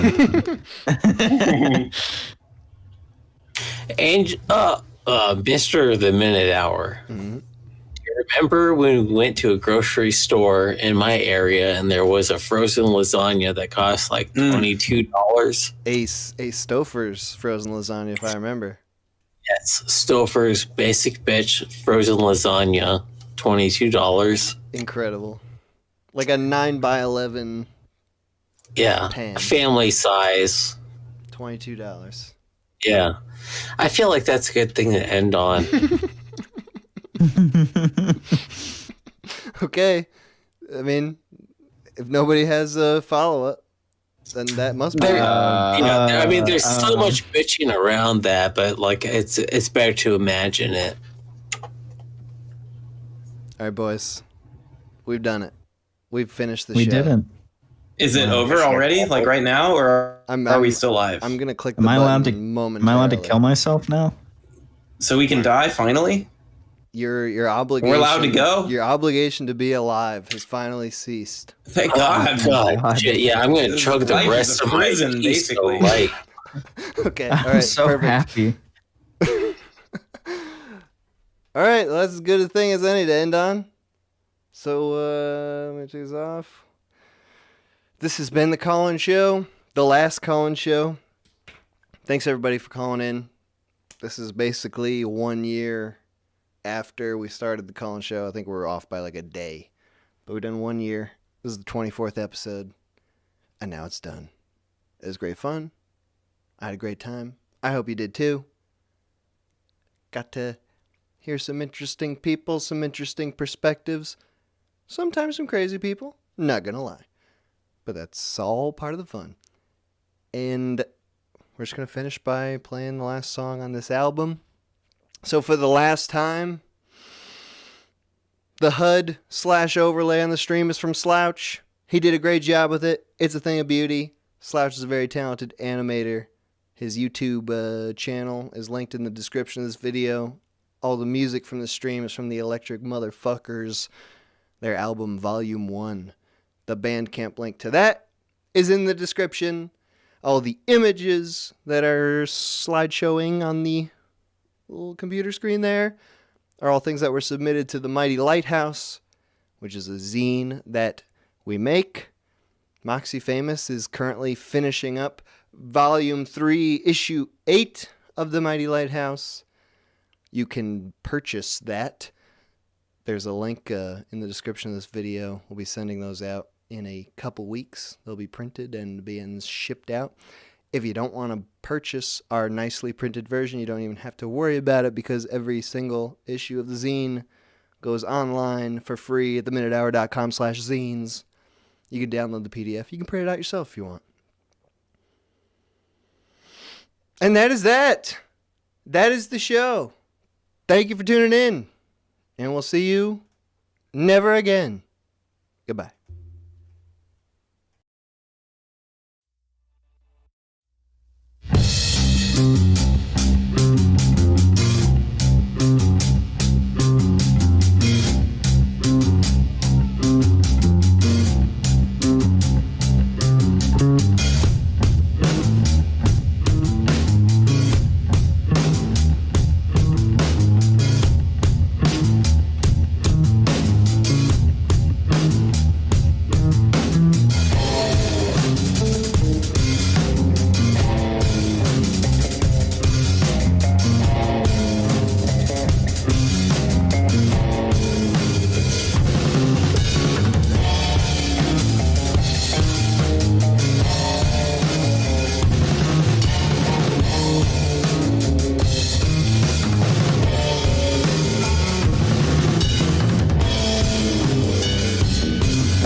Thank you.